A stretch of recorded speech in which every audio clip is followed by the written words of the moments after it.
Chapter 601 Strange Treasures. 1, 2, 3. Scanning the labels on the display stand one by one, Shinji was shocked.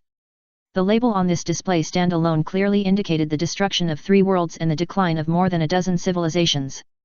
Shinji didn't know what role Ryuhei Yubayashiki played in it, but at least one thing was certain: Ryuhei Yubayashiki also participated in the looting of these worlds.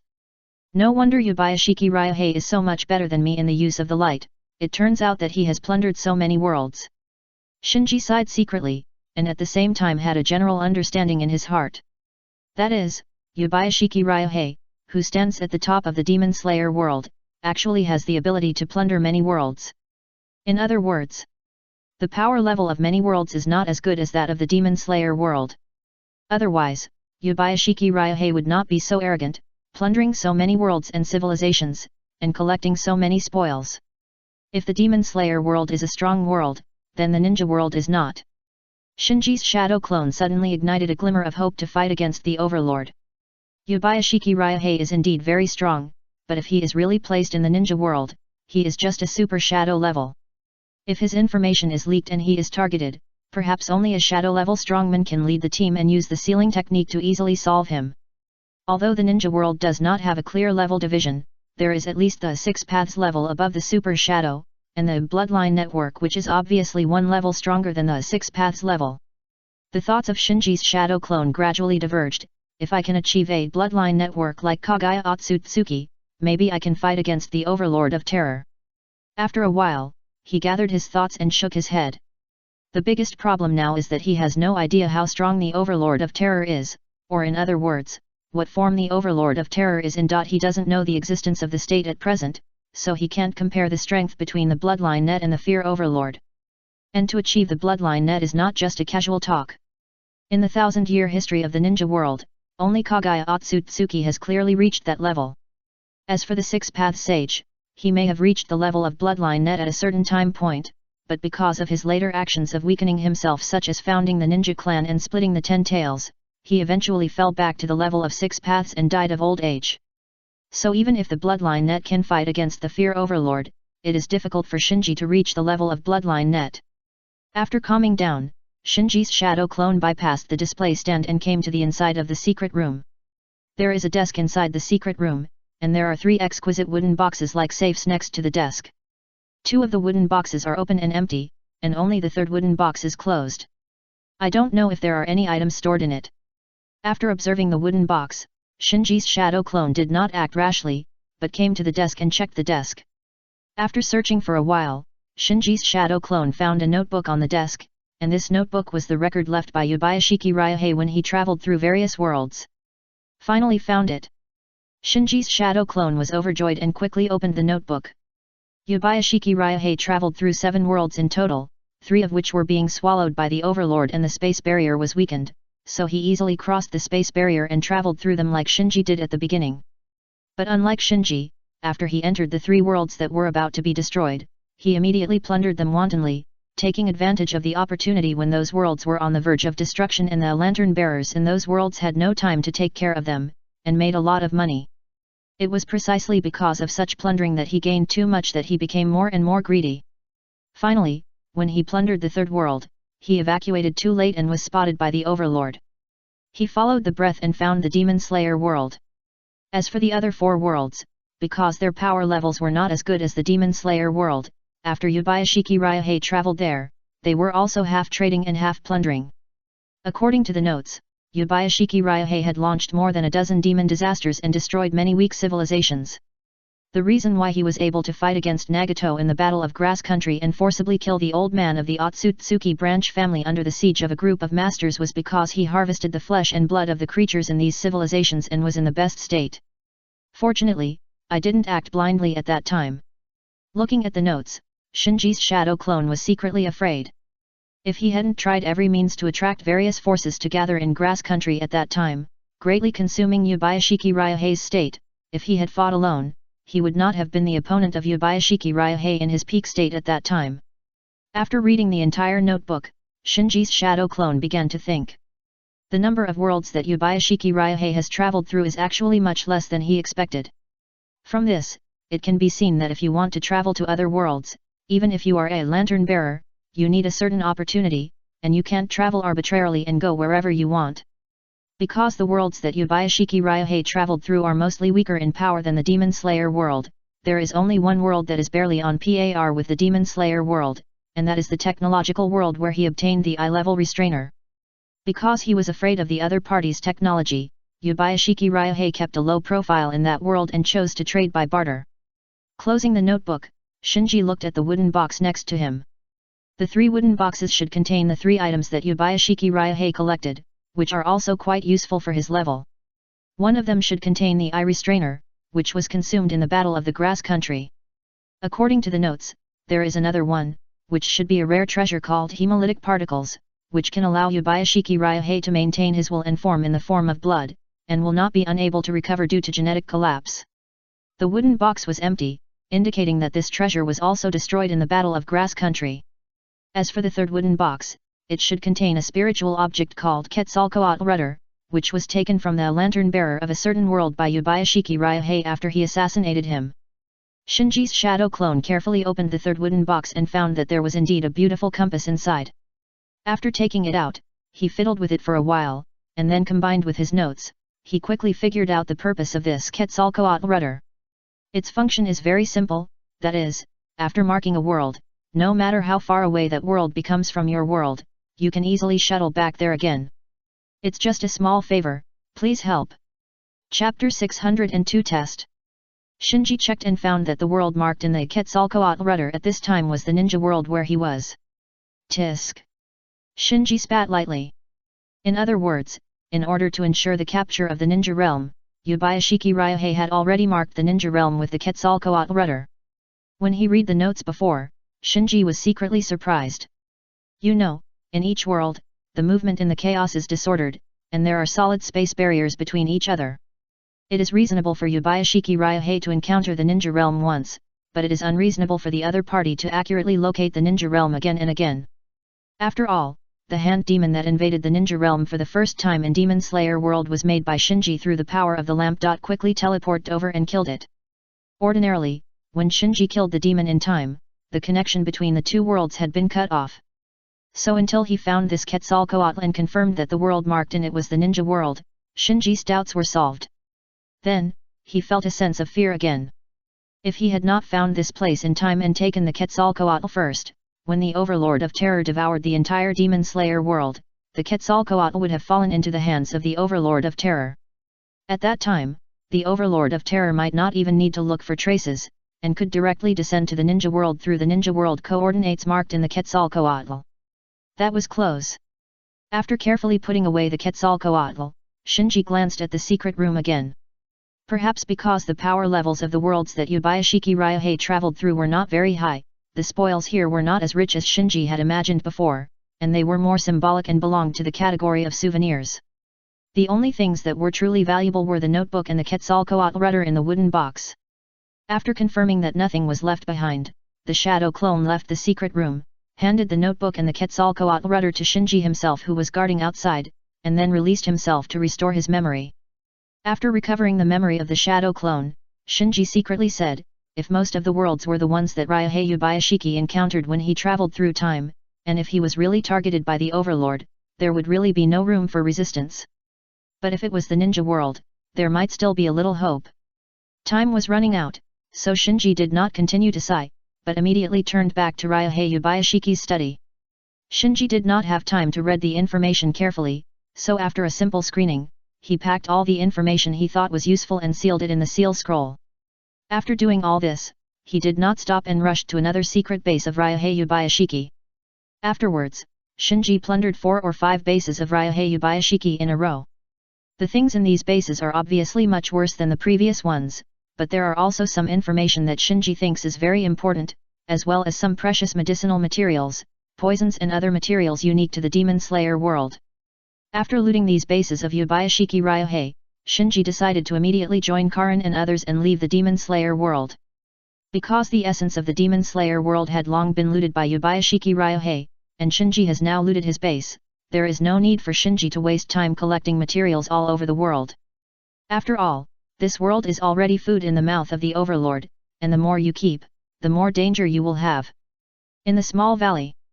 After resting for a long time, some people can't hold back. Suzuki said, "What is the master doing? Do you want to go and see?" Bai shook his head, "The master has his own arrangements, we just need to wait for orders here." After that, Bai looked at the sky, and a worried look appeared on his face. At this time, the sky was still thundering and lightning, especially the eye-catching scarlet thunder in the dark clouds, which made people shudder and couldn't calm down for a long time. But Bai was gentle after all.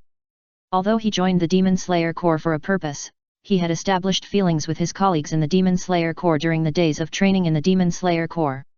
So when he thought of the situation of the Demon Slayer world, he felt a little bit reluctant.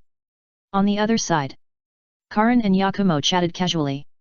They regarded each other as competitors and kept a considerable vigilance against each other.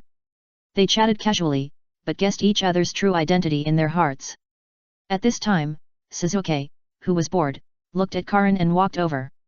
When Suzuki moved, all the people who were resting in the valley turned their eyes to him, wanting to see what Suzuki was going to do. Suzuki quickly came to Karin and said, "B, why didn't you use your Mangeki Sharingan just now?" Karin was still afraid of Yakumo beside her. Seeing Suzuki running up to her rashly to ask her, she asked coldly, "Does it have anything to do with you?" Suzuki snorted, "You should know that I am also a Mangeki Uchiha. Although you became famous earlier than me, don't underestimate me. My Mangeki Sharingan is no worse than yours." Yakumo glanced at Suzuki and thought to himself, "Suzuki is the first one who can't hold back. Let him try B." Who would have thought that B actually mastered wood release, and the degree of mastery is not inferior to mine. It's incredible. Shin, Niji, Kimimaro and others also watched the excitement. Although everyone belongs to the same organization, they are not familiar with each other. In addition, they are all young and energetic, so naturally no one will give in to anyone else.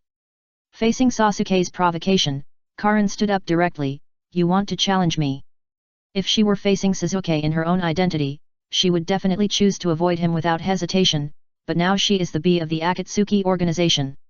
Under the fox mask on her face, she can be herself again, making up for her regret that she was cautious in the ninja school and could not show her strength. Suzuki raised the corner of his mouth, "Yes, I want to challenge you." "Okay, I accept your challenge." Karin agreed decisively, which was what she had been looking forward to. Bai Ben was ready to step forward to stop him, but when he saw Karin nodded and agreed, he had to sigh helplessly and stepped aside. Yakumo jumped back, made way for the venue, and expressed his attitude with practical actions. Eye circling in the sky, quite excited. Shin hid on a huge rock in the distance, holding her chin with her hand, "The contest between two Mangeki Uchiha, this is a good show." Ningji and Kimimaro also looked over intently. They all guessed that E was Suzuki, but the identity of B has always been mysterious. They only knew that B and C were the first to follow the leader, so when they saw Suzuki challenging B, they also wanted to see if Suzuki could test out B's background. The first update is here. Please recommend and vote for the monthly ticket. Chapter 603 The New Meaning of the Code Name. Seeing that everyone had made way, Suzuki, who stood in the middle of the valley, moved his wrist while confidently saying to Karin, "My code name is E, just because I joined the organization a little later than you, so if I win this challenge, I want your code name." Karin was stunned, she didn't expect Suzuki to make this request. The others all changed their expressions when they heard this. If Suzuki could pass the challenge and change his code name, then they could obviously do the same. Seeing Karin hesitate, Suzuki said, "Why, you don't dare." "Okay." Karin nodded. She finally realized what it felt like to be challenged, and finally she didn't have to hide in the corner of the playground like she did in the ninja school, silently watching Suzuki and other geniuses challenge each other. "I have also become the focus of others' attention, no longer a humble spectator." At this moment, this thought lingered in her heart. With Karin's consent, Suzuki suddenly became eager to fight. He knew that B was not easy to mess with, but he had confidence in himself. He could do what other Uchiha could do. More importantly, in order to defeat Uchiha Itaki in the future, B, the Mangeki Uchiha in the organization, is undoubtedly the best imaginary enemy. So, the atmosphere on the field suddenly became tense. Swish! At this moment, Suzuki took the lead in launching an attack and threw himself at Karin. Karen's physical skills were not very strong to begin with, and now she had lost the insight of the Rinnegan, so she did not hesitate to fight with Suzuki, who was good at physical skills, but immediately launched the wood release. Hwalala! In an instant, countless branches and vines rose from the ground and rushed towards Suzuki. This! Sasuke's expression froze, and he immediately stopped, jumped into the air, and formed seals with both hands, fire release, great fireball technique. The flames roared, but they could not stop the invasion of the sea of trees. Suzuki soon fell into a passive position and could only dodge left and right in the sea of trees, looking very embarrassed. But Karen had no intention of stopping, and used her own powerful chakra to control the wood release to launch an all-round attack on Suzuki. Suzuki was cornered by the sea of trees and had no choice but to activate the Chidori. With a wave of his right hand, he cut off all the trees that rushed towards him, and then rushed towards Karen, shouting, "Damn it, why don't you use the power of the Manjiki Sharingan?" Karen ignored her and continued to use her own advantages to control the sea of trees. Although the Chidori can cut off branches, with Sasuke's chakra, there is no way to fight a protracted battle with Karen, so he was soon entangled by Karen's wood release and was tightly wrapped like a dumpling. Suzuki, who was bound, made up his mind and was about to activate the Manjiki Sharingan, but was shocked to find that in just a short while, most of the chakra in his body was absorbed by the wood release, resulting in him not having enough chakra to activate the Manjiki Sharingan. Plop! After a while, Karen released the wood release and threw Suzuki down to the ground. As expected of B. Suzuki is still too careless. Suzuki couldn't even force B's Manjiki Sharingan to come out. Seeing Karen defeat Suzuki easily, without even moving throughout the whole match, the onlookers sighed in their hearts. Everyone knows that what the 5 major ninja villages really fear about B is the powerful Manjiki Sharingan. Now B has defeated Suzuki without even using the Manjiki Sharingan. Although Suzuki did not use the power of the Manjiki Sharingan, it is clear who is stronger. Feeling everyone's gaze, Karen looked around and said, "If any of you want to have my code name, you can challenge me." Everyone had different thoughts when they heard this. If everyone's code names were just simple codes before Sasuke's challenge, then now the code names have other meanings. At least B, which is ranked second only to A, has a different meaning. Of course. Now everyone is in a strange and weird world, and they are shouldering the responsibility of saving the ninja world, so no one jumps out to challenge Karen like Suzuki did. And through Sasuke's challenge, everyone also found that B's chakra seems to be surprisingly large. After a series of battles, even Yakumo, who had transplanted the first generation of cells, was somewhat exhausted, and the others were even more exhausted. Even after a rest, they did not recover much. B is obviously different. It seems that after a short rest, the chakra has been fully restored, and it is similar to Sasuke's. When he was fighting, he didn't seem to have any chakra deficiency. On the other hand, Sasuke's chakra was exhausted in a few moves and he was defeated.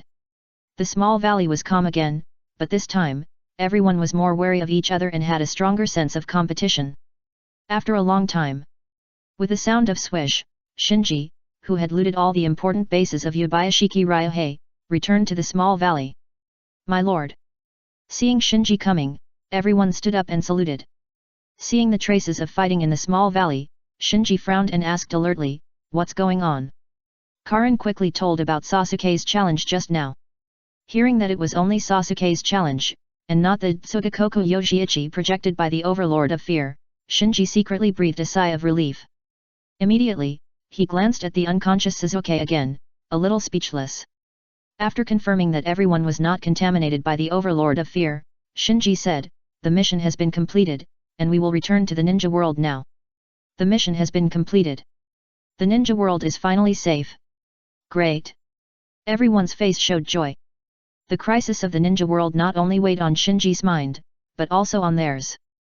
When they heard Shinji say that the mission was over, they all breathed a sigh of relief. Only Bai still had a solemn expression. Unlike others, he joined the Demon Slayer Corps and knew more about the power of Yabayashiki Ryohei, so he asked, "Sir, is the crisis resolved?" Shinji glanced at Bai and fell silent. Seeing Shinji's silence, everyone's heart skipped a beat and they had a bad feeling. Shinji did not hide anything from everyone and said frankly, "The crisis has not been resolved, it has just been delayed a little, but don't worry, I will find a way to resolve the crisis." Bai came close to Shinji and whispered, "My lord, then, what about this world? What will happen to this world? Boom! Before Bai finished speaking, a thunderclap happened to explode in the sky, and a striking red light flashed in the clouds. Shinji looked up at the sky and shook his head. There is no hope here. As the lantern bearer, Yubayashiki Ryuhei has failed Demon Slayer. It's just a small favor, please help. Chapter 604 Space Rift.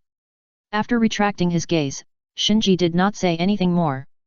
He did not mention anything about the Overlord to everyone, because the pollution of the Overlord was too severe, even the lantern bearer could not be 100% immune.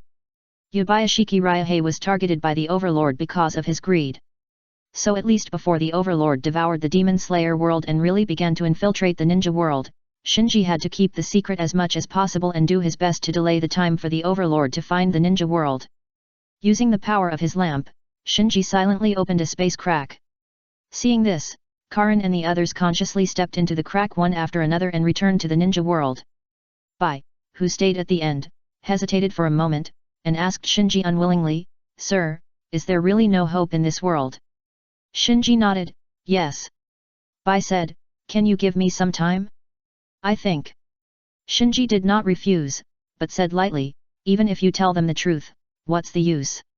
There is no change except making them despair in advance." He knew what Bai wanted to do, but he also knew that there was no point in doing so. If Yubayashiki Ryuhei came to the ninja world to discuss with him at the beginning and asked him to accept refugees from the Demon Slayer world, he could consider agreeing. Even if he couldn't save everyone in the Demon Slayer world, he could at least save a small part of them. But Yubayashiki Ryuhei didn't do that. In order to keep his privilege as the lantern bearer, he chose to invade the ninja world. Because once he gave up the Demon Slayer world, he, the lantern bearer of the Demon Slayer world, would naturally cease to exist. And now, even if Shinji had compassion, he couldn't save anyone here. Because today, the power of the Overlord has penetrated every corner here. Every time Shinji takes away a person here, it is equivalent to taking away a coordinate for the Overlord to locate, so that the Overlord can find the ninja world more easily after swallowing this place. So in order to buy more time for the ninja world and for himself, he must wipe out the traces of the ninja world as much as possible. Seeing that Bai was hesitant to speak, Shinji sighed and said, "You go back first.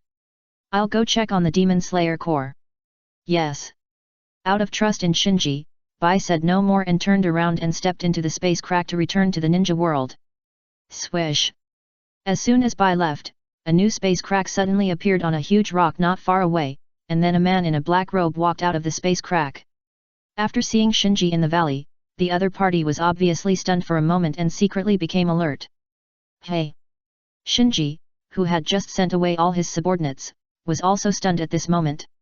But he soon reacted and knew that this was because the Demon Slayer world was about to be swallowed by the Overlord, and the space barrier began to collapse, so the lantern bearers in the nearby world sensed the existence of the crack and came to find out, just like when Shinji witnessed the destruction of that world. Coincidentally, Shinji had just opened a space crack to return to the ninja world, causing the space barrier in this area to be the most fragile, so the space crack opened by the other party was also appeared nearby. After guessing that the other party was also a lantern bearer, Shinji thought about how to communicate with him. But at this moment, the other party looked up, then shook his head, and retreated back into the space crack with fear, and disappeared. Leaving now? Shinji was surprised. But he thought about it again and felt relieved.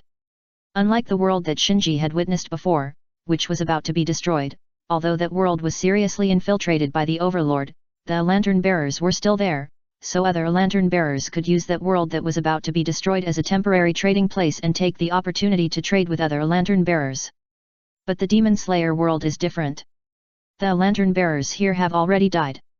So although the degree of infiltration by the Overlord here is not as deep as the previous world, in fact, this place is much more dangerous than the previous world, so after the lantern bearer just noticed this, he directly admitted his cowardice and left, without even giving Shinji the opportunity to approach him. "Hey!" With a smirk, Shinji disappeared from the spot. According to Ryuhei Yubayashiki's notes, lantern bearers like the one just now can actually be classified as novice. Because real veterans will not choose to travel through places with weak space barriers, because the weaker it is, the more variables it means. If you are unlucky, you will either encounter other lantern bearers with bad intentions, or you may be infiltrated and contaminated by the power of the Overlord. In short, according to the notes, if Ryuhei Yubayashiki encounters this situation, he will choose an area that takes some effort to travel through, sneak in to investigate first, and then try to contact other lantern bearers who have discovered this place. If he encounters an obviously weak one, or a novice who has just become a lantern bearer and knows nothing, he will suddenly attack and regard the other party as prey. Speeding all the way, Shinji arrived at the temporary headquarters of the Demon Slayer Corps in Fujiki Mountain. As the world-destroying anomalies became more and more numerous, the place became a mess. Whether it was the lower-ranked swordsmen or the leaders, their faces were filled with confusion and panic. Shinji, who was observing from a distance, said to himself, "I hope the ninja world will not fall to this point." After saying this, he flashed and appeared at the Demon Slayer Corps headquarters. Shinji's appearance quickly attracted the attention of the members of the Demon Slayer Corps. After a while, several pillars who stayed at the headquarters rushed out and met Shinji under the torii at the foot of the mountain. "Is it you?" Nezuko exclaimed. Although she didn't know Shinji, she recognized the striking hooded red cloud suit on Shinji's body, and knew that it was this group of mysterious people who eliminated the 4 demon dens.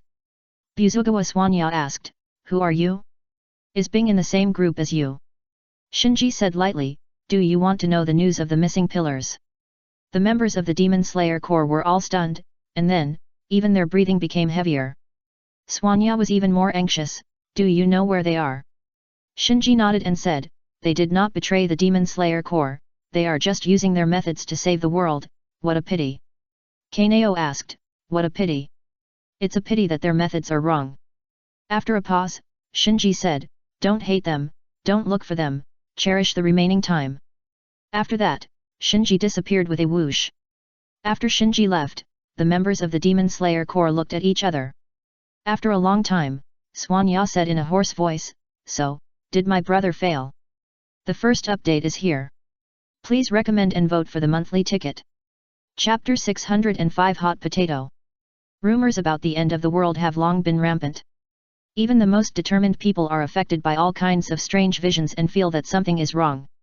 But as the Demon Slayer Corps guarding the world in the dark, many of them still want to do their last bit. But when Shinji sent back the news of the previous 9 pillars, the members of the Demon Slayer Corps finally realized that the end of the world might not be a rumor. During the remaining time, some people decided to go home and some decided to accompany their relatives, but more people decided to continue to work hard to investigate the truth of the matter. After leaving Fujikiyama, Shinji went to several places without stopping. On those occasions, he felt the existence of space cracks, but when he arrived, there was no one and the space cracks disappeared. Obviously. When those lantern bearers who came through found that there was no lantern power in the barrier of the demon world to compete with the Overlord, they knew that the lantern bearers in this world had died, so they all chose to protect themselves and retreated immediately. Knowing that it would be difficult to make friends with other lantern bearers at this opportunity, Shinji sighed, took a last look at the sky, and chose to leave. Accompanied by the dim light, Shinji took a step and returned to the ninja world. In an instant, Shinji felt much more relaxed from soul to body, as if he had been wearing some kind of shackles when he was in the Demon Slayer world. It's still more comfortable to stay in the ninja world. Shinji was immediately moved. There is no chakra in the Demon Slayer world, and there is no natural energy in the air, so the extraordinary it is inevitable to feel uncomfortable there. After covering his eyes and feeling it for a while, Shinji secretly said, "These days, even the nourishment of the power of all things has slowed down." After controlling Kairin's Samsara Eye with the Susanoo no Temporare, Shinji's own eternal Mangeki Sharingan can be nourished by the power of all things extracted from the Samsara Eye every day. However, in the Demon Slayer world, even the effect of this nourishment has slowed down.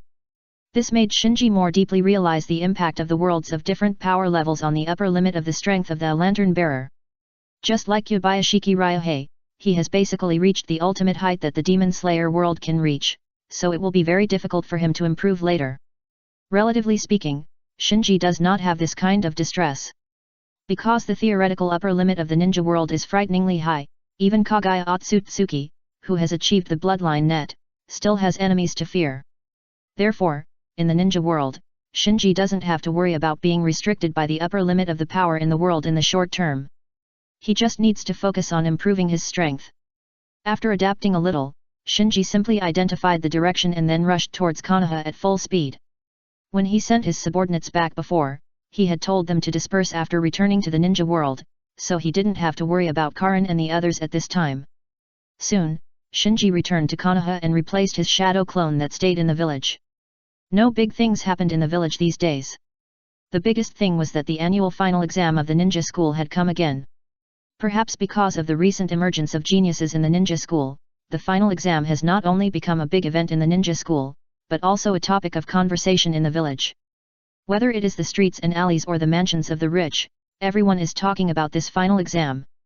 After accepting the memory of the shadow clone, Shinji exhaled and secretly complained, I was still lamenting the demise of a world and worrying about the future of the ninja world a second ago, but now I have to worry about the final exams in the ninja school. What a thing! Despite complaining, Shinji still patiently sorted out the things that happened in the ninja world during this period. Although he eliminated most of the ghosts left in the ninja world, the various forces in the ninja world did not relax their research on the flesh and blood power of ghosts.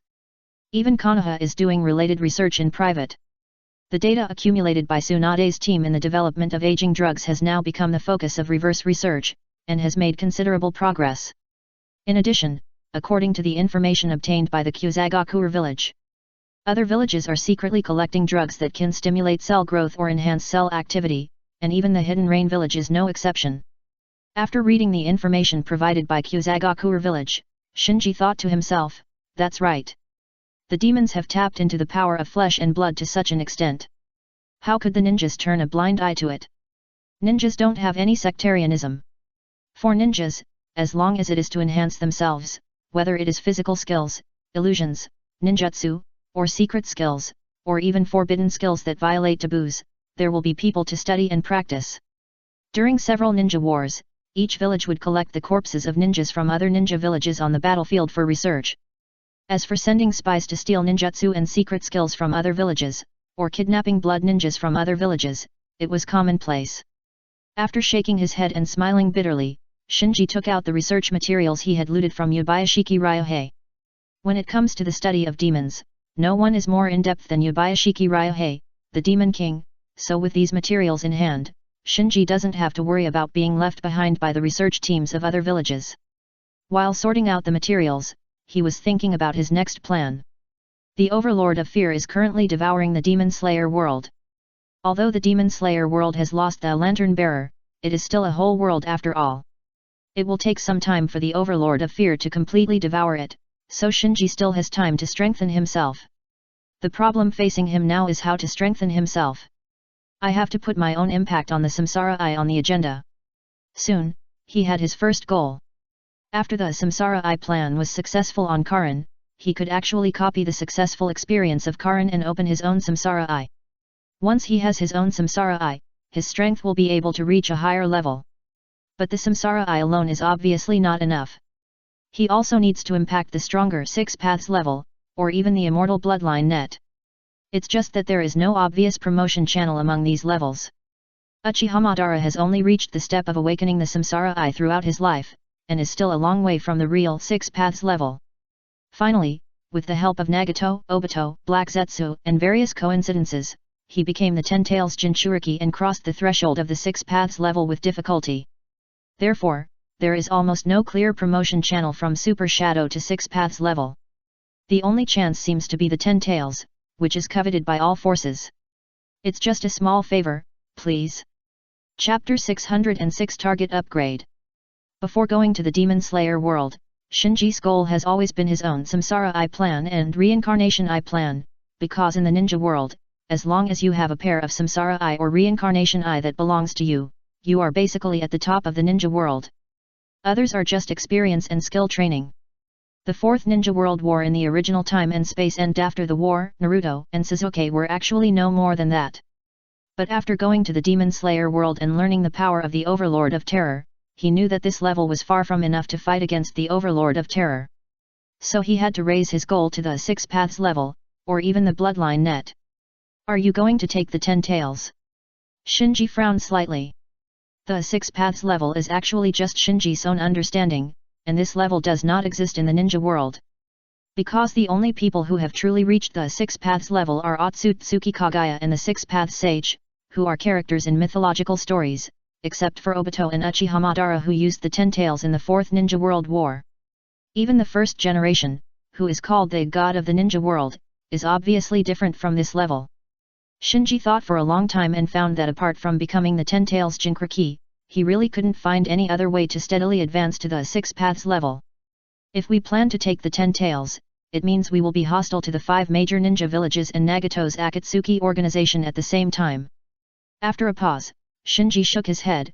No, I'm afraid it will also provoke the 6 path sage who has been hiding in the dark and paying attention to the development of the ninja world. Rubbing his forehead, Shinji temporarily put aside this idea. Food should be eaten one bite at a time, and things should be done step by step.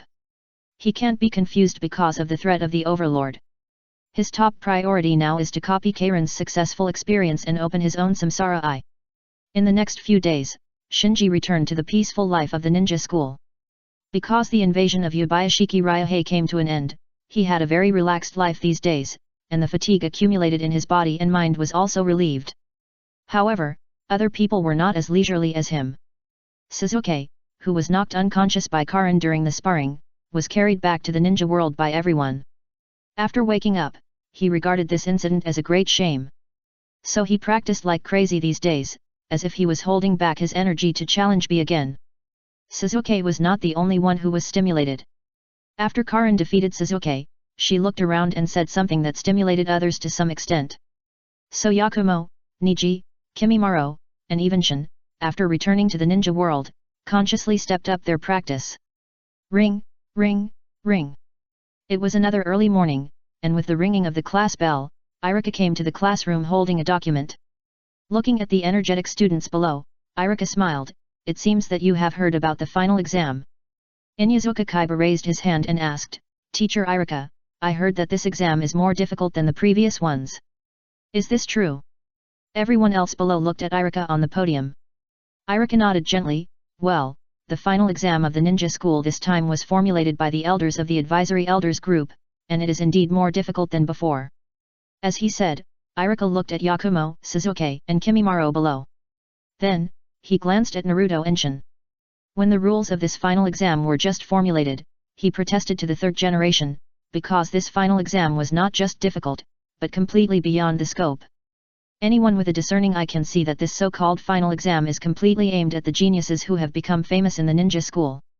As for ordinary students, they are not even a foil.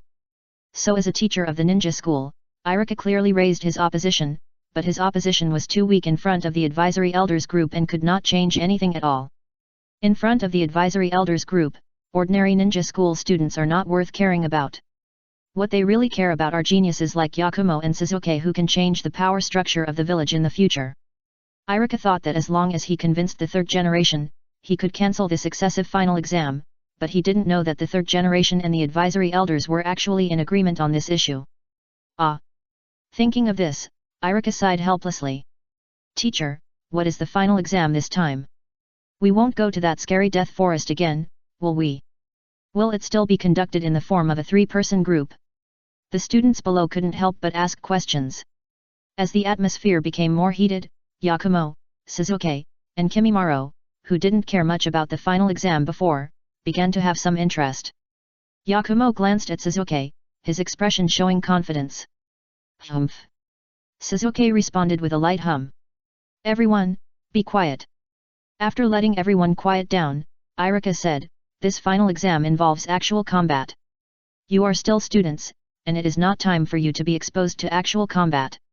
However, considering the situation in the ninja world, the village decided to let you take the actual combat test in advance. Actual combat. The noise under the podium suddenly cleared up. Except for Kimimaro, all the students below were born after the 3rd Ninja World War. Most of them have never experienced actual combat, so when they heard that this final exam was actual combat, many of them were surprised and afraid. Of course, there were also those who were excited. Naruto jumped onto the table and laughing, ha ha ha, it's finally my turn to appear on stage. Irika shouted with a dark face, Naruto, sit down. Sakura apologized to Irika and pulled Naruto off the table. Suzuki glared at Naruto, idiot. Naruto was so angry that he screamed. His special training with Jiraiya was very effective, so he was looking for an opportunity to prove himself. After Naruto calmed down, Irika said, the assessment will still be carried out in the form of a 3-person team. The specific content is kept secret for the time being. Everyone still has a week to prepare. After class, the atmosphere in the classroom became tense. The actual combat made everyone more looking forward to this final exam, but also more worried. Sasuke glanced at Yakumo and Kimimaro, and then took the initiative to say to Naruto and Sakura beside him, Naruto, Sakura, let's go. Naruto and Sakura hurriedly followed. Sasuke knew that if the assessment was still conducted in the form of a 3-person team, Yakumo's group would have a great advantage, so he had to use this week to train Naruto and Sakura. On the other hand, Shinji, who was secretly planning his first-generation cell transplantation surgery, also learned about the final exam and had a headache. There is only one update today, sorry. Chapter 607 Transformation Liquid. In the dark underground palace, iron cages were lined up in order, extending into the darkness. At this time, footsteps suddenly sounded in the underground palace, and then 2 black shadows walked in side by side and came to the row of iron cages.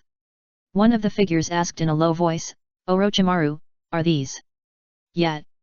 Orochimaru smiled and nodded. The black shadow approached the iron cage with a crutch, and his eyes focused on the thin figure curled up in the corner of the iron cage. It turned out that each of the iron cages lined up in order had a person locked in it. Among them were middle-aged men in their 30s and 40s, and teenagers in their teens, but they were all skinny, which was completely different from his expectations. After examining them, the black shadow was somewhat dissatisfied. Is this the result you mentioned?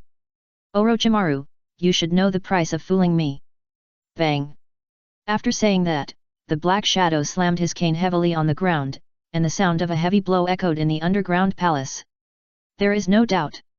The black shadow who walked into the underground palace side by side with Orochimaru was not someone else, but Danzo, the advisory elder of the Konoha Advisory Elders group. However, Danzo's anger did not scare Orochimaru. He chuckled and said, don't worry, the experiment is about to begin. Then, Orochimaru clapped his hands lightly, and Kabuto Yakushi immediately walked out of the shadows, first bowed to Orochimaru and Danzo, then came to a mechanism and opened it. Gurgle gurgle. As the mechanism was turned on, the sound of liquid medicine flowing came from the delivery pipes connecting all the iron cages, and then there were screams from the iron cages. Despite such a horrifying scene, Danzo did not show any discomfort. On the contrary, his eyes were shining and he excitedly checked the test results. Ah! Kill me! Someone come and kill me! It hurts! Let me go, I'm going to kill all you bastards! The screams, wails, and curses intertwined together, making the originally quiet underground palace suddenly noisy, but such noise was like a beautiful melody in the ears of Orochimaru and Danzo, making the corners of their mouths rise. Bang! Suddenly, a blood flower exploded in a cage. Danzo looked over and found that the cage was in a mess. The test subject that was originally locked in the cage actually exploded by itself. Bang, bang, bang. However, the explosion just now was just the beginning. Soon, one cage after another exploded. For a moment, the underground palace was filled with blood mist and a fishy smell. Danzo frowned. Orochimaru, what's going on? Orochimaru said calmly, not everyone can withstand the transformation fluid. In the previous cell cultivation experiment, only 3% of individuals can withstand the transformation of the transformation fluid and obtain the upper string power. 3%? Well, it's not low. Danzo nodded slightly.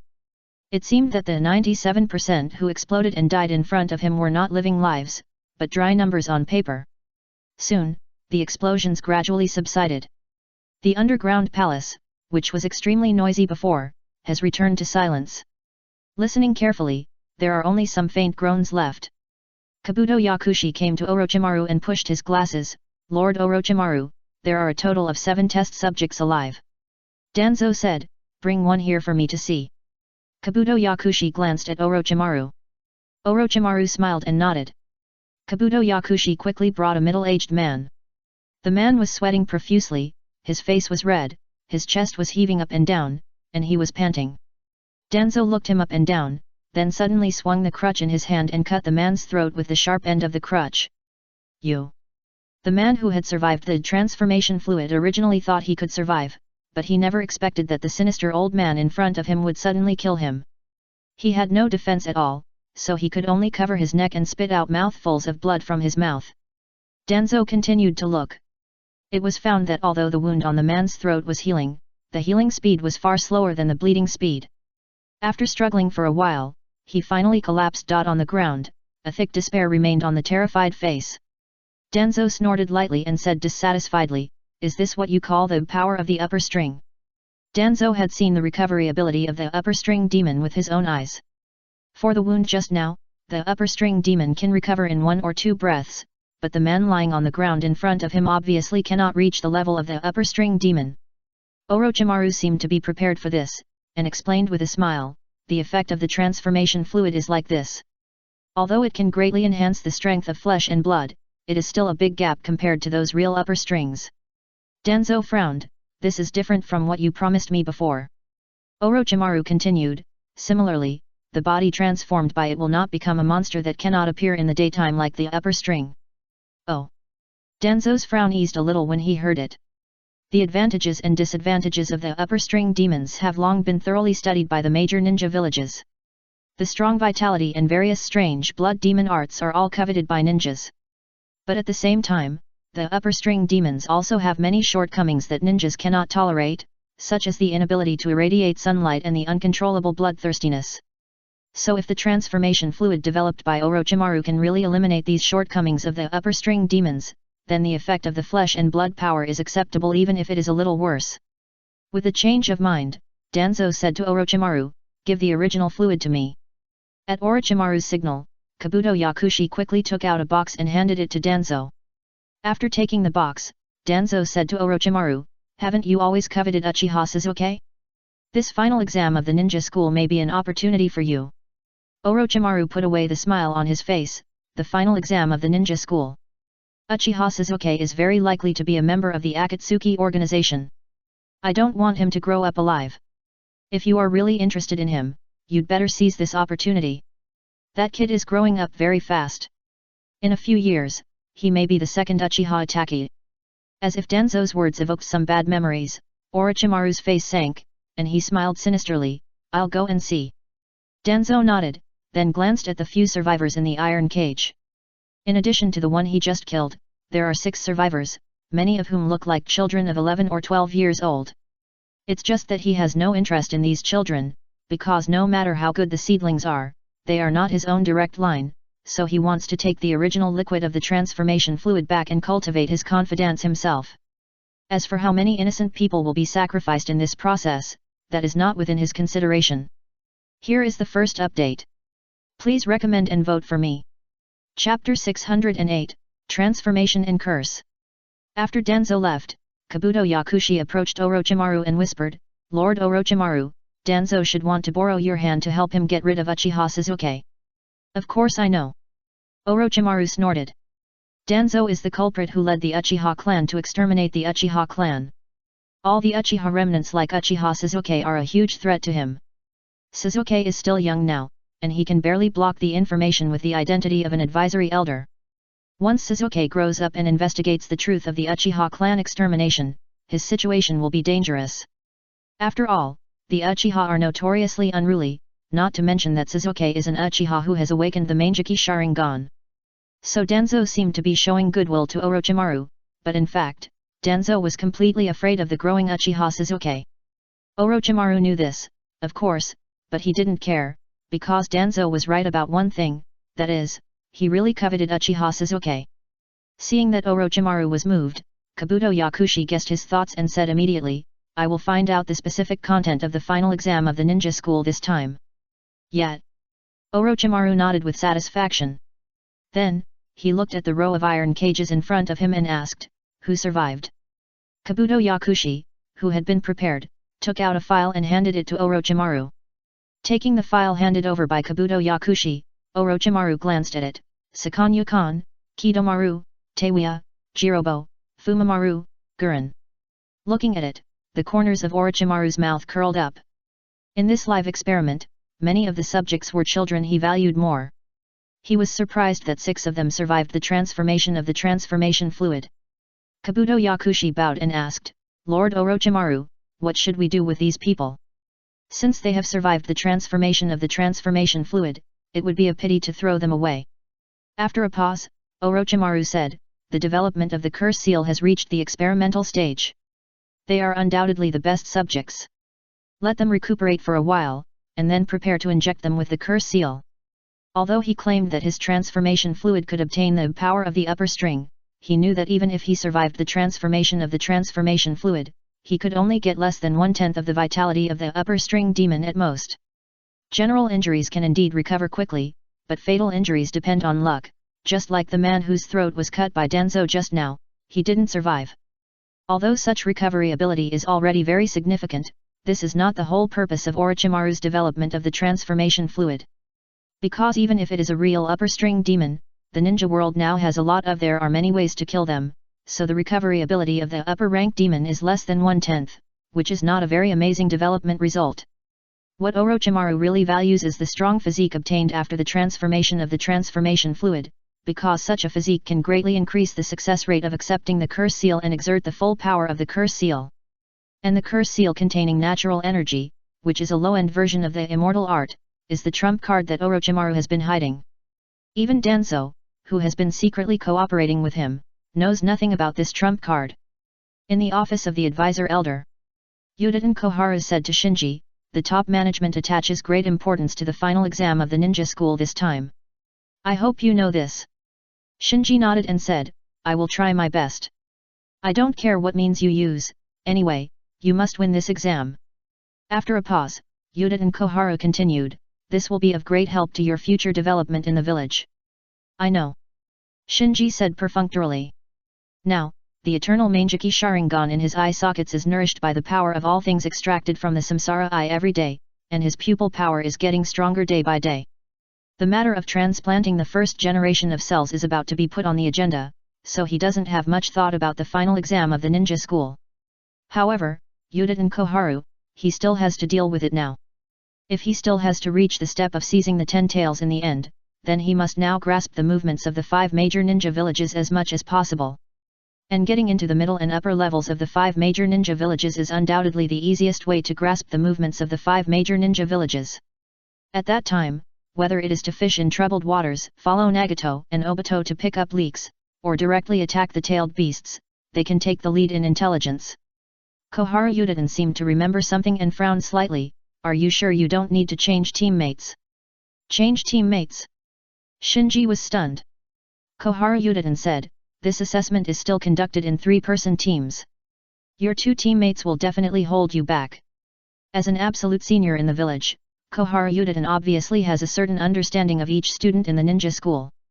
If the previous assessments were completely a competition of the individual strength of the geniuses in each team, then now, the situation has begun to change subtly, because the students in the second echelon have grown up one by one. Among them, people like Naruto and Rock Lee have begun to gradually emerge, and Shikamaru, Kaiba, and Shino should not be underestimated. It can be said that this assessment is likely to evolve from a single-person strength competition to a real team assessment. If it is a team assessment, then Shinji is obviously not in an advantage.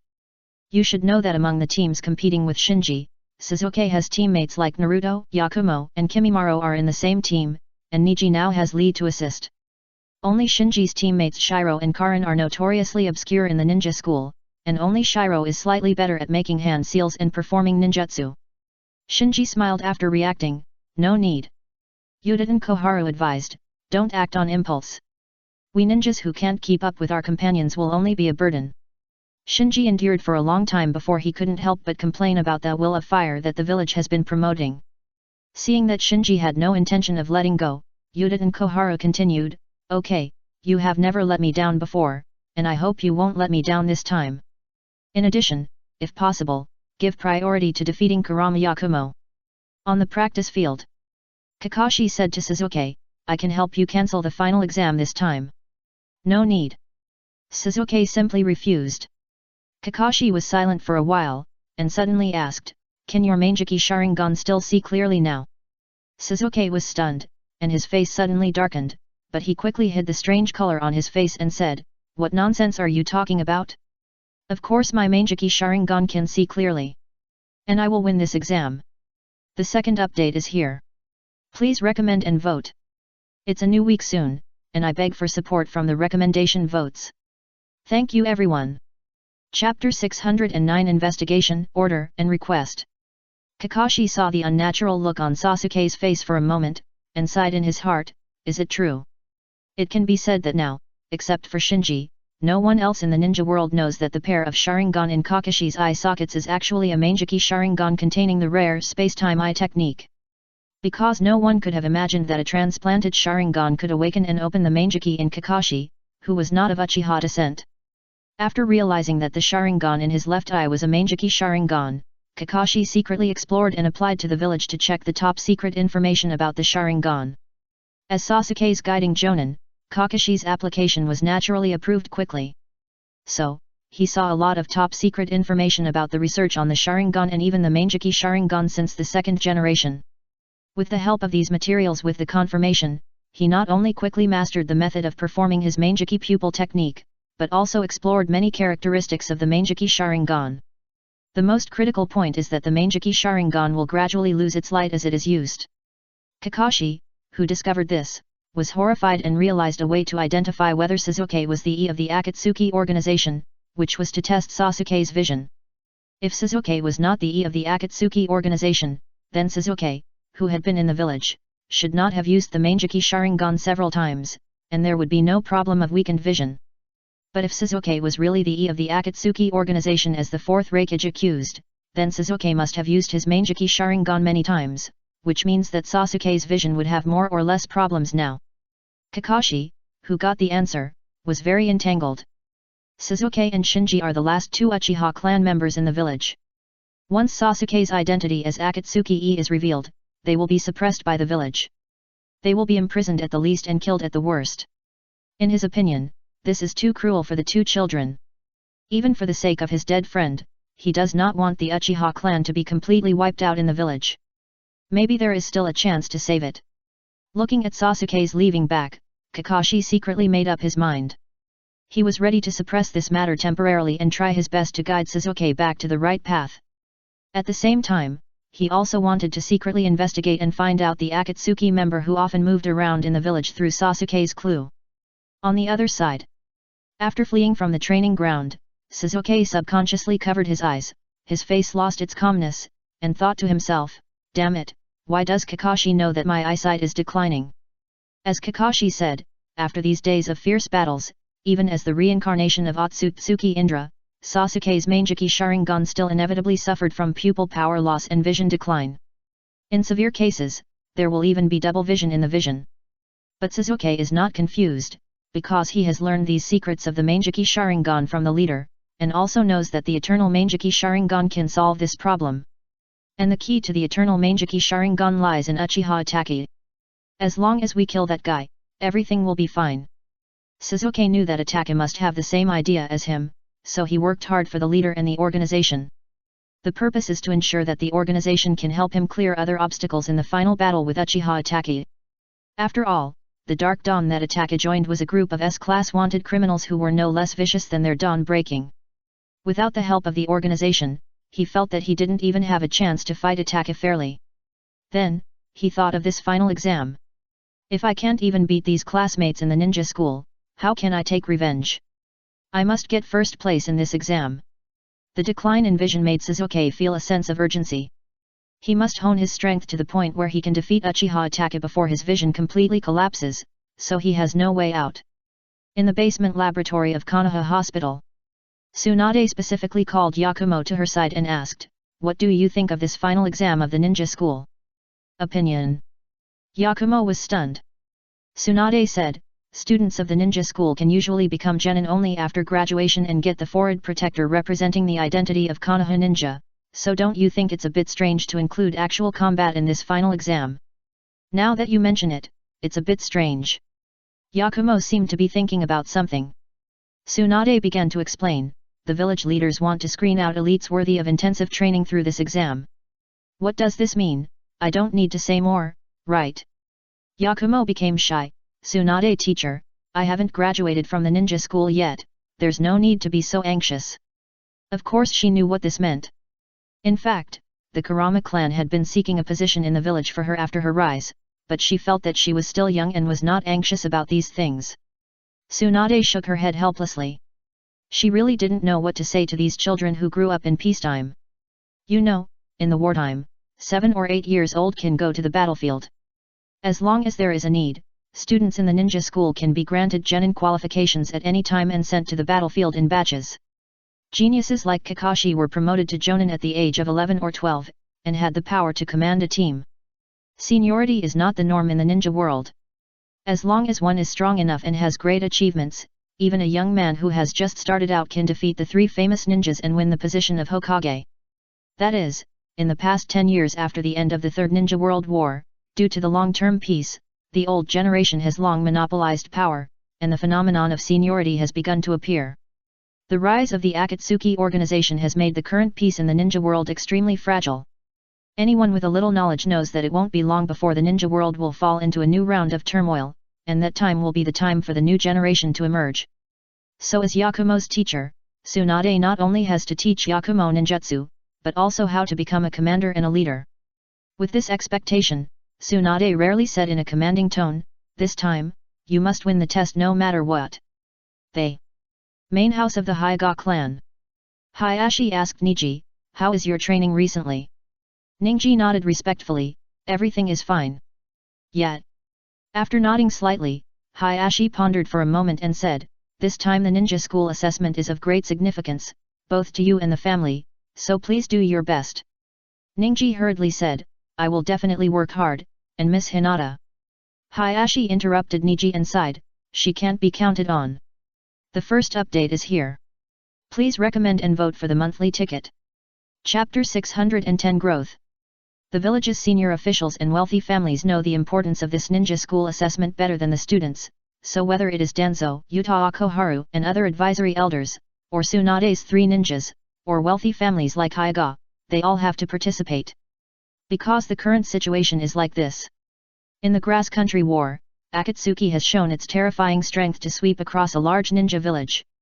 The 5 major ninja villages have long lost their previous status of being above the ninja world and only being able to fight each other. The 5 major ninja villages today can only barely suppress Akatsuki by relying on a tight group. But everyone knows that this suppression cannot last long. The powerful Akatsuki will inevitably set off a turmoil that can subvert the ninja world. So in order to deal with this inevitable turmoil, Konoha must respond in advance and cultivate powerful ninjas who can ensure the continuation of the village and safeguard Konoha's interests. Of course. If it were just like this, there would be no need to conduct such an assessment. It would only be necessary to train the 4th generation as much as before the Third Ninja World War. What prompted Konoha to make this decision was that too many geniuses emerged in the ninja school at once, and the top management did not know who to focus on for a while. For example, Tsunade supports Yakumo to become the core of the next generation, but Jiraiya thinks Naruto has great potential, and Kakashi prefers to cultivate Sasuke, while Yuta and Koharu clearly supports Shinji. What's more terrible is that if you compare them carefully, these candidates can all be regarded as the master-disciple system of Hokage. Not to mention Yakumo and Naruto, they are all disciples of the 3 ninjas, and Naruto is the son of the 4th generation, a direct descendant of the 3rd generation. Although Sasuke is from the Uchiha clan, his mentor Jonin is Kakashi, and Kakashi is a disciple of the 4th generation, so Sasuke is also the master-disciple system of Hokage. Yuta Koharu is a disciple of the 2nd generation. After she became Shinji's mentor Jonin, Shinji can actually be barely regarded as the master-disciple system of Hokage. Just a little more detailed. Yakumo, Naruto, Sasuke can all be regarded as the descendants of the 3rd generation, while Shinji should be classified as the 2nd generation. This is also the reason why the advisory elders group had to support Shinji. The appearance of geniuses like Yakumo, Sasuke, and Naruto in succession has greatly shaken the reputation of the 3rd generation and put the status of the advisory elders group in jeopardy. So after picking and choosing, they can only put forward Shinji to compete with Yakumo and others. The assessment of the ninja school this time was produced under this background. For Konoha, there are too many geniuses, and it is indeed a sweet trouble to not know which one to choose as the core. So using an assessment is undoubtedly the most acceptable method for all parties. The team battle mode of the 3-person team can not only test the strength of these geniuses themselves, but also their team will and leadership ability. So, a top-down contest began to brew in the village. There is no discussion in the streets and alleys of the village, but the top leaders and wealthy families have already begun to lay out and exert their strength. In a training ground, Sasuke, with one hand on his waist, looked at Naruto, who was excited on the opposite side, and said, "Let me see if you have made any progress recently." Naruto wiped his nose and said, "Don't get scared later." Sasuke chuckled and thought to himself, "I am a person who has saved the ninja world. Will I be scared by an idiot like you?" On the sidelines, watching Sasuke and Naruto sparring, Sakura was both expectant and worried. She hoped that Naruto would perform better and not drag Sasuke down, but she was also worried that if Naruto performed too well, she would become the one dragging the team down. Swish!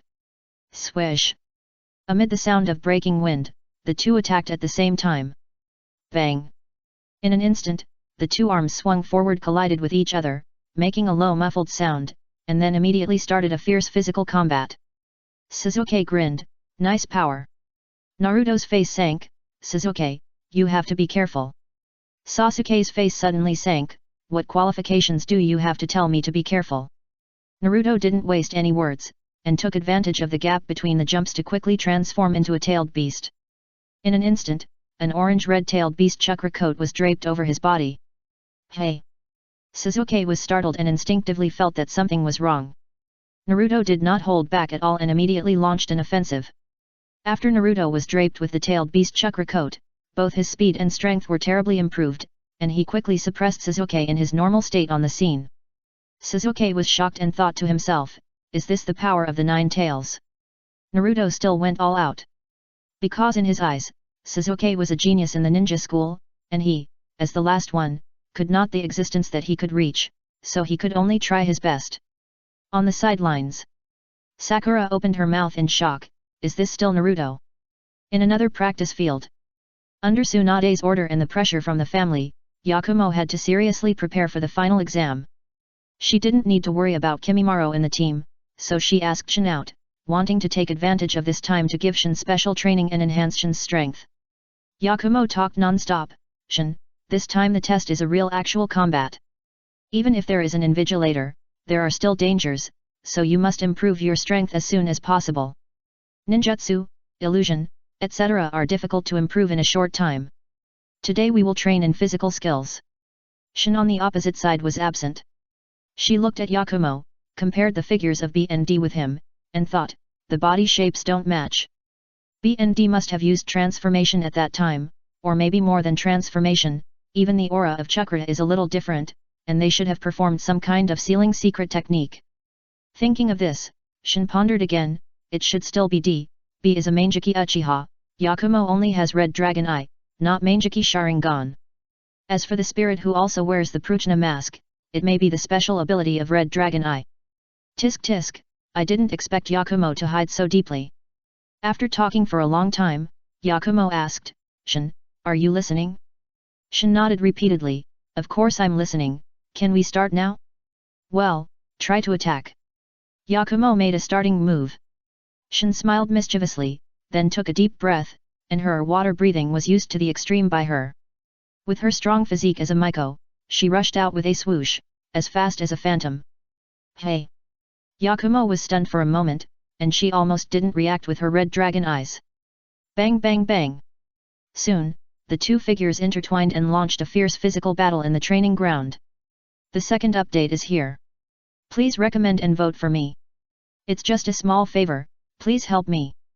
Chapter 611 Winning is certain. Boom! Accompanied by a roar, a huge fireball shot out and rushed straight to Naruto, who was wearing a chakra-tailed beast coat and orange-yellow. No doubt. After a physical battle, Sasuke realized that he was at a disadvantage in competing with Naruto, who had turned into a tailed beast, so he took the initiative to distance himself and performed his own fire escape ninjutsu. However, facing Sasuke's fire escape, Naruto, who had transformed into a tailed beast, did not dodge or evade. With his limbs facing the ground, he waved his right hand like a wild beast and slapped Sasuke's fire escape away with one palm. Bang! The fireball that was slapped away hit the big tree next to it, and instantly ignited the big tree, turning it into a large torch. Sasuke's pupils shrank when he saw this, and his face became a little ugly. The increase brought by the tailed beast transformation to Naruto was very comprehensive, and his strength, speed and even defense were greatly improved. Just like just now, he never thought that his great fireball technique would be directly slapped away by Naruto's slap. This guy, Sasuke, who had experienced many fierce battles, was no longer a fool. Although the situation in front of him surprised him, he still restrained his emotions and thought about countermeasures. Not far away, Jiraiya and Kakashi stood side by side on the branch of a big tree, observing the competition between Sasuke and Naruto with interest. Seeing that Naruto could respond correctly after transforming into a tailed beast, Kakashi was surprised and asked, "Master Jiraiya, can Naruto control the 9 tails?" Jiraiya shook his head, "Not yet, but the primary tailed beast transformation can be mastered." Hearing the pride in Jiraiya's tone, Kakashi praised, "It's not easy to do this." Yet, Jiraiya nodded slightly. Isn't the reason why Kumagakure is so strong because of the existence of 2 perfect Jinchuriki? Although Naruto is still far from the level of a perfect Jinchuriki, it is a great improvement compared to before. It is precisely because of this that Jiraiya sees great potential in Naruto. Just then, the situation on the field changed. Sasuke changed his previous head-on confrontation and began to fight with Naruto, who had transformed into a tailed beast. Although Naruto can retain most of his sanity in the state of primary tailed beast transformation, his emotions will still be affected by the 9 tails in his body, and he will become irritable and manic. So after a while, Naruto, who had transformed into a tailed beast, showed impatience and his attacks became impatient. "Hey!" Jiraiya exclaimed softly. Sasuke's response was somewhat beyond his expectations. He looked like a patient hunter, looking for the flaws of the powerful beast bit by bit. This sophistication was not like a ninja school student at all. Kakashi naturally discovered this. He frowned slightly, and was more certain in his heart that Sasuke was the E of the Akatsuki organization. The battle in the training ground was still going on. Naruto, who was becoming more and more impatient, was completely enraged. The wool that he had managed to maintain in the tailed beast began to be corroded by the 9 tails. "Not good," Jiraiya said secretly, ready to stop it. Now Naruto's tailed beast transformation has only leaked 1 tail, which is in a controllable state. If it continues to run wild, the situation will be difficult to control. Just when Jiraiya and Kakashi were about to attack, Sasuke found the right opportunity and suddenly approached Naruto, and then took advantage of Naruto's lack of reaction. When he came over, he was almost face to face, and activated the illusion of the Manjiki Sharingan to hypnotize Naruto. Plop! Instantly, the unconscious Naruto released his tailed beast transformation and fell to the ground. At this time, Sasuke turned around and walked out of the training ground, waving to Jiraiya and Kakashi, who were hiding on the tree branch. "He is left to you." Jiraiya smiled. "It turns out that this kid has discovered us a long time ago." Kakashi sighed helplessly. After sending Sakura away, Sasuke left the training ground and said to himself, "I didn't expect Naruto to grow so fast. Let him help me contain Yakumo first, and I can get rid of Kimimaro first. After Kimimaro is solved, it will not be difficult to deal with Yakumo alone." Outside another training ground, Tsunade and Shizuan also stood side by side on the branch of a big tree, observing Yakumo and Shin, who were fighting fiercely in the training ground. Inside the training ground, bang, bang, bang. Amid a series of low, ear-piercing punch and kick sounds, Yakumo and Shin fought more and more fiercely in the training ground. Not only were they incredibly fast, but they were also incredibly powerful. Each move they made could stir up a gust of air.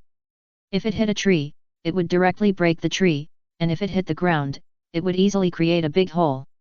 So as the two fought more and more fiercely, the originally normal training ground was turned into a mess. Not only were several trees broken on the side of the field, but the ground was also bumpy. Shizuan's face was full of confusion at the moment. She was not surprised at all that Yakumo had such strength. After all, Yakumo had transplanted the first generation of cells, had the immortal body of the Senju clan, and had learned the super powerful fist from Tsunade. It was normal for her to break a tree with 1 punch. But Shin was different. In the village archives, Shin, the witch of the land of demons, has a noble status, but her strength is the last in the ninja school. When the ninja school was divided into groups, it was because they considered that Yakumo and Shin were both weak, so for the sake of balance, they were grouped with Kimimaro. In fact, not only Shizuan, Tsunade also frowned slightly at this moment. As Yakumo's teacher, she knew Yakumo's background best, so she was also very puzzled as to why Shin's physical skills suddenly became so much stronger. Bang! After another low muffled sound, the two were shaken apart. Yakumo rubbed his numb arm and looked at Shin in surprise. Shin was panting heavily. It is not easy to fight against Yakumo, who has mastered the super strength fist. If she had not come into contact with Shiro, who has activated the zebra state during the battle in the Demon Slayer world this time, which caused the resonance of the breathing method and also inspired her to master the zebra state, she would have been defeated long ago. Of course, Shin does not know that she has mastered the zebra state at present, because even if she fully activates the zebra state like just now, she does not show the real zebra on her body, at most a small blush appears on her face. The strong physique of the Miko makes it impossible for the zebra secret breathing method that burns vitality to leave even a little scar on Shin's face. Although puzzled, Yakumo quickly adjusted his mentality and smiled. Shin, your physical skills are at this level, I don't have to worry anymore. Off the field. Tsunade also smiled and said, this may be some secret technique of the demon country. The inheritance of the witches of the demon country is even older than the history of the ninja village. Shizuan said, it seems that Yakumo will definitely win this test. The first update is here. Recommended tickets, monthly tickets. Chapter 612 Busy and Physical Examination. Similar situations occurred in various training grounds in the village. In a remote training ground near the Hyuga clan, Ninkai and Xiao Li started a contest of soft fists and steel fists. Although Ninkai won in the end, Xiao Li's sharp steel fist still left a deep impression on him, giving him new expectations for this final test. In another training ground, Shikamaru, Koji, and Ino were practicing new tactics. As the new generation of pig, deer, and butterfly, the secret techniques of the three families are highly complementary, including the human bomb chariot that can resist the frontal attack, the shadow imitation technique that focuses on control, and the heart turn technique that is strange and difficult to defend. So after gradually mastering their own core secret techniques, the power of this combination should not be underestimated. There are also Kaiba, Shino, and Hinata, who are also practicing tactics in a remote training ground. There are Byakugan, Parasite, and Ninja Dog with a strong sense of smell in their team, and their reconnaissance ability is directly maxed out. As long as they are careful enough, they can avoid most of the powerful enemies. Just when all the students in the ninja school were trying to improve their strength, Haku and Karin also found Shinji. Bai asked, Shinji, do we really not need to practice? Karin also said, I heard that other teams are doing their final special training. Wouldn't it be bad for us to be idle like this? Shinji waved his hand, it's okay, it's just a final exam. Bai asked carefully, Shinji, are you worried that the two of us will hold you back? Don't worry, we will definitely work hard for this assessment. Yet. Karin nodded repeatedly. Although Bai and Karin need to hide their strength, they will not drag Shinji down because of this. After all, the assessment is conducted in the form of a three-person team. If they hide their strength too much, it will harm Shinji, which is what they don't want to see. Shinji patted Bai and Karin on the shoulders, don't think about it. In my eyes, this is just an ordinary assessment. Seeing that Shinji really didn't care about this final exam, Bai and Karin said goodbye and left. After seeing Bai and Karin off, Shinji returned to his desk. In the eyes of outsiders, he seems to have been too leisurely recently. But in fact, except for the first few days when he returned to the ninja world from the demon world, he rested for a while, and then he was not idle for a moment. Just like now, this one in the apartment is not actually his original body. His original body has been in a secret laboratory not far from the village. This is why he did not agree to practice with Bai and Karin. Now Bai and Karin are not simple. If he practices with them using shadow clones, he might be exposed if he is not careful. So he would rather stay at home and do nothing, rather than have any accidents at this critical moment. In Shinji's secret laboratory. At this time, in the newly expanded database in the underground palace next to the laboratory, there were shadows everywhere. It is obvious. These shadows coming and going in the database are all shadow clones created by Shinji using the shadow clone technique. In order to sort out the information he plundered from the Demon Slayer world as soon as possible, he had to work overtime and did the work of almost 10 people. Fortunately, his chakra is relatively abundant now, and when it is really not enough, he can also use the Huojin to extract the chakra of Karin, Yakumo, and others from a distance for emergency use, so although he is very tired mentally, he can still hold on for a while. In the process of sorting out the information, Shinji has a deeper understanding of the breathing method. Even after combining his own knowledge of the medical ninjutsu system, he found several ways to improve the breathing method to increase its power and further tap the potential of the human body. Of course, the human body is very delicate and fragile, and any changes to the mature system must be made with great caution. Shinji is not arrogant enough to think that he is better than the generations of genius swordsmen in the Demon Slayer world. All he could rely on was the new system of medical ninjutsu in the ninja world, so he suppressed the impulse in his heart and did not rush to improve the breathing method. In addition to his in-depth understanding of the breathing method, Shinji did not slack off in his efforts to attack the samsara eye. In the laboratory, after operating the instrument for a while, Shinji finally obtained the data he wanted. With this newly released data, he found the data of the physical examination for Karin and compared them one by one. The cell activity is not enough. The peak value of the chakra fluctuation is not up to standard. The total amount of chakra is also a problem. The more he compared, the more solemn his expression became.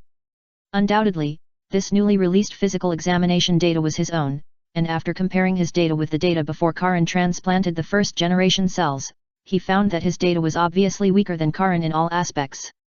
But this is normal. After all, Karin is a member of the Uzumaki clan, and she is indeed much better than him in terms of total chakra, vitality represented by cell activity, etc. Shinji's advantage is that he now has a pair of eternal Mangeki Sharingan, and the quality of his Yintun chakra is one level higher than that of Karin when she transplanted the first-generation cells. This is my only advantage, I must use this advantage to increase the success rate as much as possible. Shinji thought secretly. Transplanting the first-generation cells is a hurdle for anyone, even if it is Shinji now, he still has no idea whether he can get through this hurdle. You know, if he was the one who underwent the operation, he might not be able to activate the Huojin in time to transfer the excess Yang escaped chakra out of his body. Yakumo and Karin both fainted during the operation. If he couldn't resist and fainted during the operation, he might not wake up. So for him, it's not too careful. Putting down the medical examination report, Shinji came to an instrument again and checked his chakra strength. After getting the result, he compared it with the record book hanging on the instrument and said to himself, "Today my Yin escape chakra has increased again. It seems that my eternal Mangeki Sharingan has not reached its limit and can still be nourished by the power of all things." After pondering for a while, Shinji finally made up his mind. He planned to wait until his eternal Mangeki Sharingan could no longer be improved and was nourished to the extreme by the power of all things before performing the first-generation cell transplantation. Although this would waste some time, it was safe and secure. According to his estimation, as long as he could successfully survive the first-generation cell transplantation, it would be smooth sailing all the way to the impact of samsara. Here is the second update. Please recommend and vote for me. It's just a small favor, please help me. Please leave. Please leave. Today, my phone burned the Wi-Fi. I backed up the data, contacted after-sales service, and then went to the store to repair it. I was exhausted all day. It's really troublesome for people nowadays to have a broken phone. I heard that my model would burn the Wi-Fi before. I haven't encountered it in 2 years. I was a little lucky. As a result, it happened today. Got it, bad luck. Chapter 613 Sorting. After combining his current physical examination data with Karin's previous data, Shinji suppressed the urge to transplant the first-generation cells immediately. When it comes to attacking the samsara eye, haste makes waste. And as long as all the links are prepared properly, he can achieve the goal steadily, so he really doesn't need to rush. Putting aside the idea of surgery, he shifted his energy to sorting out the legacy of the Demon Slayer world. Through careful classification and sorting, Shinji confirmed that he had collected a total of 30 breathing methods, including the origin breathing method of the sun breathing method, as well as various other branch breathing methods created by later generations. In addition to breathing methods, there are a total of 742 volumes of training techniques, experience related to breathing methods. Among them, 9 volumes involve high-level breathing methods such as marks and transparent world. 2 of the 9 volumes are even written by Yubayashiki Ryohei, which almost summarizes the understanding, research, and prospects of breathing methods by predecessors, and marks his own views. It is a very valuable reference material. Not to mention that he has thoroughly understood all these materials, even after a rough combing, Shinji himself has benefited a lot. Combined with the medical ninjutsu system he has mastered, he has a clearer direction for optimizing breathing methods. The swordsmen have not reached the extreme in the development of breathing methods. After a pause, he continued to say secretly, this is not their fault, but their bodies are not enough to support them to continue to develop breathing methods. After all, just opening the marks is enough to cause the geniuses among them to die young, but I am different. Shinji is very clear about his advantages. Chakra makes the vitality of ninjas far superior to that of swordsmen, and the existence of medical ninjutsu gives ninjas the opportunity to challenge the limits of the human body. So in his opinion, at least before the 6 paths level, optimizing the breathing method can bring him a great improvement in combat power and help him maximize the use of the body's strength. As for after the 6 paths level, the body at that time has begun to be chakra-based, or energy data-based, such as 8 gates of Dunjia and breathing methods, which are based on human flesh and blood organs, are of much less use. Just like Kagaya Otsutsuki, she does not need to practice this kind of physical skills, and the 80 Gods air attack she performs is stronger than the final secret Night Kai launched by Might Guy who opened the Death Gate. This does not mean that Kagaya Otsutsuki's physical skills are better than Guy, but as a bloodline net, Kagaya Otsutsuki no longer needs physical skills to improve her utilization of her body, because her body has long been chakra-based and has been separated from the level of flesh and blood. This makes it possible for her to be clumsy in physical fighting skills without preventing her from exerting her strength 100% at will. After finishing the information related to the breathing method, Shinji began to sort out the information related to the ghost. This part actually attracted Shinji more than the breathing method, because immortality is an irresistible temptation for any living being. However, after carefully sorting out the information related to the ghost, Shinji was slightly disappointed. The potential of the ghost is actually not as great as Shinji imagined. The improvement of the ghost's strength is completely controlled by the Ghost King to a certain extent. In other words, once you become a ghost, you are almost equivalent to the Ghost King's servant. Back then, Yubiashiki Ryuhei first severely injured and captured Muzan Kibutsu, and used some method to separate the Ghost King's power of Muzan Kibutsu, and then became a ghost by absorbing the Ghost King's power, which allowed him to get rid of the control of the Ghost King. If he became a ghost in other ways, then even if he was a lantern bearer, he would still be restricted by the Ghost King. Ordinary ghosts, although they have a long life, are limited in their strength by the Ghost King, who can almost decide their life and death. The Ghost King's strength is relatively unlimited. But from Yubiashiki Ryuhei's notes, after reaching a certain critical point, the Ghost King's strength will actually stagnate. No matter how much he devours living beings and drinks flesh and blood, the growth of strength will become extremely slow. Yubiashiki Ryuhei himself is a typical example. He slaughtered many civilizations, and the number of lives he killed is difficult to verify, but even so, his strength has not broken through the limit of the alien ghost. No matter how brutally he plundered, he was still trapped in the power of flesh and blood. His efforts were just to slowly enhance the use of flesh and blood. So Yubiashiki Ryuhei himself is the most intuitive example. Even if he gave up human dignity, the structure of the human body, and even the form, the ultimate limit of the Ghost King's power is nothing more than Yubiashiki Ryuhei. In comparison, after reaching the 6 paths level, one can transform oneself into chakra, use chakra to back up one's soul and body, and impact a higher level of life form, which is obviously a whole level higher than the power of the Ghost King. Therefore, in the ninja world with chakra, giving up the achievement of the 6 paths level, or the stronger bloodline net, and turning to destroying one's body and becoming a foreign object like a ghost is obviously a stupid behavior. And according to Yubiashiki Ryuhei's research, ghosts cannot achieve true immortality. Low-level ghosts will slowly lose themselves in a long life, lose their will as human beings, and eventually become a beast that only knows how to be bloodthirsty. Compared to high-level ghosts, the loss of self will be slower, but still can't be contained. Even the Ghost King himself has this problem. Ryuhei Yubiashiki mentioned in a notebook that if it weren't for the light reminding him all the time, he wouldn't even realize that his part of his will as a human was being worn away bit by bit. He analyzed that this was because of the alienation of his body, which caused his senses to change, and his thinking patterns, pain perception, physiological reactions, etc. also began to be different from ordinary people, which made him not only physically abnormal after becoming a ghost, but also psychologically abnormal. And the bloodthirsty instinct will destroy his original moral values and values, slowly affect him, and eventually alienate him into a completely different person from his original self. Looking at the analysis in Ryuhei Yubiashiki's notebook, Shinji smiled. As a medical ninja, Shinji can naturally see that Ryuhei Yubiashiki's analysis is not comprehensive. The most critical factor in becoming a ghost and slowly losing his self-will is that the flesh and blood power of the ghost also has its own consciousness, and the bloodthirsty instinct is its external manifestation. The stronger the power of flesh and blood, the stronger the will rooted in flesh and blood will be.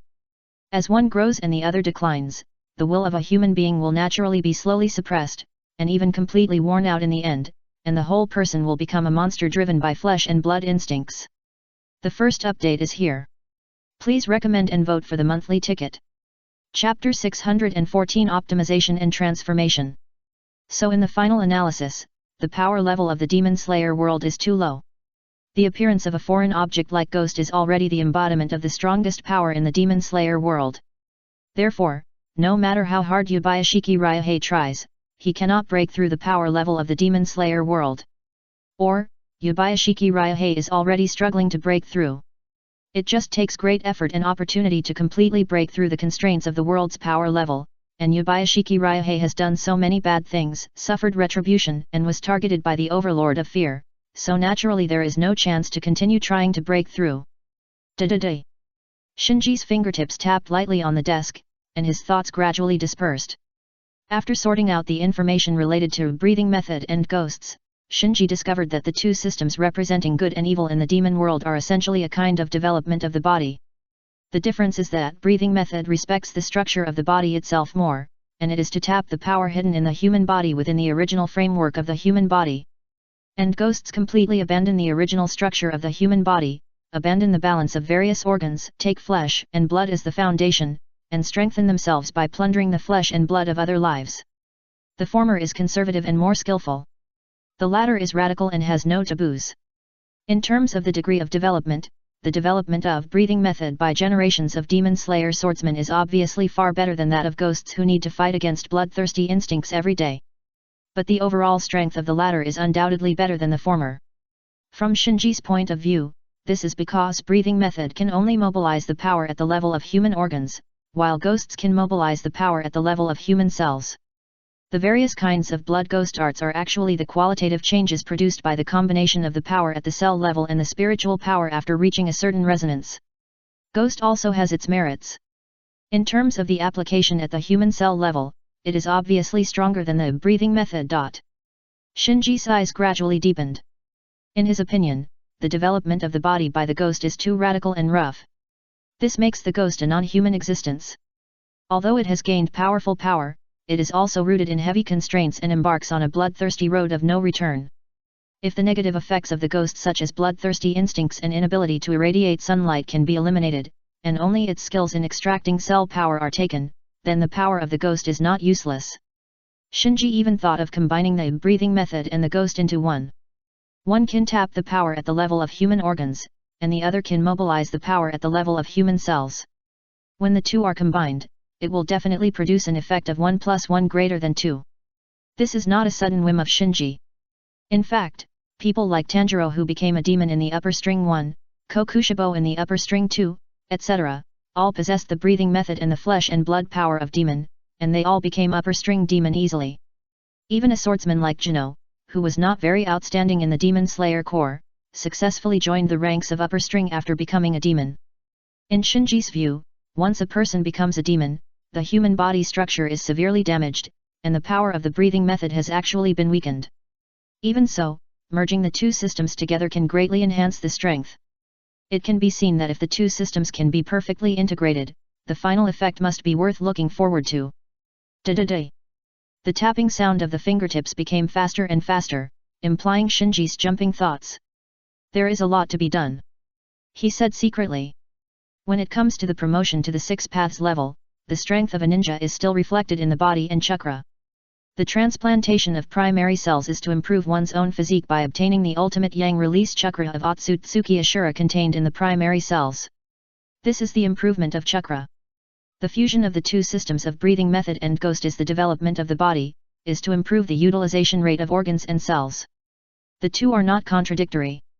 Because chakra is the product of the fusion of physical strength and spiritual strength, if physical strength becomes stronger, it can also greatly improve the quantity and quality of chakra. Not only do the two not conflict, but they complement each other. Shinji even feels that if the physical strength is strong enough, it will be a great help to impact the 6 paths level in the future. You must know that forcibly becoming the 10 tails Jinkriki is a very painful thing. People like Obito almost fainted from the pain. Therefore, without a strong physique as support, even if the 10 tails is in front of you, becoming the 10 tails Jinkriki is a very risky thing. Thoughts turned frequently, and the vague ideas in Shinji's mind gradually became concrete. He took out his notebook and began his own conception. The whole process is divided into 3 steps. The first step is to optimize the breathing method. With the physical strength of ninjas, there is still a lot of room for optimization of the breathing method, and the types of breathing methods are too complicated. Shinji can completely take the strengths of all of them and use this optimization to create the strongest breathing method. The second step is to transform the ghost. The disadvantages of the ghost are too great. Even if it sacrifices some of the ghost's vitality, Shinji must completely eliminate those disadvantages. At least Shinji must ensure the structure of the human body and the balance of various organs in the body. He must not abandon the essence and become a slave of flesh and blood like a ghost. The third step is to combine the breathing method with the flesh and blood power of the ghost. If the first 2 steps go smoothly, this third step is actually not too difficult. After all, Shinji has practiced the breathing method and learned medical ninjutsu. He knows all the organs and physiological structures in the human body. Many problems that are difficult for swordsmen or ghosts to overcome are not a problem in his eyes. Shinji already had an idea about optimizing the breathing method, or to be more precise, he was inspired by Ryohei Ubayashiki's notes. Ryohei Ubayashiki actually considered optimizing the breathing method, because in his opinion, a wide variety of breathing methods would only distract the swordsman's energy. Only when everyone specializes in one breathing method can this breathing method be continuously improved and pushed to perfection. But throughout his life, he failed to create a perfect breathing method. This is not only because Ryohei Ubayashiki's vision and realm are insufficient, but also because there are many objective factors. In Shinji's case, these problems do not exist. The existence of pupil techniques allows Shinji to easily perceive the airflow inhaled from the mouth and nose, the changes in the human body, the flow of blood in the blood vessels, the strength of muscle contraction, etc. through the human body. And the existence of medical ninjutsu allows him to use chakra to easily strengthen a certain organ, a certain airway, or a certain blood vessel in the body. These are not what a swordsman can do. The second update is here. Please recommend and vote for me. It's just a small thing, please help me. Chapter 615 Blue Blossom. Finding advantages and playing to them has always been Shinji's code of conduct, so he did not feel intimidated by the fact that Ryohei Ubayashiki did not do it. Instead, because of the regrets between the lines of Ryohei Ubayashiki's notes, he felt a sense of pride in his heart that he had to accomplish this. After thinking for a long time, Shinji decided to put aside the first step of optimizing the breathing method and start with the second step of transforming the ghost. Because Ryohei Ubayashiki, as the Ghost King, has made many attempts to transform the ghost, and there are several directions that Shinji feels are very promising. If he continues on this basis, he may be able to reap the rewards in a short time. After making up his mind, Shinji immediately took action. First, he sorted out all of Ryohei Ubayashiki's experimental notes related to the ghost. The birth of the ghost was, to some extent, an accident. It was the product of a special potion and a special bloodline that came together by chance. It was a joke of fate. Ryohei Ubayashiki had already tortured out the recipe for the special potion from Musen Kibutsu. Not only the recipe, but also various medicinal materials were stored in Ryohei Ubayashiki's laboratory, and now they were all taken back by Shinji.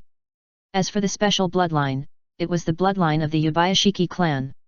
Ryohei Ubayashiki personally destroyed his own family after discovering this in order to eliminate future troubles. However, in order to study the ghost, he retained some blood and cell samples of the Ubayashiki clan when he destroyed his family, and these were also packed and taken back to the ninja world by Shinji. So as long as Shinji was willing, he could completely cultivate a brand new ghost in his own experiment based on the notes. Of course, he was not trying to create a brand new ghost, but the ghost's ability to extract power at the cellular level. After sorting out all the experimental notes of Ubayashiki Ryohei, Shinji began to try. He first placed the herbs on the test bench one by one, and then his eyes slowly focused on the prescription. What a complicated medicine! Even a pharmacist like Shinji couldn't help but frown slightly. This prescription was very complicated and cumbersome. He really couldn't understand how the doctor who treated Musen Kibutsu came up with it. After a long time, Shinji finally mastered the medicinal properties of various herbs on the prescription. Many of these herbs are unique to the demon world and are top-notch in the ninja world, so Shinji doesn't have much room for trial and error. If it's just there might be no problem in brewing according to the prescription, but if you want to improve the prescription, the difficulty will be increased all of a sudden. Even the top pharmacist in the ninja world, or even a group of pharmacists, may not be able to do it. However, Shinji is different. He has a pair of Manjiki Sharingan that can peek into the branches of fate. Under the Izanagi fate, he can turn any possibility into reality. After slowly closing his eyes, Shinji suddenly opened them. The previously inky eyes were now scarlet, and there was a strange glow on the pupils. Undoubtedly, the pupil technique had been activated. At this moment, countless layers of phantoms appeared in Shinji's eyes. These were all branches of fate and possibilities for the future. Resisting the drastic consumption of pupil power, Shinji began to look for the future he hoped to see. He had already mastered the medicinal properties of all the herbs in the prescription, so he could achieve his goal of optimizing the prescription by reducing the proportion of certain herbs. For example, one of the herbs, called erosion heart grass, can stimulate blood flow and has extremely strong medicinal properties. Overdose can cause the heart to be overwhelmed and cause sudden death. Another example is a herb called intestinal flower, which can enhance appetite and promote digestion. Overdose can cause the patient's intestines to perforate. These are more like poisons than herbs. There are many herbs that are both medicines and poisons in the prescription, and the dosage of many of them is far beyond the normal range, so what Shinji has to do is to delete these strong herbs so that the medicine will not damage the body structure of the user. However, the prescription is a whole, and the medicinal properties of various herbs check and balance each other and promote each other.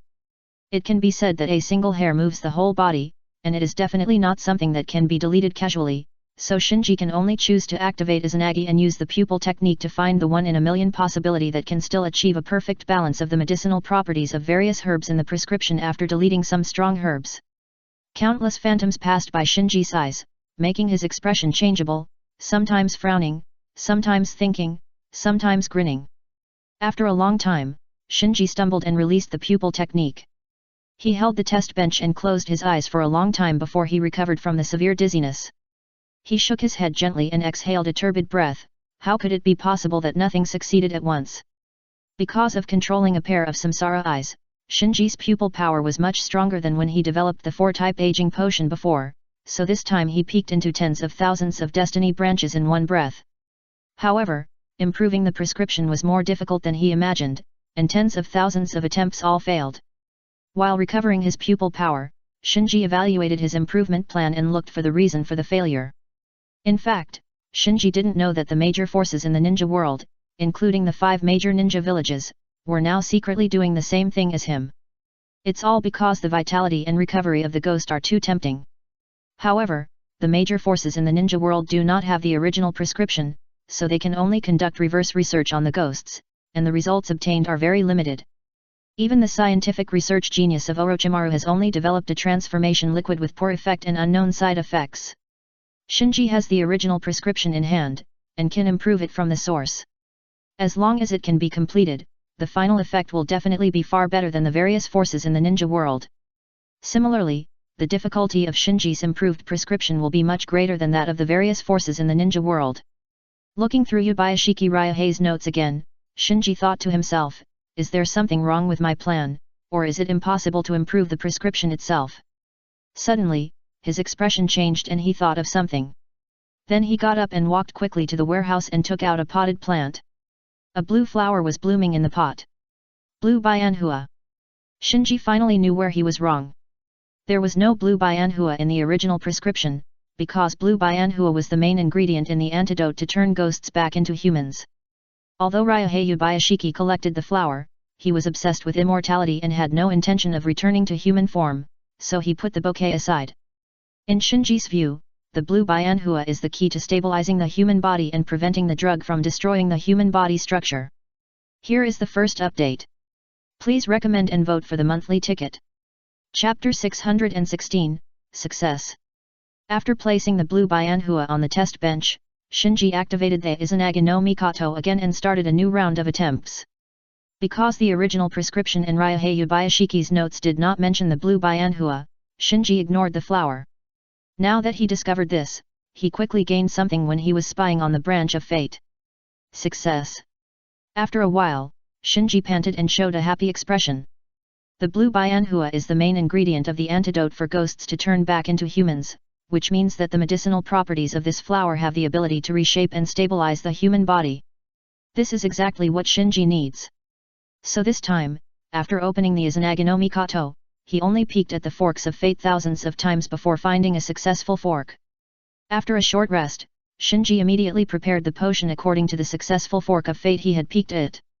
A few hours later, a bottle of potion with a faint blue fluorescence was born. With Shinji's current attainments in pharmacy, he can judge whether the potion is successfully prepared by simply looking and smelling, and then using some instruments. So he looked at this tube of faint blue reagent, and the corners of his mouth rose slightly. Let's call you Blue BB. Blue. Bana no 1. The next step is the live experiment. Shinji will not use live people like Orochimaru. His experimental subjects are divided into two levels, the first level is mice and the second level is monkeys. Only after the mice live experiment, will the second level monkeys come. Then, it will be people. Because mice and monkeys are ready in the secret laboratory, Shinji simply formulated a live experiment plan and started the live experiment in full swing. After injecting blue Bana number 1 into 10 mice, Shinji began to observe and record the changes in the mice. Not only are all kinds of instruments in his laboratory complete, he also used the Susanoo Sun Tio Yuchan to control a pair of blood dragon eyes that can control blood, so all the changes in the mice could not escape his observation. Soon he found that after these mice were injected with blue Higanbana no 1, their heart rate, metabolism and even the most intuitive speed and strength were greatly enhanced. Most importantly, the mice did not change shape or show bloodthirstiness. The internal organs function normally and there is no morphological change. After confirming this, Shinji used the Nichiren sword to cut off the tails of the mice. It was found that the broken tails of the mice did not turn into ashes. Although the wounds healed quickly, they did not grow new tails like the ghosts. Compared with the ghosts, the recovery ability is weakened, and the broken limbs cannot be regenerated, but there are also advantages and disadvantages. The broken limbs will not turn into ashes under the Nichiren sword, which means that they are not afraid of sunlight after being injected with blue Higanbana no 1. This result was what Shinji expected, so the first level of live mouse experiment passed smoothly. Next, Shinji immediately started the second level of live monkey experiment. Just like before, after injecting the blue Higanbana number 1 into the 3 monkeys, Shinji observed carefully. The changes in the monkeys were much more significant than the previous mice. One of the more irritable monkeys even pulled the cage forged by King Kong out of shape, showing the changes in its own strength in the most intuitive way in front of Shinji. After trying all the previous attempts on mice on monkeys, Shinji was overjoyed. In the 13 live experiments, there was no death. Although the efficacy of the drug varied due to the different constitutions of the experimental subjects, it was basically the same. All of them have met Shinji's initial expectations. Finally, Shinji extracted cell samples from 10 mice and 3 monkeys and put them under the instrument for cell telomere testing. Recovery ability can be directly reflected, but lifespan is difficult to directly reflect. Therefore, if you want to understand the changes in the lifespan of these experimental subjects injected with blue Bianhua no 1, you must use instruments to analyze the cell telomeres and infer the approximate lifespan range of the cell owner. After Shinji's careful analysis, he finally concluded that all the experimental subjects not only did not obtain eternal life similar to that of ghosts, but also had a small loss of 3% to 5%. That is to say, if converted to humans, there will be a loss of about 5 years of lifespan. It is indeed like this. Shinji was not too disappointed. Because the long lifespan of the ghosts is essentially maintained by constantly plundering the flesh and blood of other lives, and the experimental subjects injected with blue Higanbana number 1 do not have a bloodthirsty desire. They only gain the ability to mobilize their own cellular power, so their lifespan cannot be as long as that of the ghosts. As for the loss of lifespan, it is because extracting the power of cells is itself a consumption of vitality. This is like Kai opening the death gate and the swordsman opening the stripes, all of which are using vitality to exchange for strength. Relatively speaking, compared with its powerful improvement, the loss of only 5 years of lifespan is already a very small side effect. You must know that in the world of ninjas, there are very few ninjas who can live to old age. Many ninjas don't have the old age stage at all. Even as strong as the shadows of each village, it is difficult to find a ninja who died of old age. So if you can use 5 years to exchange for a secret technique to extract power at the cellular level, I'm afraid all ninjas will flock to it. The medicinal properties of Blue Higanbana No. 1 are milder than I thought before. Is it because I added Blue Higanbana? Shinji sighed. His analysis was correct. That Blue Higanbana was the key among the keys. And the medicinal properties of Blue Higanbana No. 1 were so mild that all the experimental subjects not only did not die, but even their temperaments remained the same. This gave Shinji the idea of using ninjas for live experiments. But who should I let test the medicine? In a forest outside Konoha village. Just when Shinji was worrying about the candidate for drug testing, Longshi of Kyuzagakure village routinely reported to Karin about the recent situation of Kyuzagakure village and the intelligence of the major ninja villages collected by Kyuzagakure village. After the report, Longshi hesitated for several times. Seeing this, Karin asked, "What do you want to say?" Longshi summoned up the courage to say, "Sir, the village has already found out the whereabouts of Ryukui. My brother said that the village can only send people to investigate without your permission, so I would like to ask you." Before Longshi finished speaking, Karin waved her hand. "He and the box of bliss are very dangerous, you can't solve them. I don't have time to deal with this recently, wait a little longer. The second update is here. Please recommend and vote for me. It's just a small favor, please help me." Chapter 617 You've become stronger. Not to mention that Ryosho left in disappointment, Karin, who had obtained the information recently collected by Kyuzagakure village, reported the information to Shinji as soon as possible. Shinji had expected that all forces, including the 5 major ninja villages, were still investing in the research of ghosts, so he didn't feel strange. As for the whereabouts of Tanjiro and others who were found by Kyuzagakure village to be innocent and upper string 1, Shinji also acted indifferent. As a lantern bearer, he had long known the locations of Tanjiro, Naruto and other upper string demons who were stranded in the ninja world. The reason why he didn't deal with them. First, because the other party was very honest and didn't do anything wrong in the ninja world. Second, he couldn't spare the time for the time being. As the Demon Slayer world was fully infiltrated by the Overlord of Fear, all the forces in the Demon Slayer world were suppressed by the Overlord of Fear, including pollution. So at this time, Tanjiro, Naruto and others could no longer spread pollution, because the source of pollution behind them was about to become food in the Overlord's stomach. In this case, as long as Tanjiro and Naruto did not mess around, Shinji could temporarily turn a blind eye to them. But in the end, after learning about Longshi's request, Shinji suddenly became thoughtful. At the moment, he was short of 1 or 2 ninjas to test Blue Higanbana No. 1, and after thinking about it, Longshi was a good candidate.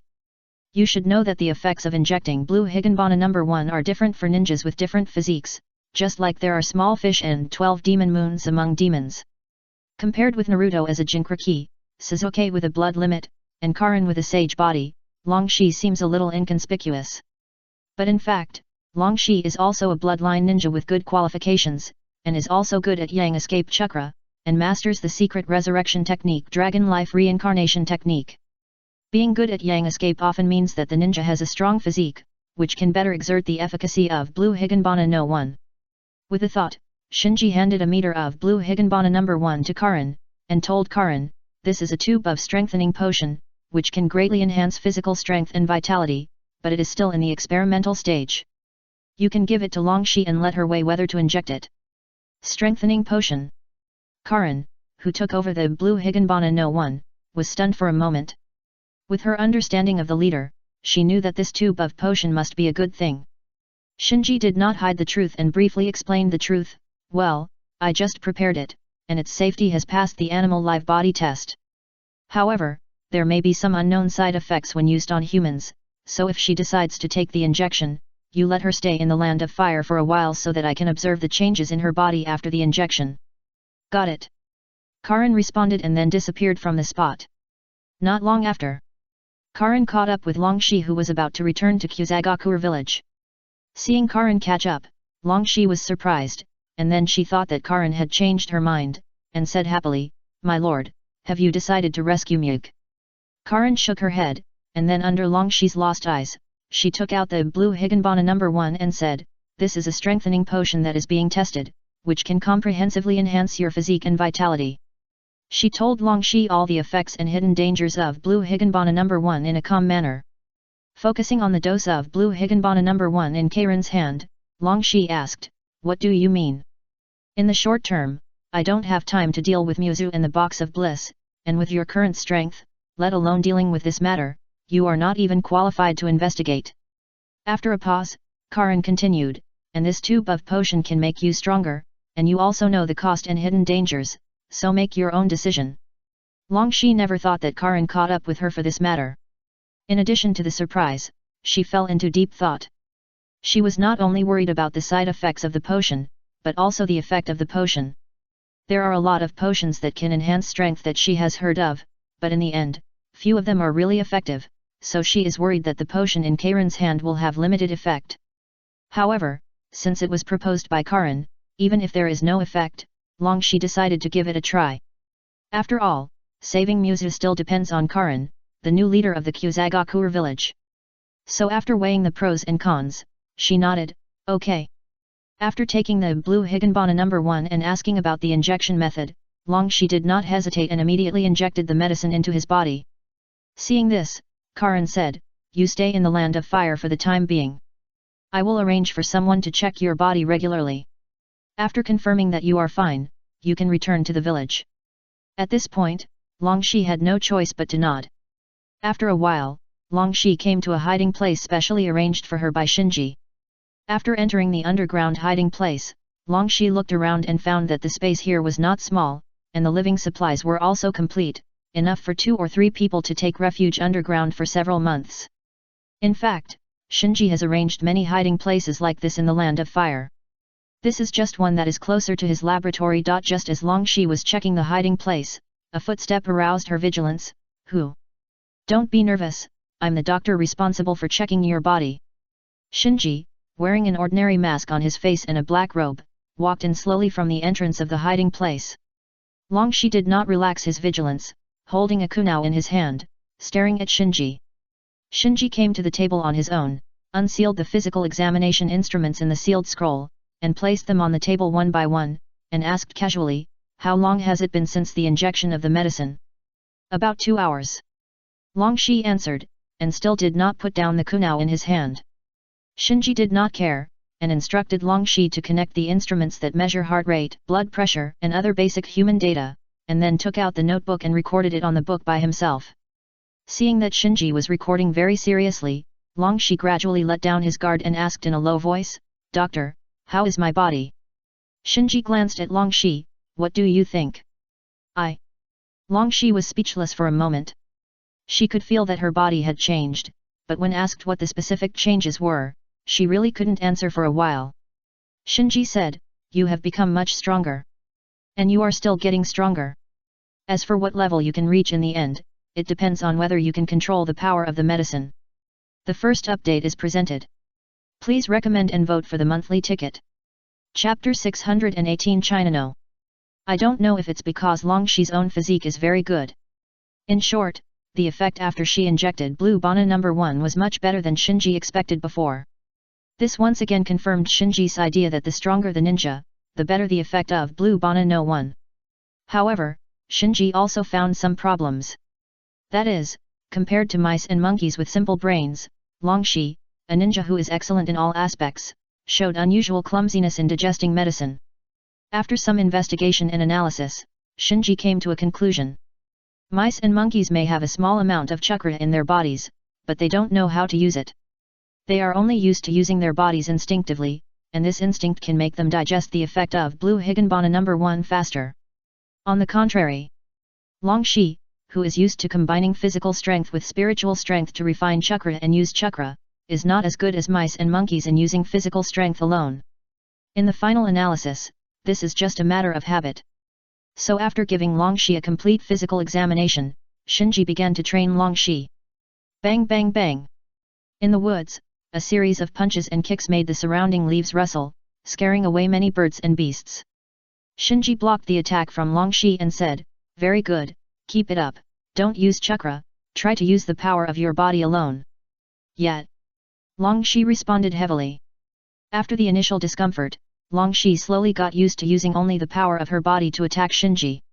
As her body gradually moved, she was surprised to find that her strength had become several times stronger without her noticing. Just now, the full-strength punch unexpectedly broke a small tree as thick as a thigh. Not only that, the injured fist recovered in just a few seconds, and after wiping off the blood stains, she found that there was no scar left on the fist.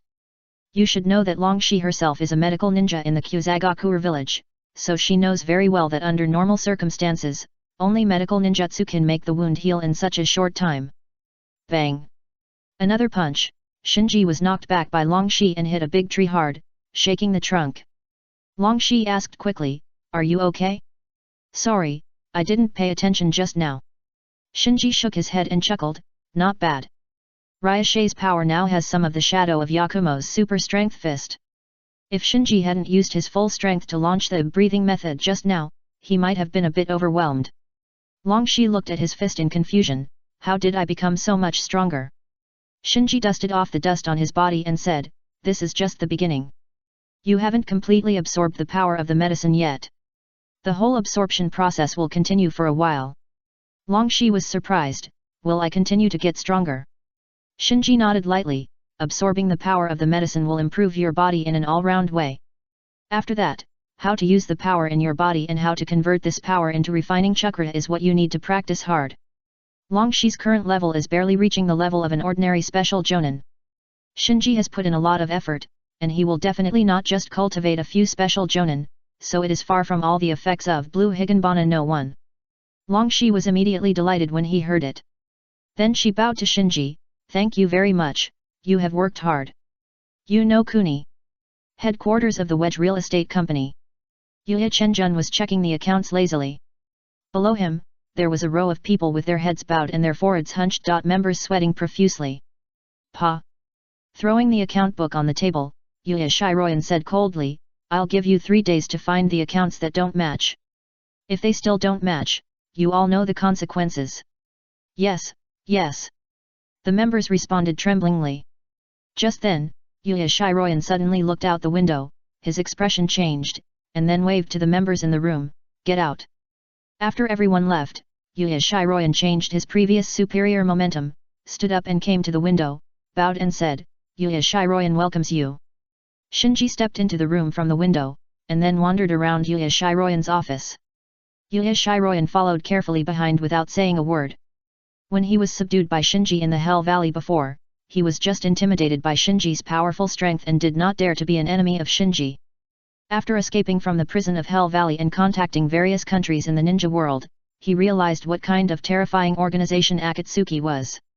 Not to mention a ninja clan like Uchiha, even Konoha village, or even the 5 major ninja villages combined, could not do anything to Akatsuki.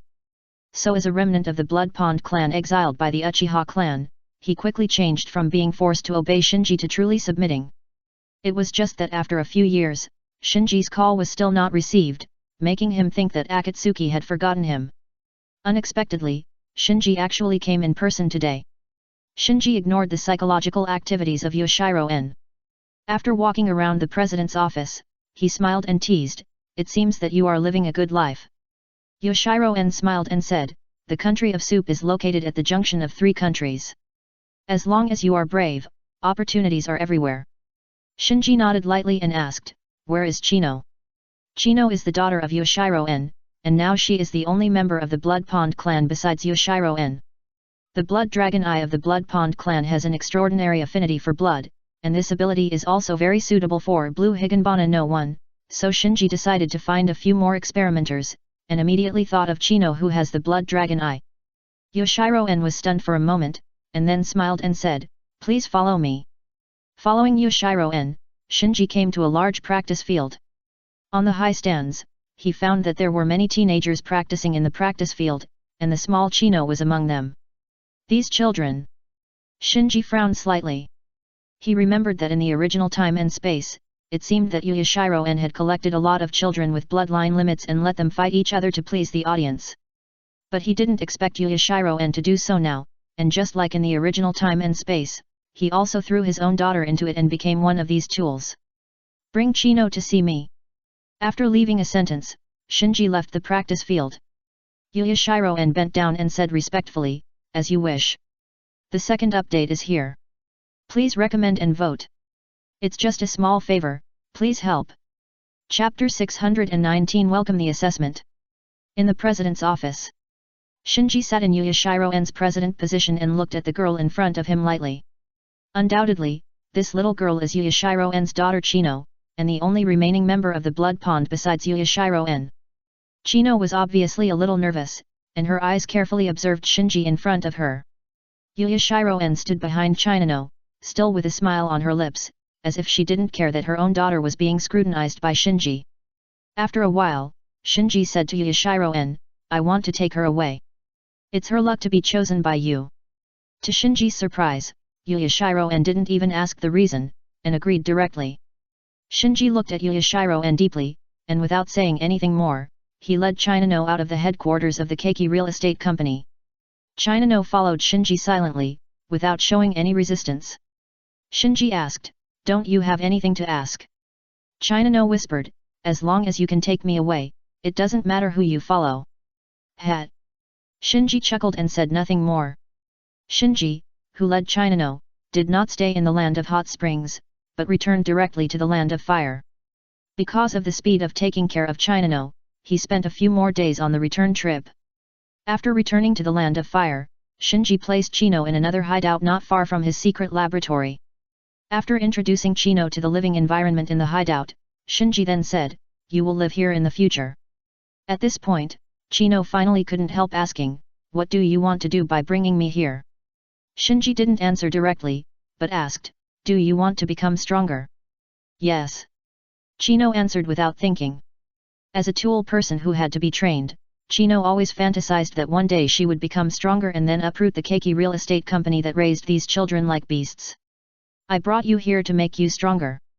As Shinji said, he took out a dose of blue Higanbana No. 1. Chino looked at the syringe containing blue Higanbana No. 1 and shrank her neck, as if she remembered some bad memories.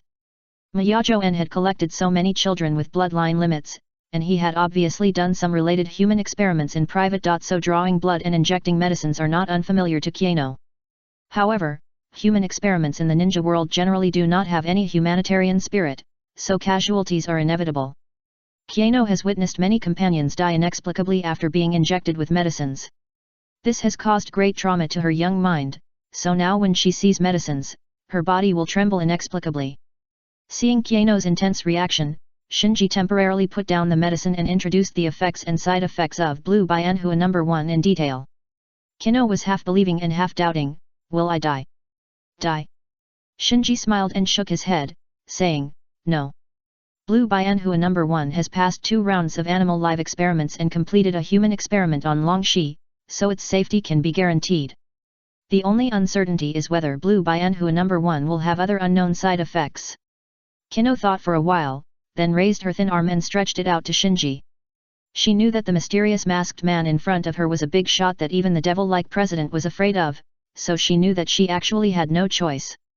Shinji injected the blue Higanbana No. 1 into Chino's body, then connected the instrument and monitored Chino's vital signs data.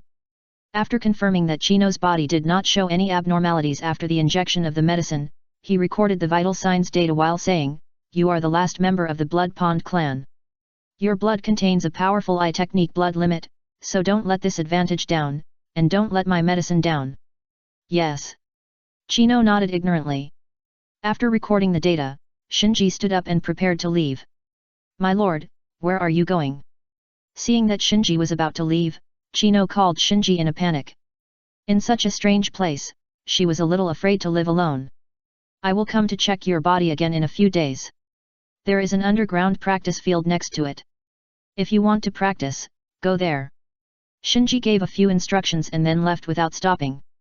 Because of the trip to the land of hot springs, there is not much time left before the final exam, so Shinji needs to return to the village to deal with the exam. Konoha village. Huff, huff. Sasuke and Naruto were panting face to face. Sakura outside the venue quickly handed them towels and drinks, with a worried look on her face. Sasuke, Naruto, you should take a break. No time. Sasuke and Naruto said in unison. Then, the two of them were stunned for a moment and smiled together. After this week's special training, the two not only improved their strength a lot, but also their tacit understanding and feelings have been significantly improved. Take a break. Suzuki said, took the towel handed by Sakura and wiped his sweat. Naruto drank the drink in big gulps. After resting for a while, Naruto asked, Suzuki, do you think we can win the first place this time? Sakura immediately pricked up her ears. Suzuki pondered for a moment, Shinji's team is not very strong, Haku and Karin are just dragging their feet.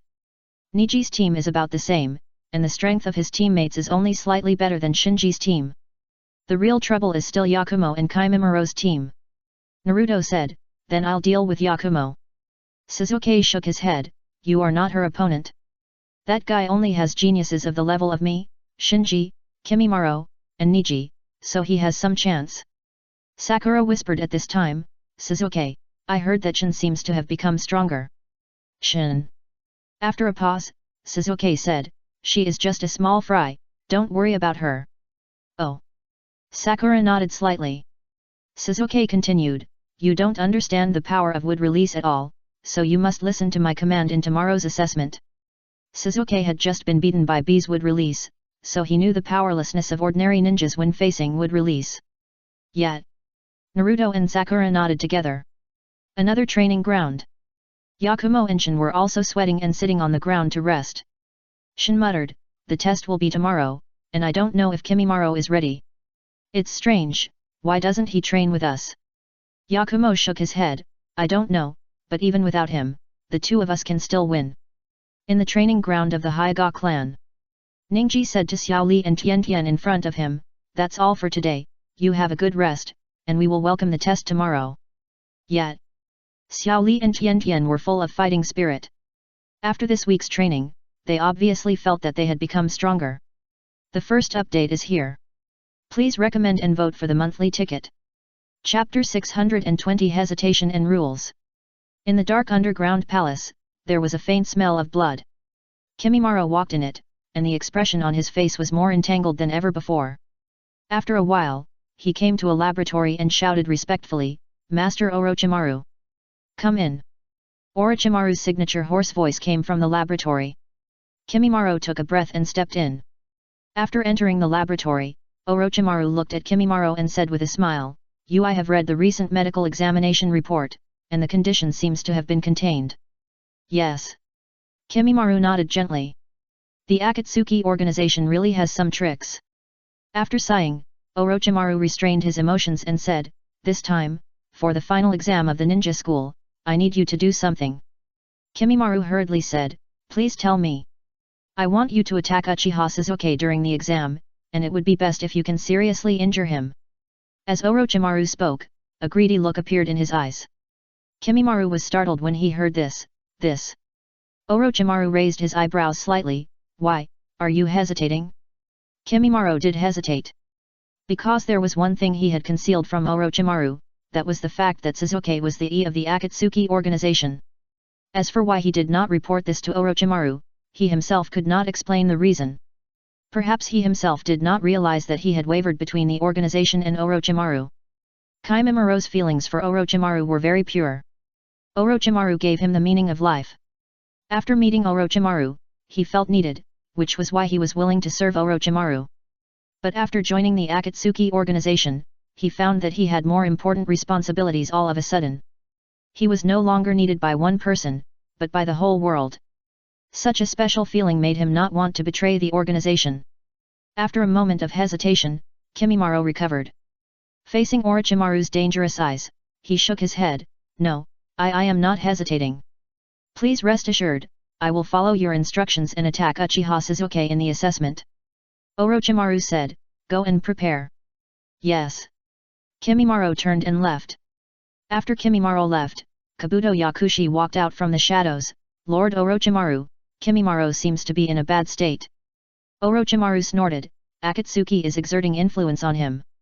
Kabuto Yakushi's heart sank, do I need to monitor him? No. After a pause, Orochimaru said, he has no effect on me anymore. As long as he can do what I tell him to do this time, there is no need to worry about him. Understood. Yakushi Kabuto nodded. He also knew Kimimoto's condition and knew that it was a terminal illness. Even if Akatsuki had any solution, it would at most prolong his life for a while. Therefore, Kimimoto's value was just as Orochimaru said. There was not much left. Now it was just a waste. Early the next morning, the students who had rested for nearly a week came to the ninja school. The news of the final exam of the ninja school had spread in the village, but no one knew the specific content of this exam, so the focus of the villagers' discussion was only on topics such as who would win. Haha, we have developed a new set of tactics, you have to be careful. I don't know what the content of the exam is, it's really worrying. Speaking of actual combat, I think it will most likely be carried out in the Forest of Death. In the auditorium of the ninja school, all the students who participated in this assessment gathered together. After a week of preparation, everyone was obviously a little restless.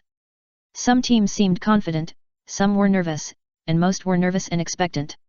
At this time, several ninja school teachers led by Irika walked into the auditorium holding a document marked Top Secret. It's finally here. Top Secret document. Do you have to be so scary? Seeing the ninja school put on this posture, even the students who were confident before became nervous at this moment. Feeling the change in the atmosphere in the auditorium, Suzuki raised the corner of his mouth and glanced at Yakumo, Shinji, Kimimaro, and Niji in the crowd. Having experienced cross-border combat, he did not take this kind of assessment of the ninja school seriously at all. Feeling Sasuke's gaze, Yakumo also looked over, his eyes met with Sasuke's, and he did not give in. Kimimaro lowered his head, rarely distracted. Shinji tilted his head, as if he was absent-minded. Niji whispered something to Xiao Li next to him every day. Obviously. Unlike ordinary students, the geniuses did not care too much about the scene created by the ninja school, and they still did their own thing.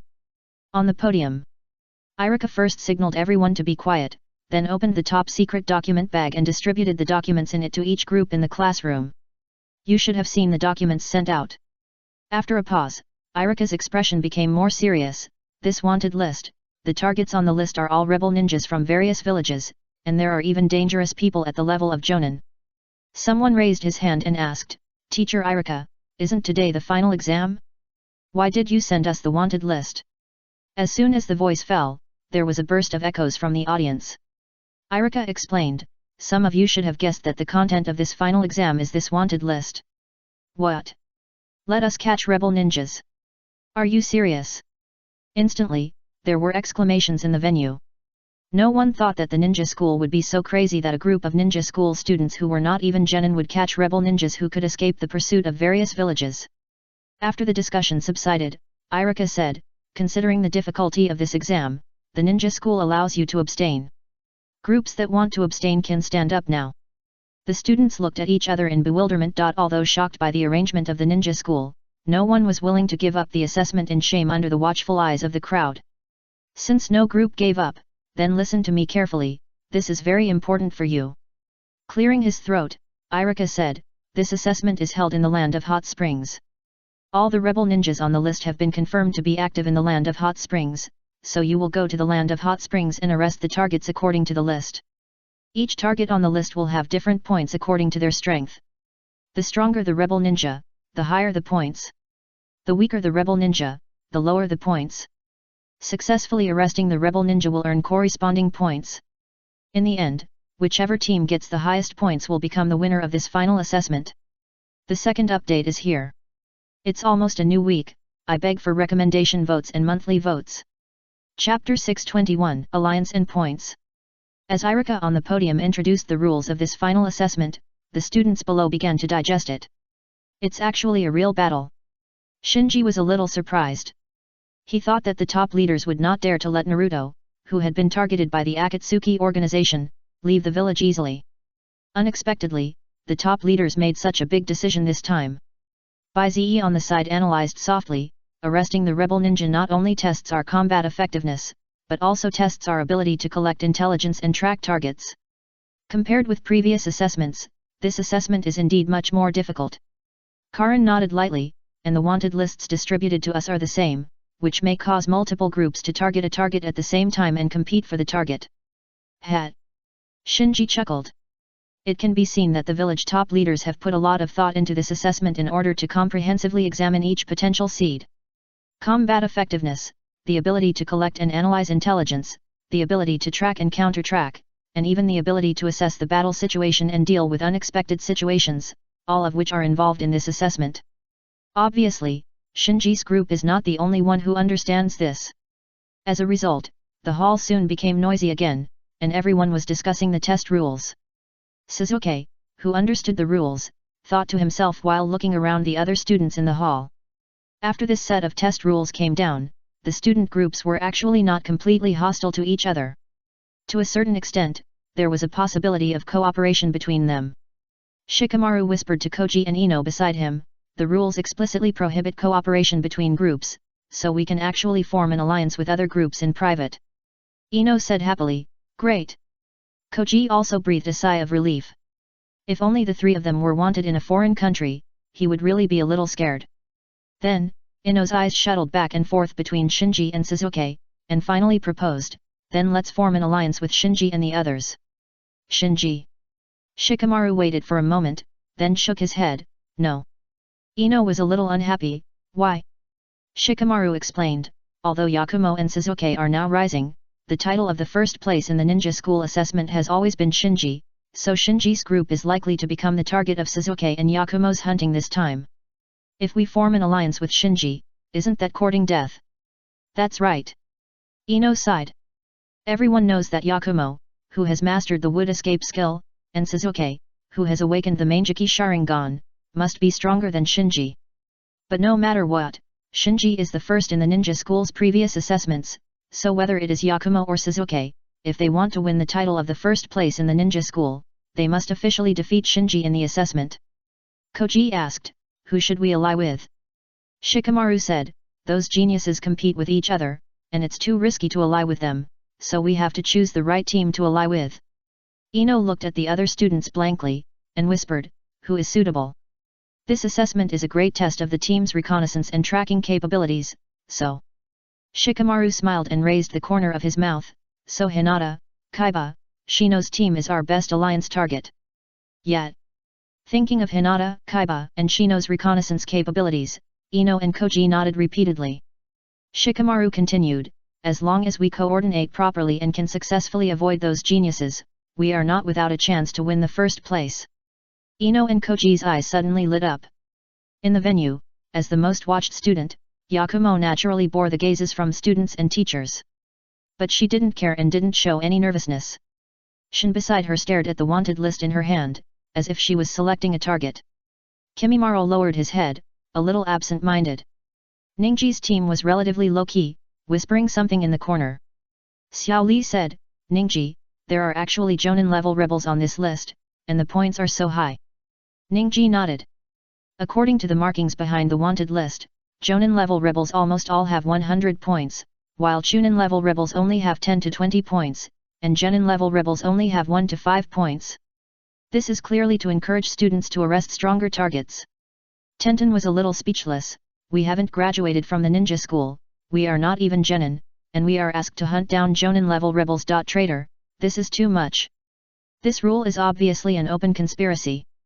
Successfully hunting down a Jonin-level traitor is equivalent to successfully hunting down 5 to 10 Chunin-level traitors, and if converted to Genin-level traitors, it is equivalent to dozens or even hundreds. This is undoubtedly a huge temptation for the team that can hunt Jonin-level traitors. Not to mention others, even Niji is a little tempted." In a monitoring room next to the venue, Tsunade, Jiraiya, Kakashi, Kai, Asuma, Hong and other Konoha Jonins are gathered together, observing the performance of the students in the venue through monitoring from various angles. Seeing that the students who learned about the assessment rules had a heated discussion, the Jonins in the monitoring room also whispered. Hong was a little worried, "Is it too risky to put a Jonin-level target on the list?" Asuma smiled and said, "Don't worry, those Jonin-level rebels have been screened, and there are no rebels from the 5 major ninja villages. In the ninja world, the levels of Genin, Chunin, and Jonin are not strictly divided.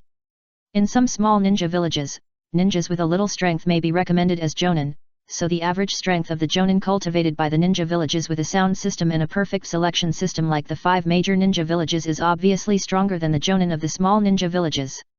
And the Jonin-level rebels on the wanted list this time are also called Jonin from the small ninja villages such as Taki Village, Kyuzagakur Village, Rain Village, Snow Village, Star Village, and Takumai Village. There are no particularly powerful people among them." Dong dong. Tsunade knocked on the table lightly. All the people who were discussing stopped and looked at Tsunade. Tsunade said, "Are you clear about your respective tasks?" "Yet." Including Jiraiya, all the senior ninjas nodded. During the assessment, they not only have to act as referees, but also have to protect the safety of the students. So like the students in the hall, these elites in the village are now fully armed. Tsunade stood up, "Each of your teams is responsible for their own goals, and get ready to go." Root base. A group of root ninjas half knelt on the ground, waiting for orders. At this time, Danzo, leaning on a cane, walked out of the shadows. "If you can capture them, capture them. If you can't capture them, kill them on the spot." "Yes." The root ninjas responded murderously. The first update is here. Chapter 622 Screening. Have you brought enough food pills? These detonating tags must be properly stored. Put the distress signal flares in the most convenient place, and release them immediately when you encounter danger. Don't be stubborn. Among the students preparing to leave, Irika patiently checked the equipment for this one and gave instructions for that one, his eyes full of worry. And the students who were getting ready were both nervous and expectant. After a long time, after confirming that everyone had finished getting ready, Irika returned to the podium and announced, "The 1-month final special assessment is now officially starting. Everyone, pay attention, let's go." Swish, swish, swish. As soon as Irika finished speaking, accompanied by a sound of breaking wind, figures rushed out of the auditorium. The group of Yakumo, Shin, and Kimimaro reacted the fastest. They left the other groups behind and disappeared in the blink of an eye. Sasuke's group followed closely behind, but was a little slower because of Sakura. Then came Niji's group, which was also very fast and rushed out of the auditorium after Sasuke and the others. In just 1 or 2 breaths, the 3 groups had left the auditorium and disappeared without a trace. "What? What are you doing? It's too exaggerated." The other students were surprised and suspicious. Then, everyone looked at the Shinji team still in the auditorium with puzzled eyes. Under the attention of all the students and even the teachers, Shinji, Bai, and Karin packed their luggage in an orderly manner, and walked out of the auditorium while discussing the route. The stunned students finally reacted and rushed out of the auditorium. "Hey!" Looking at the students leaving the auditorium in a mess, Irika sighed helplessly. Another ninja school teacher said, "Don't worry.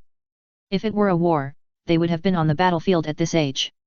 After leaving the ninja school and leaving the village, the 3 members of Shinji's team landed on the crown of a big tree outside the village and looked to the east where the Kingdom of Soup was. Bai took out the map and pointed on the map, "If we take this route and go all out, it will only take 3 days for us to enter the territory of the Kingdom of Soup." "Well." Shinji nodded casually. He had traveled the routes to the land of hot springs countless times. He could walk back and forth with his eyes closed, and didn't need a map at all. But in front of Bai and Karin, he needed to disguise himself a little to avoid revealing his identity. The group decided on the route and set off immediately. Not long after they left, a team of 3 Chunins landed on the treetops where they had stayed before. One of them said, "They should have left not long ago." The captain nodded and said, "Let's catch up." Another team member smiled and said, "I heard that there are geniuses from the Uchiha clan in the group we are in charge of. It's a good opportunity to see their Uchiha Sharingan." The captain said seriously, "Don't talk nonsense, the mission is important." Almost at the same time, a large number of teams composed of 3 Chunins tracked down the student teams that had just left the village and were very excited. There is no doubt about it.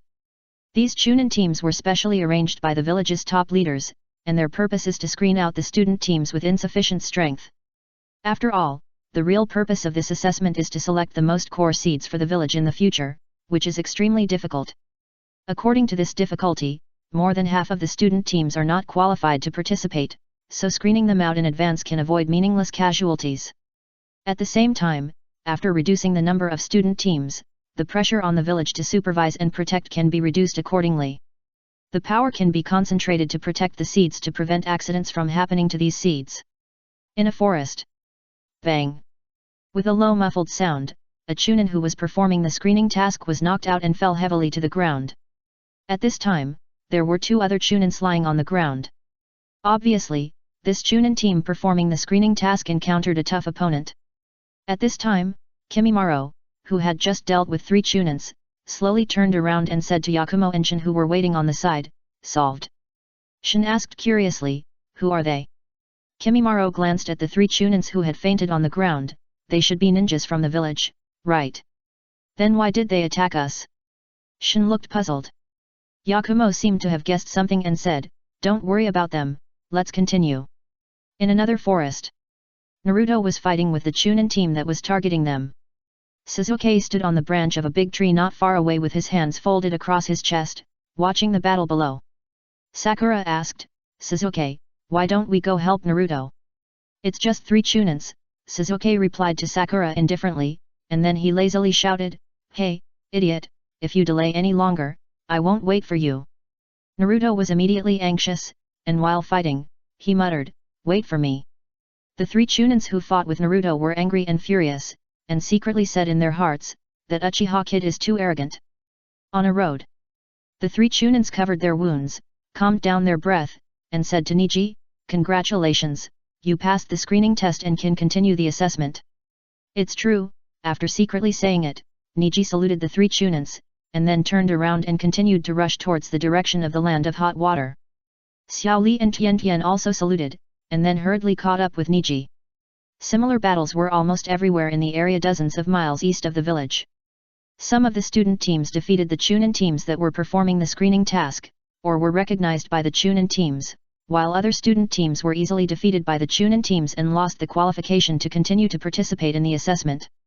As the Chunin teams responsible for the screening task reported information one after another, the Hokage building began to count the number of student teams that continued to participate in the assessment. The Yakumo team successfully passed the screening test. The Sasuke team successfully passed the screening test. The Niji team successfully passed the screening test. The Shikamaru team successfully passed the screening test. The Hinata team successfully passed the screening test. With the report of the intelligence class ninja, the number of teams that passed the screening test became clear. Among the dozens of teams, more than half failed in this screening test. Many students had just left the village with great enthusiasm, and then returned in disgrace. Listening to the report of the intelligence squad ninja, the 3rd generation and the 3 advisory elders did not show any surprise. Obviously, this situation had been expected by them. Just then, Koharu Yudatan suddenly asked, where is the Shinji team? The intelligence squad ninja checked the reports submitted by each Chunin squad and immediately replied, no news yet.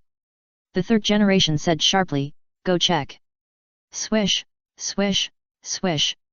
Amid the sound of breaking wind, several Anbu came into the forest. In sight, 3 Chunins in charge of the screening task were lying on the ground in a mess, unconscious. And on a tree stump not far from them, a lit signal flare for help was stuck. After checking the 3 unconscious Chunins on the ground, an Anbu quickly reported to the captain, it has been confirmed that this team is the Chunin team responsible for the screening task of the Shinji team. You haven't woken up since you were knocked unconscious. The captain of the Anbu team looked strange. Most of the other Chunin teams that were performing the screening mission recovered quickly even if they encountered trouble.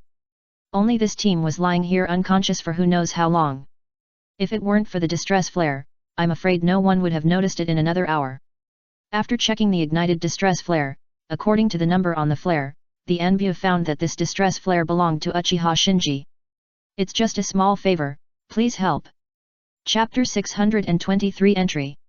The teams of students who passed the screening quickly advanced towards the land of hot springs according to their respective routes. If you look down from a high altitude, you can find these student teams tried to avoid each other and spread out in a fan shape. In the middle of the fan were teams led by geniuses such as Yakumo, Sasuke, and Niji, while the weaker student teams took the initiative to avoid their sharp edges and chose to be on both sides of the fan. Behind the student teams were teams of elite jonin. These elite jonin teams not only acted as judges for the assessment, but were also responsible for protecting the safety of the student teams in front. For example, following behind the Yakumo team was a team of 3 led by Tsunade, one of the 3 ninjas. Behind the Sasuke team was a team of 3 led by Kakashi. Behind the Niji team was a team of 3 led by Kai. In addition, Asuma's team is responsible for protecting Shikamaru's team, Yui Kurene's team is responsible for protecting Hinata's team, and other special jonins in the village, such as Red Bean, Genma, and Hay-8, are also not idle, and they are responsible for their own student teams. In addition to these one-on-one tracking and protection jonin teams, the village also sent a mixed force composed of Anbu, intelligence team, communication team, and medical team. The commander is Jiraiya, one of the 3 ninjas, who is responsible for coordination and support. Such a luxurious lineup is more than enough to launch a small-scale war, which shows how much the village attaches importance to this assessment. In the forest, Shinji, Shiro, and Karin shuttled through the trees at a very fast speed, and only a fleeting reflection could be seen on the mottled ground in the forest. Suddenly, Karin frowned. It seems that someone is following us. Because of the Kagura heart, she can actually accurately perceive the number and distance of the Jonin team following behind, but she was afraid that it would scare Shinji by being too accurate, so she deliberately said it was a little vague. It should be the team responsible for invigilation, don't worry about them. Shinji kept walking. Yet. Karin nodded. She just reported the situation to Shinji so that Shinji would have an idea. Shinji in front of him didn't actually focus on this assessment. He was still thinking about how to optimize the breathing method and was worried about Ryoga and Chino who had just been injected with blue Higanbana no 1. As for this assessment, he was very familiar with the Kingdom of Hot Springs. Before, he placed Yokoto in the Kingdom of Hot Springs, so he knew exactly where to hide the rebel ninja in the Kingdom of Hot Springs and where to buy intelligence, just like playing a game with the whole map open. Swish, swish, swish. 7 or 8 kilometers behind Shinji and his team, a 3-man team was catching up quickly. Undoubtedly, this 3-man team following behind was the senior ninja team responsible for supervising and protecting Shinji's team. Aren't these kids too fast? Yet, are they really students of the ninja school? The 2 ninjas in the team complained quietly while shuttling through the forest. Even they couldn't handle such a fast journey.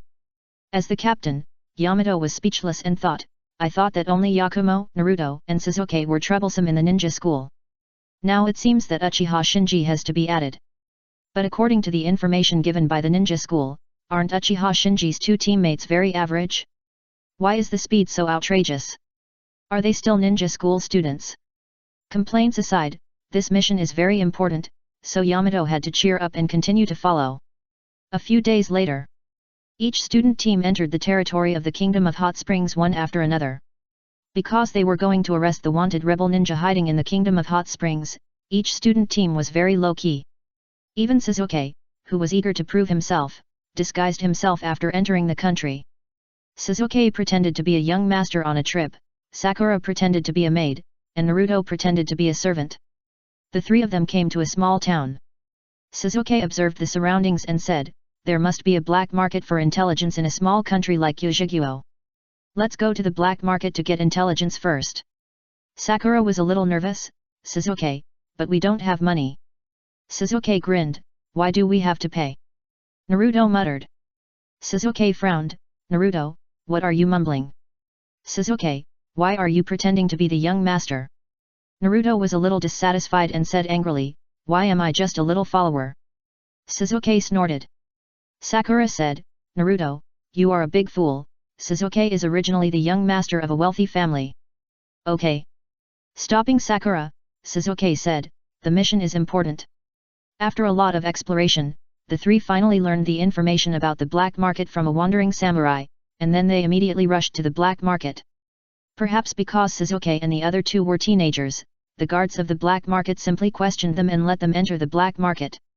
Boom. After a while, a roar was heard in the black market. Then, shouting, wailing, and begging for mercy all became noisy. After a while, Sasuke, Naruto, and Sakura walked out of the black market with satisfaction. For Sasuke, who had awakened the Manjiki Sharingan, a black market like this was no problem at all, not to mention that Naruto and Sakura were there to assist him, so he quickly used the Sharingan Toi's, and tortured out the information he wanted to know. Sakura hesitated for a moment and whispered, Sasuke, isn't it too risky for us to target the Jounin-level rebels on the list as soon as we arrive? Sasuke said coolly, do you think Yakumo, Shinji, Niji and the others will choose the Chunin-level trash? There are only those Jounin-level targets on the list. If we are a little slower, they will snatch them away. Sakura wanted to persuade again, but Sasuke interrupted Sakura directly, no buts, we have already started, we must move quickly, otherwise we will be noticed by the target. Naruto also said, don't worry, I'm here. Sakura had to nod. In the end, she still felt that it was a bit difficult to adapt that only the 3 ninja school students took the initiative to find trouble with the Jounin. Outside the black market, Kakashi, who was hiding in a big tree, smiled. Although Sasuke's direct attack on the black market seemed a bit reckless, it was a decisive act if he could bear the consequences and backlash. After all, this level of black market has at most 1 or 2 Chunin level guards, which is more than enough to deal with ordinary individuals, or even chambers of commerce, but it is a pipe dream to deal with a Mangeki Uchiha like Sasuke. The first update is here. Please recommend and vote for the monthly ticket. Chapter 624, Fight. While Sasuke was attacking the black market, other student teams also showed their skills and began to collect information on the targets on the wanted list. In less than a week, dozens of rebel ninjas were successfully arrested by the student teams. So, the rumor that a mysterious force was secretly clearing out the rebel ninjas active in the country of Soup soon spread. Most of these rebel ninjas carried bounties of varying amounts. They were able to avoid being wanted and roam freely outside not only because of good luck, but also because of their corresponding strength and alertness. So after receiving the news, these rebel ninjas active in the country of Soup either fled the country of Soup or hid deeper. As a result, the progress of the student team's arrest slowed down instantly. Many student teams tracked for a long time, but found nothing. Some student teams even fell into the trap set by the rebel ninjas. If they were not followed by the senior ninja team, they would probably die in the hands of these rebel ninjas. We must form an alliance. Shikamaru, holding a dogtail grass in his mouth, sighed. Yet. Koji and Ino nodded repeatedly. The three of them took advantage of the opportunity of just entering the land of hot water and not alerting the rebel ninja group in the early stage, and successfully ambushed and arrested several rebel ninjas, winning some points. But after that, it became more and more difficult to arrest rebel ninjas. Just like just now, they tracked for a whole day, but found that the target had deliberately arranged a scapegoat, and the target himself had already escaped. It can be said that at this stage, the advantage of the student team's sudden attack has gradually been lost, and it is time to truly test the ability of intelligence analysis and collection. Shikamaru and his companions had been keeping an eye on Hinata and her companions, so after the three of them reached a consensus, they quickly found Hinata, Kaiba, and Shino who were resting. Because the three-person team of Hinata, Kaiba, and Shino had almost maxed out their reconnaissance capabilities, they had achieved good results in the past few days, successfully arresting 2 Genin-level rebels without suffering any damage themselves. After meeting Hinata and her companions, Shikamaru immediately explained his purpose. Alliance. Kaiba was a little surprised. Shino, who was always taciturn, nodded, this is indeed a good choice. As the alert rebels fled or hid, the student teams were bound to accidentally choose the same target, or simply compete for the same target. At this time, the competitive relationship between the student teams quickly intensified, and the student teams with weak strength were likely to be directly eliminated from the assessment by the student teams led by geniuses. In Shino's opinion, no matter it was Shikamaru and his 3 men, or the 3 of them, as long as they encountered a team led by a genius, they would inevitably be defeated. Only by forming an alliance and combining the strength of the 2 teams could they deal with the team of geniuses. Seeing Shino nod and Hinata having no objection, Kaiba asked, how do you calculate the points? Shikamaru said, equally. Both parties were good friends in the ninja school, and the points they obtained were distributed fairly, so they naturally hit it off and started a joint action. A seaside in the land of hot springs. Whirl. As the sea of trees swarmed in, the fishing boat that had escaped to the sea was directly lifted up, and all the people on the fishing boat were entangled by branches and vines, and then thrown far away on the beach, falling dizzy. At this time, Kimimaro came to a middle-aged man with a scar on his face, compared it with the wanted list, and said, Fudo Kojiro, a traitor from Takigakure, 100 points. Yakumo smiled, released the wood release, and then asked Shin, how many points do we have? Shin took out a small notebook and added the 100 points just now, and smiled, counting this, we have arrested a total of 8 traitors, including 2 at the Jonin level and 6 at the Chunin level, 285 points each. The traitors at the Jonin level have almost 100 points, while the traitors at the Chunin level have scores ranging from 10 to 20 points. Yakumo asked, who's next? Shin quickly replied, the traitor Kojiro from the Rangakure, Jonin level, 104 points. Last time appeared, it seems to be in the Star Valley not far from here. Go. Yakumo did not hesitate, leaving the unconscious Feng Dao Kojiro to the referee team hiding in the dark, and then quickly led the team to the Star Valley. In the Star Valley. Boom. A series of explosions sounded in the valley. With the vibration of the explosion, the mountain walls on both sides continued to fall off and collapse. In a short while, the Star Valley was buried in rubble and shrouded in smoke and dust. Swish! At this time, a figure fell on the cliff and looked coldly at the bottom of the valley. It's just a group of Konoha's little ghosts, and they dared to cause trouble for me. It's obvious. The figure standing on the cliff overlooking the valley was not someone else, but Gangjiro. He also deliberately spread the news that he was in Sing Sing Valley, because Sing Sing Valley was a trap he carefully set up. After waiting for a while, seeing that there was no movement at the bottom of the valley, Gangjiro prepared to leave. Just then, he suddenly turned his head and looked into the distance. It turned out that there were 3 figures in the distance, rushing towards him quickly. Gangjiro's face sank. Is it never going to end? If it is not necessary, he does not want to go against Konoha, but as a rebel ninja, Konoha ninjas come to him one by one. Boom! Just as Gangjiro was meeting the 3 people rushing from a distance, a loud noise suddenly came from the valley, and then Sasuke, Naruto, and Sakura jumped out of the valley and landed on the cliff opposite Gangjiro. Seeing that Sasuke, Naruto, and Sakura, who were trapped in his trap, were just a little embarrassed, without even obvious scars on their bodies, Gangjiro was surprised and said to himself, "These little ghosts of Konoha are not simple." Thinking of the 3 more little ghosts coming from a distance, he immediately had a bad feeling. However, just when Gangjiro was ready to fight 1 against 6, after seeing the Yakumo team rushing from a distance, Sasuke actually ignored Gangjiro and led the team to meet him, shouting, "This guy is ours." Yakumo took the lead, "Whoever can take it down will be his." Instantly, the 2 teams started fighting. Gangjiro, who was thrown aside, was stunned at first, then a little embarrassed, but after seeing the noise of the 2 teams fighting, he was frightened and lost his fighting spirit in an instant, and fled in disgrace.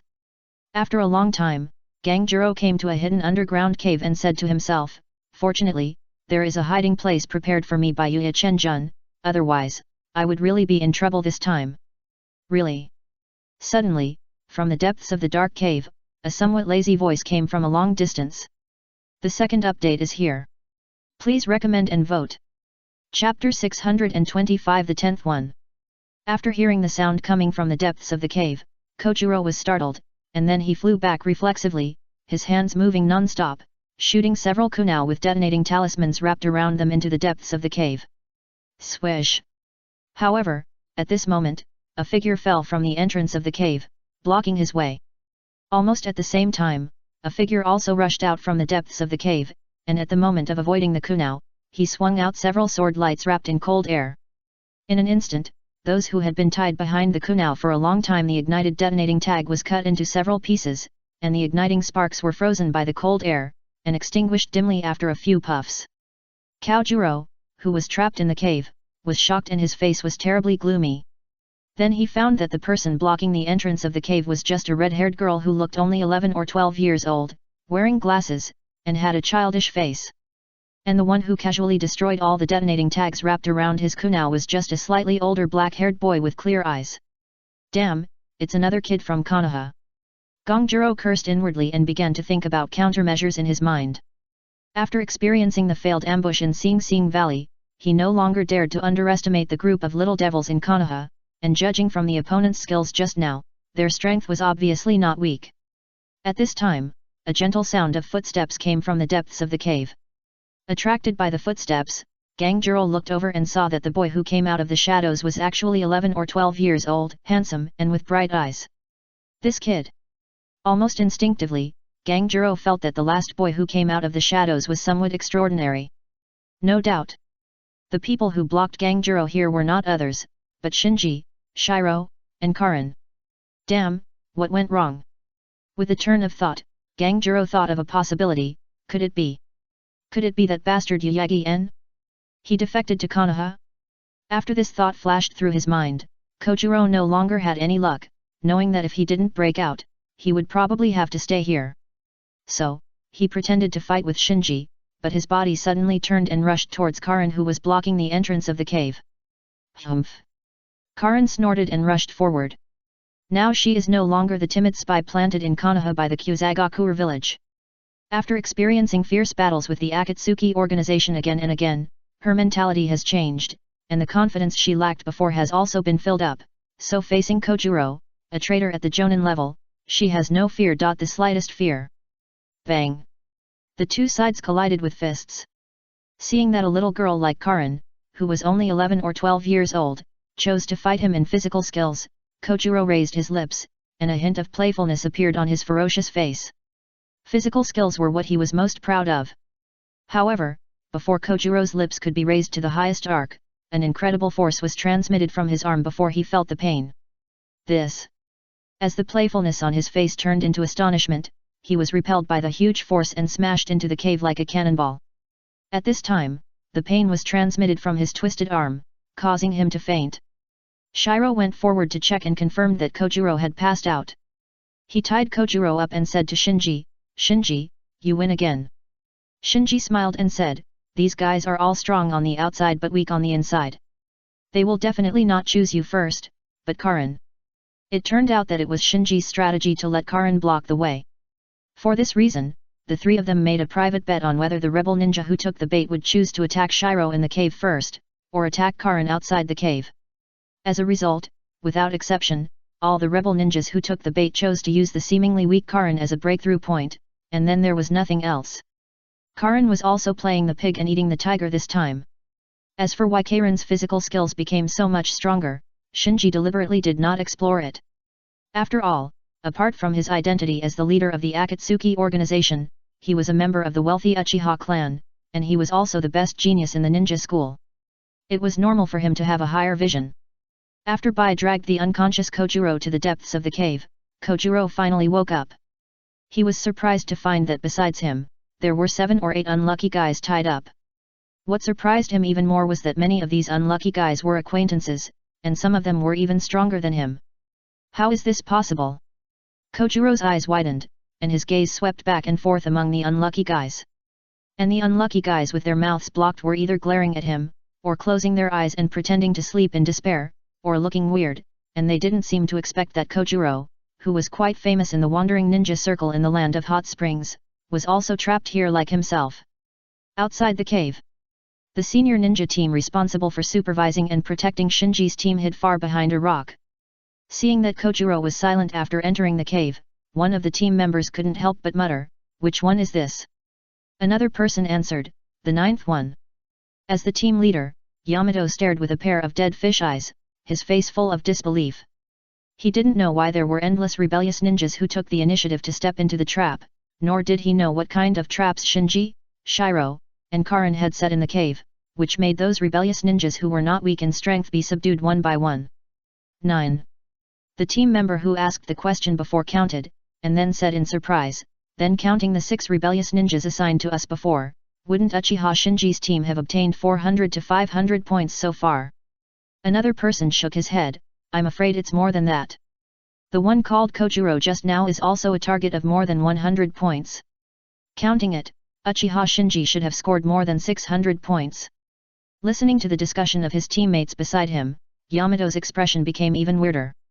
Following along the way, he did not see any immaturity, panic, and recklessness that ninja school students should have in the 3-person team of Uchiha Shinji.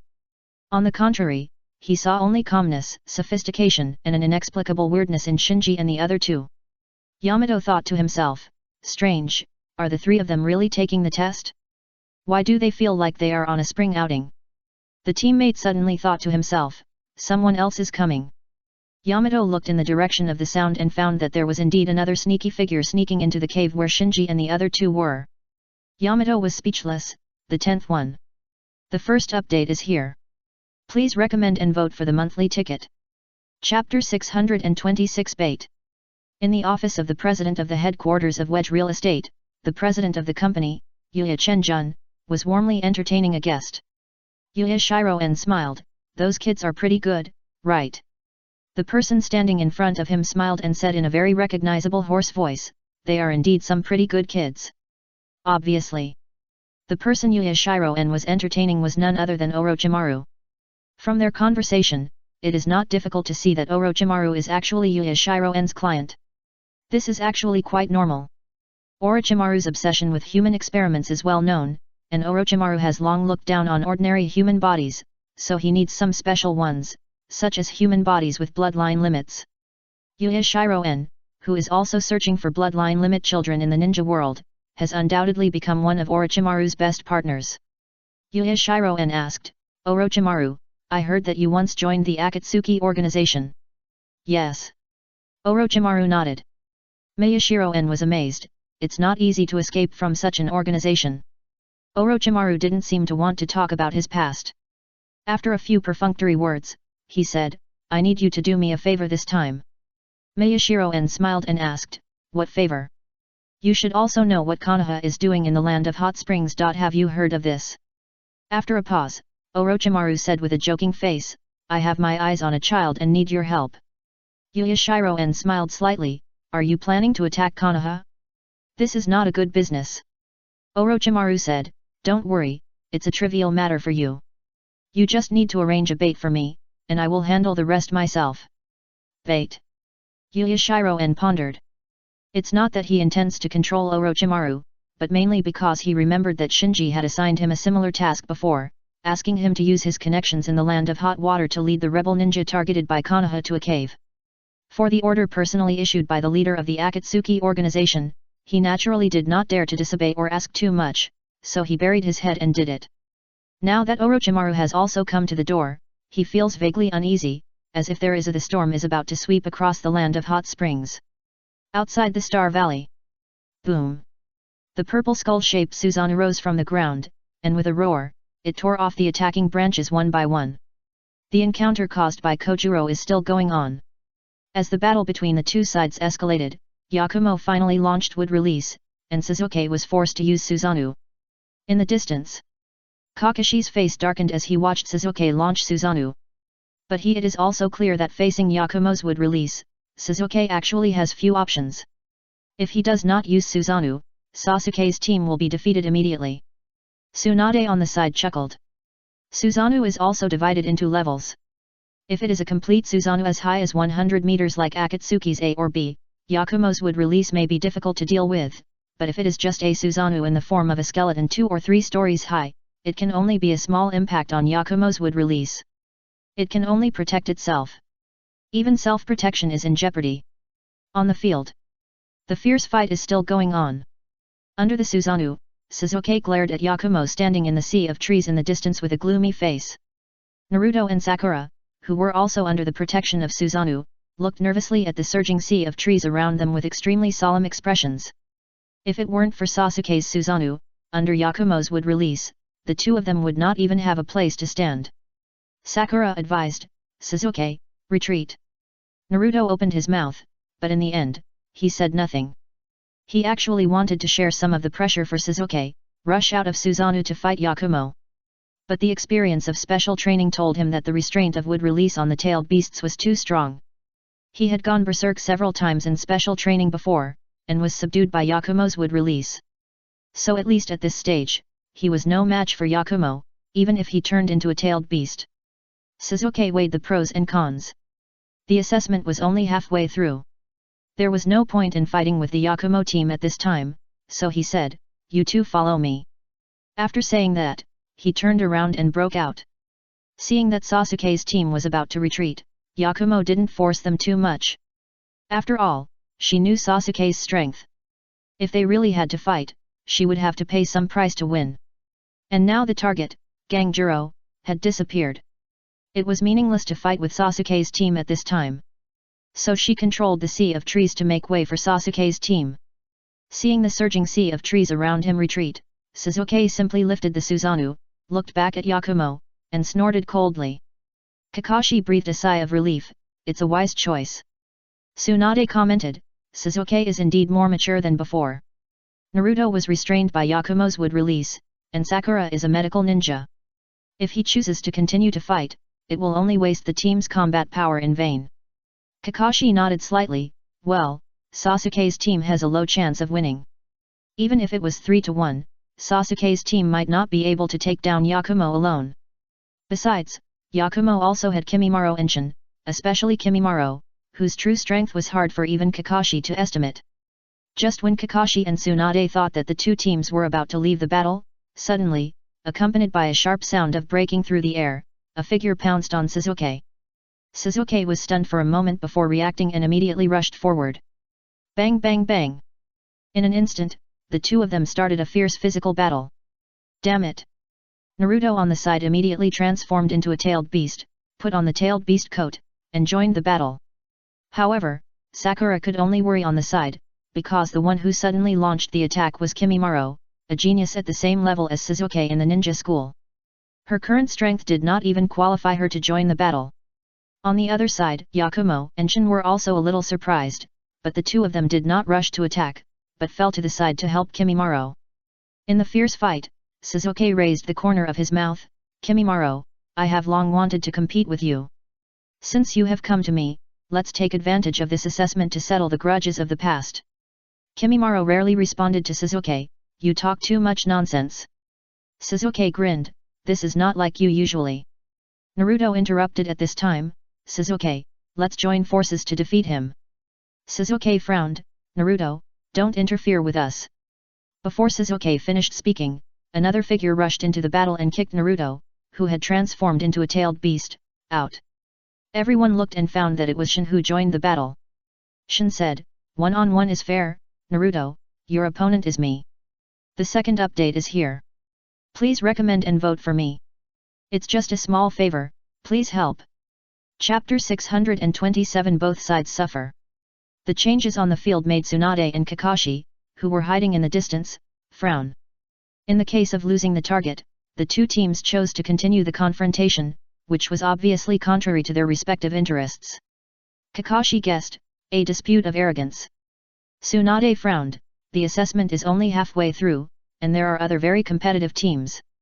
They continue to entangle, which is a bit inconsiderate. This assessment not only tests the combat effectiveness of the seeds, but also their decision-making and leadership abilities.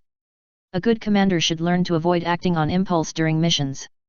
If it were someone else, Tsunade would not mind, after all, they were only 11 or 12 years old, and everyone had a youthful and vigorous stage. But Yakumo is different. She has high hopes for Yakumo and trains him as the next generation of Hokage, so she is particularly strict with him. Fortunately, Yakumo was not forced by his teammates to join the battle hastily, but chose to scout on the side. As a commander, this way he has room to advance or retreat. On the battlefield. Perhaps because they are familiar with each other, Sasuke and Kimimaro both chose to skip the probing process, and the battle entered a white-hot state right from the start. 10 fingers pierce bullets. Kimimaro rarely used the power of the corpse bone vein. Swish! Swish! Swish! Instantly, a sharp whistle came towards Sasuke. Sasuke, who had already opened the Manjiki Sharingan, swung his scarlet eyes left and right in his eye sockets, barely locking onto the bone bullets that broke through the wind. So fast! After secretly saying this, Sasuke twisted his body and narrowly avoided the bone bullets at an incredible angle. However, before he could breathe a sigh of relief, the light in front of him dimmed. Oh no! Sasuke immediately felt a sense of alarm. Experience told him that even with the Manjiki Sharingan, he would not have time to observe at this moment, so he did not raise his head. He made a judgment based on the changes in light and shadow in front of him, and flew back to the right.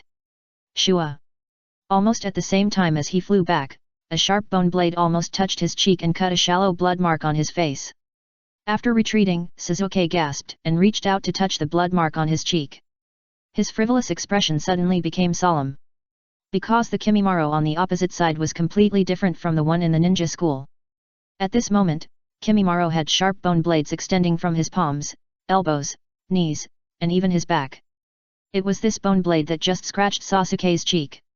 On the other side, facing Naruto, who had transformed into a tailed beast, Shin showed no fear at all, and displayed superb physical skills beyond everyone's expectations, and fought with Naruto. After a fierce fight, Naruto didn't even get any advantage. In the distance, Tsunade said, "It seems that we underestimated this priestess from the land of demons." Kakashi nodded slightly. The physical skills displayed by Shin were enough to crush more than 90% of the students in the ninja school, not to mention that the real skill of the witch of the demon country was the sealing technique. Kakashi's eyes shifted and fell on Sasuke again, and his expression unconsciously became a little serious. It was obvious. The intensity of the battle between Sasuke and Kimimaro was beyond his expectations. If Tsunade, the top medical ninja in the ninja world, was not around, he would have considered whether to break the rules and stop the fierce fight. However, it was Kakashi's hesitation that changed the situation on the field. Suddenly, things took a sharp turn for the worse. With a clang sound, the kunao in Sasuke's hand was cut off by the bone blade extending from Kimimura's palm, and then the bone blade continued to move forward and stabbed Sasuke's shoulder. At the same time, Sasuke's right hand, with the chidori shining with blue electric light, also pierced into Kimimura's shoulder. Puff! Instantly, a lot of blood splashed on both of them. Because it was too sudden, even Sasuke, as the person involved, was a little surprised. He was stunned for a moment, as if he couldn't believe that the kunao he used to block was so easily cut off by Kimimura's bone blade. Sasuke! Kimimaro! The teammates of both sides also rushed over with exclamations. The two people who jumped away while enduring the severe pain, both covered their wounds with their hands, half crouched on the ground and gasped for breath. Sakura rushed over at this time and checked Sasuke's wound, and then her face turned pale. The wound on Sasuke's shoulder was deep enough to see the bone, and it was obvious that he had injured his lungs, which made her, as a medical ninja, feel terrified. Yakumo landed beside Kimimaro and checked Kimimura's wound. Naruto and Shin, who were fighting, also stopped tacitly and retreated to their teammates. Kakashi, who was hiding in the distance, could no longer hold back and was about to show up. Tsunade on the side stopped him and said, "Let's take a look." But Kakashi looked puzzled. Tsunade said, "This complicated situation is a test for him. Wait and see, with me here, nothing will happen to Sasuke and Kimimaro." Kakashi retreated, but his face was still full of anxiety. Common sense would have it that Kimimaro, whose shoulder was pierced by the chidori, must be less seriously injured than Sasuke, who was only slashed by the bone blade. But the actual situation was just the opposite. Kimimaro, who possessed the corpse vein, could generate a layer of periosteum anywhere in his body at any time if he wanted to. So although Sasuke's chidori pierced his shoulder, it did not hurt the organs protected by the periosteum. And the slash of Kimimura's bone blade actually hit Sasuke. If Kimimaro had not held back at the last moment, this slash would have been enough to cut off half of Sasuke's body. At that time, Sasuke might only be able to escape by activating the Izanagi no Mikoto. Puff! Unable to hold back any longer, Sasuke spat out a mouthful of blood. "Sasuke, hold on!" Sakura was in a panic. Seeing this, Kimimaro on the opposite side said to Yakumo, who was treating her, "Don't worry about me, go see him." "Okay." Yakumo nodded. After treating Kimimaro, she found that Kimimaro only looked seriously injured, but in fact his life was not in danger at all.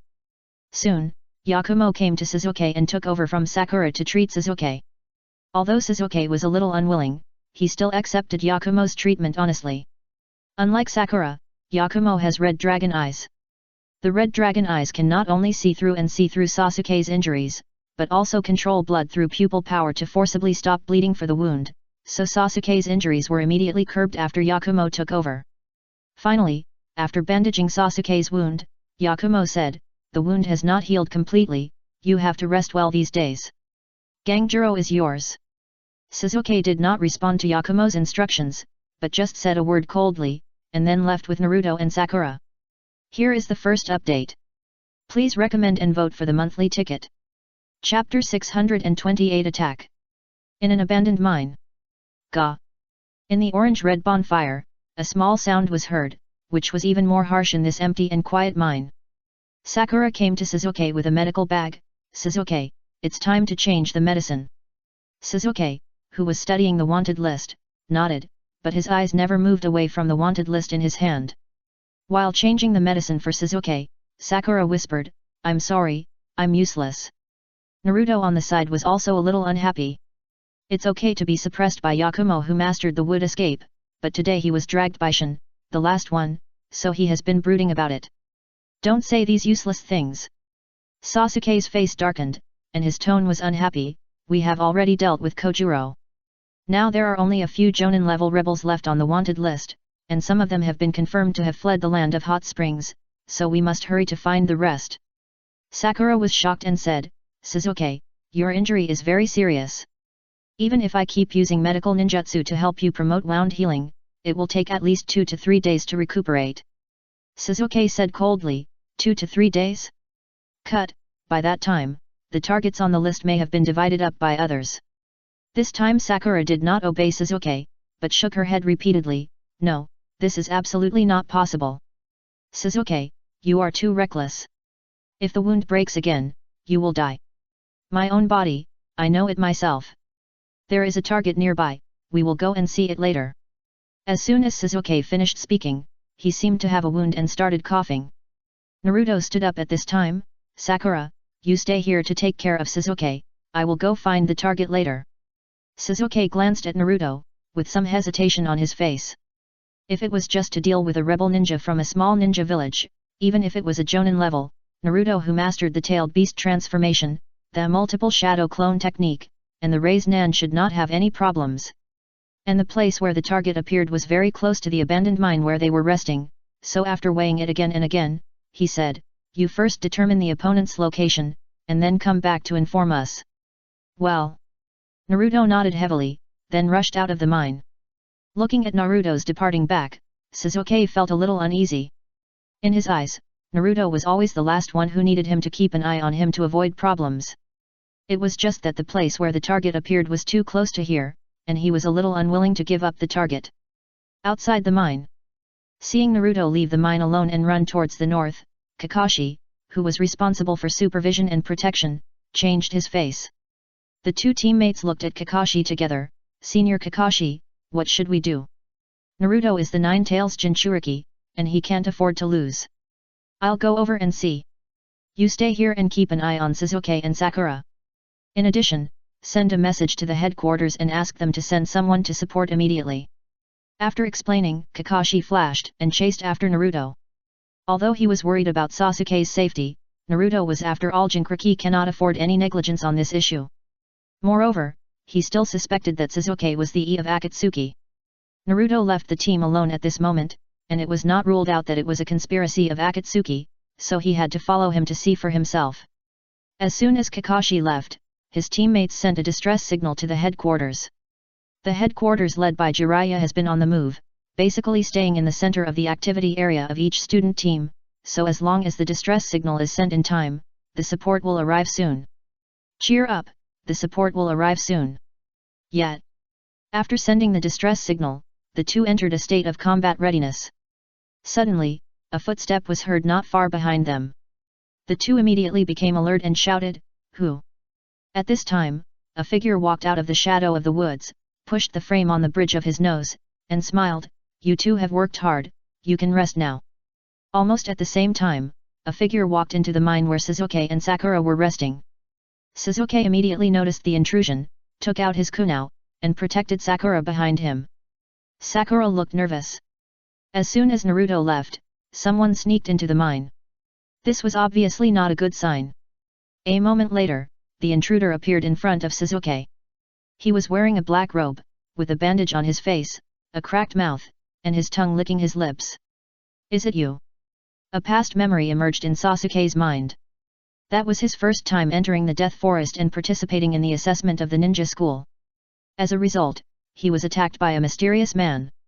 At that time, the mysterious man's outfit was exactly the same as the man in front of him. No, not only the outfit, but also the demeanor was exactly the same. "Uchiha Shizuke, you have grown taller." The mysterious man chuckled, his tone full of teasing. Shizuke also laughed, "You came to me on your own, so I don't have to look for you everywhere." The mysterious man smiled even more, "Oh, you want revenge on me? Laugh as much as you want. I'll tear your face apart in a while, and you won't be able to laugh anymore." After a pause, Sasuke's body slightly pressed down, "I'm no longer the same person I was back then." Sasuke's voice was still echoing in the mine, and he turned into a shadow and pounced on the mysterious man in the swaying bonfire. When he was suppressed by the other party, he was only 7 years old, and Shinji was a little older than him, but not even 8 years old. Even so, the two of them were still in a stalemate with each other for a long time, so although the mysterious man left a very deep impression on him back then, he thought that the other party was at most at the level of a jonin, or even less than a jonin. After all, a real jonin should be able to easily deal with him and Shinji, who were still 7 or 8 years old.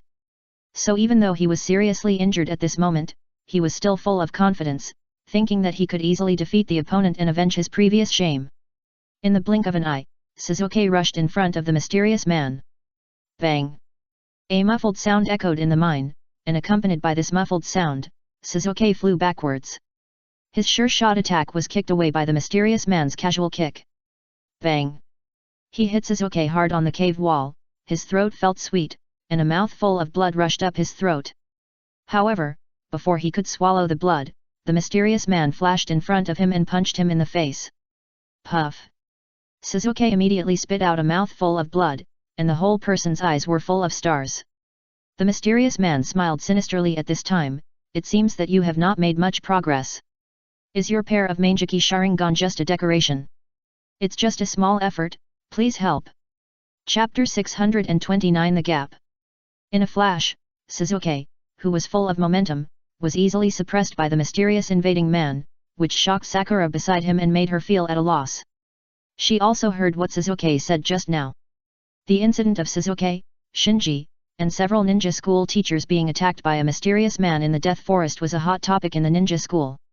So after confirming the other party's identity, she knew that this mysterious man was not arranged by the village to test them, but was a real enemy that would endanger her and Sasuke's lives. We must ask for help.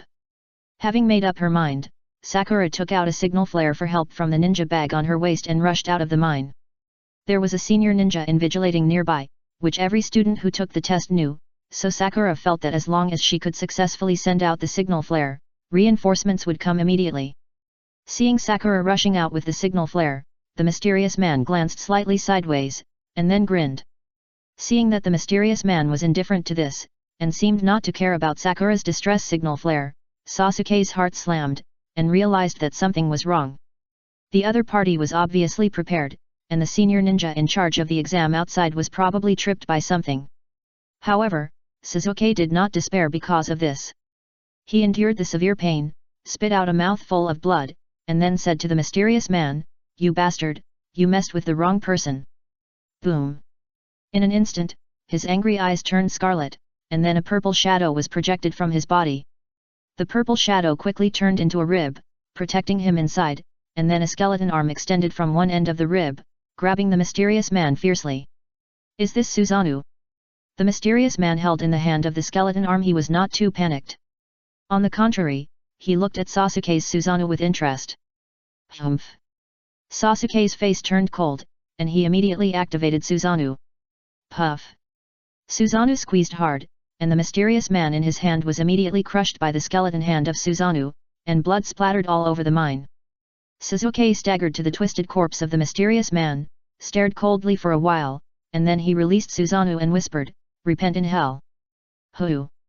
As Susanoo was released, Suzuki, who was relaxed, half knelt on the ground and gasped for breath. He was already seriously injured, and he was hit by the mysterious man's punch and kick just now, which made the injury worse. In addition, he was forced to use the Mangeki pupil technique again, which made his current state very bad, and he even had a tendency to have difficulty breathing. Going to hell? I don't have such plans for the time being. Suddenly, a teasing voice entered Sasuke's ears. He was startled and looked at the twisted and deformed corpse of the mysterious man on the ground, but was shocked to find that the mysterious man, who had been crushed into a human form by his Susanoo, actually climbed up from the ground as if nothing had happened, with a smile on his face. Damn, is it a ghost? For Suzuki, who had counter-invaded the Demon Slayer world, this scene did not scare him for too long.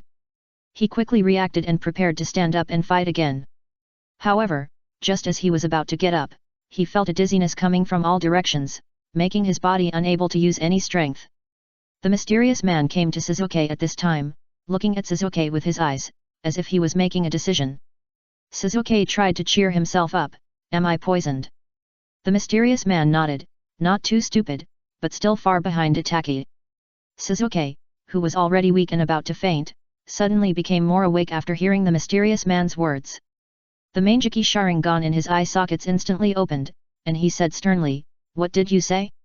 What is your relationship with Uchiha Itaki?" The mysterious man looked at the Mangeki Sharingan in Sasuke's eye sockets and exclaimed, "What a charming pair of eyes." Suzuki hesitated whether to activate Izanagi no Mikoto. The pupil power of his Mangeki Sharingan has been consumed a lot. If he activates Izanagi no Mikoto again, he is not sure how long it will take to recover the lost pupil power, and it may even be impossible to recover. At this moment, the mysterious man suddenly shook his head, then left Sasuke behind and walked out of the mine on his own. Sasuke was stunned for a moment, not understanding why the mysterious man suddenly wanted to let him go, so he shouted, "Who are you? Why are you attacking me?"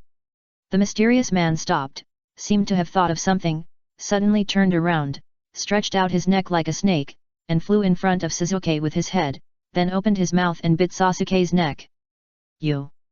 Sasuke was shocked and immediately prepared to ignore his body and activate the Mangeki Sharingan again. As a result, before Sasuke could make a move, the mysterious man opened his mouth, quickly retracted his neck, smiled, and then disappeared in the mine with a whoosh. Sasuke covered the wound on his neck, staggered 2 steps, and finally leaned against the wall of the mine and slowly fell to the ground, fainting. The attack came and went quickly, and the whole process took only 2 or 3 minutes. When the attack was over, Sakura had just rushed out of the mine and triggered a distress signal flare in the open space. As the distress signal flare exploded in the air, Kakashi, who had followed Naruto before, immediately realized that something was wrong, and hurriedly caught up with Naruto and rushed to the mine with Naruto. At the same time, Kakashi's 2 teammates who were guarding outside the mine also successfully repelled the attackers and rushed into the mine. After finding the unconscious Sasuke in the mine, everyone breathed a sigh of relief. On the other side, the 2 mysterious men who attacked the cave and the outside of the cave met in a forest far away from the mine. One of them said respectfully, "Lord Orochimaru, how was the harvest this time?" "No doubt. It was Orochimaru's subordinate Kabuto Yakushi who restrained Kakashi's 2 teammates outside the cave, and it was Orochimaru himself who entered the cave to attack Sasuke." Orochimaru shook his head with some disappointment. "If you only look at Sasuke, there is really nothing to complain about. This time, Sasuke was suppressed and fell into Orochimaru's trap. He was severely injured by Kimimaro first. Then his teammates and backup were lured away. Finally, Orochimaru deliberately pretended to be the attacker that year, which made Sasuke underestimate the enemy. So it was not unfair for Sasuke to lose to Orochimaru, one of the 3 ninjas. It was just that after seeing Itachi's strength, Orochimaru would inevitably compare Sasuke with Itachi, and the gap was naturally revealed in this comparison. The first update is here. Please recommend and vote for the monthly ticket. Chapter 630 Heaven's Curse Seal. Yakushi Kabuto understood Orochimaru's thoughts the best. Seeing Orochimaru shaking his head in disappointment, he pushed his glasses on the bridge of his nose. Compared with that person, anyone would look mediocre, right? It was Orochimaru who was rescued from Itachi, so he understood Orochimaru's complicated thoughts about Itachi the best. In addition, praising Itachi can also dispel some of the gloom of Orochimaru's defeat at the hands of Itachi. Orochimaru chuckled and accepted the flattery of Kabuto Yakushi. Kabuto Yakushi then he asked, "You didn't take Sasuke's Mangeki Sharingan. Is there any other arrangement? Without the Uchiha bloodline, it is difficult to control the Mangeki Sharingan. Danzo has achieved the ultimate in all aspects, but he has to keep the implanted Sharingan in a sealed state to maintain the fragile balance of the chakra in the body." Orochimaru shook his head, showing a bit of disdain for Danzo on his face. Yakushi Kabuto immediately understood Orochimaru's thoughts. "Do you want to get Sasuke's body directly? He is still too young, so you want to continue to observe for a while." Orochimaru did not comment. The appearance of the upper string made him see the possibility of gaining eternal life with his own body. Coupled with the research on immortal methods, he had a little hesitation about whether to use reincarnation of the corpse to occupy the body of others. In addition, Sasuke is only 11 or 12 years old and his body has not yet fully developed. It is not the best choice to occupy Sasuke's body now. So after weighing it, he made the same choice as when he was in the Forest of Death and let Sasuke go. Of course. The reason why he made this decision was that Kimimaro concealed from him the information that Sasuke was the E of the Akatsuki organization. If he knew that Sasuke had joined the Akatsuki organization, even if he couldn't make up his mind whether to seize Sasuke's body, he would at least kidnap Sasuke or dig out the pair of Mangeki Sharingan in Sasuke's eye sockets. Kabuto Yakushi said, "Lord Orochimaru, Uzumaki Naruto and Uchiha Sasuke are both people that Konoha focuses on. Now that they are attacked, Konoha's reaction must be very big. If you have no other arrangements, let's temporarily evacuate the land of hot springs." Orochimaru smiled and said, "Don't rush to leave. I just gave Sasuke a big gift. I want to stay to make sure he can bear it." Kabuto Yakushi's expression froze, and he thought of something. You planted a curse seal on Shizuke? What kind is it? Orochimaru raised the corner of his mouth. Of course it's the heavenly curse seal. In the abandoned mine. Shizuke lay flat on the ground, his lips were pale and his face was covered with sweat. Around him, there was a circle of medical ninjas, and the one who was doing a detailed examination for him was Shizuan, the senior ninja in charge of medical treatment in the headquarters. Just as Kabuto Yakushi predicted. After receiving the call for help from Kakashi's team, Jiraiya personally led a team of elite soldiers to arrive here. Then there was a comprehensive search and investigation. The Konoha ninjas searched the area of dozens of kilometers near the abandoned mine, but no trace of the attacker was found. Somewhat annoyed, Jiraiya returned to the mine, looked at Shizuke who was still unconscious, and asked, "How is his condition?" Shizuan shook her head, "He is seriously injured. The wound on his shoulder has not healed completely. It broke in the battle just now. The chakra consumption is also serious. There seems to be signs of poisoning in the body." Jiraiya frowned when he heard it. Kakashi, who had been standing by, asked Jiraiya, "Master Jiraiya, have you found any traces of the attackers?" Jiraiya sighed, "The attackers didn't leave any traces. It seems that they were well prepared and retreated very calmly." Strange. Kakashi's eyes were full of confusion. The attackers had obviously been spying on Shizuke for a long time. After succeeding this time, they did not kidnap Shizuke or take away Sasuke's Manjiki Sharingan, but just retreated. It was a bit puzzling. "Hey!" Just then, Shizuan, who was checking Sasuke's body, exclaimed softly. Jiraiya and Kakashi said in unison, "What happened?" Shizuan pointed to the tooth marks on Sasuke's neck. "Look, there is a tooth mark here, as if some beast had bitten it." Sakura quickly came over, took a closer look, and then said, "This is a new wound. Shizuke didn't have this wound before the attack." Naruto also nodded repeatedly, "It must have been bitten by that weirdo." Kakashi murmured, "Is this the purpose of the other party attacking Shizuke? Spying on him for a long time in secret, just to bite Shizuke?" Shizuan said, "I can't make a conclusion about what the other party did to Shizuke. I'm afraid we need to go back to the village for a comprehensive examination before we can draw a conclusion. Shizuke was injured like this, and was bitten by an unknown person. It was obvious that he could not continue to participate in the assessment, so Jiraiya said, then send Shizuke back to the village." Kakashi nodded in agreement, "Well, I'll be responsible for sending him back to the village." "No." Just then, the unconscious Shizuke woke up and let out a roar. "Shizuke, you finally woke up." Sakura and Naruto hurried over. Shizuke forced himself to sit up, looked around coldly, and said, "The assessment is not over yet, I won't go back to the village." Shizuan was speechless, "Are you crazy? Do you know how badly you are injured?" "So what?" Shizuke glanced at the wound on his shoulder and said, "Just heal it." Shizuan continued to persuade, "You are also poisoned. Moreover, the attacker bit you, and you have." Shizuke suddenly laughed, "Poisoned? Why do I feel that my body is full of strength now?" This. Shizuan was speechless for a moment. Not only her, but even Jiraiya and Kakashi beside her felt that Shizuke was stubborn. "I didn't break the rules, nor did I give up. You are not qualified to interrupt my assessment." After a pause, Shizuke asked Naruto and Sakura, "Hey, are you too scared?" Sakura shook her head quickly. Naruto rolled up his sleeves and said angrily, "That bastard is too despicable. He attacked you while I was away. This time I must find that bastard and teach him a lesson." Sasuke's eyes turned cold, "Yet, how can I let that guy go so easily? How could Shizuke let it go after suffering such a big loss for no reason?" What's more, he felt that there seemed to be some kind of power brewing in his body.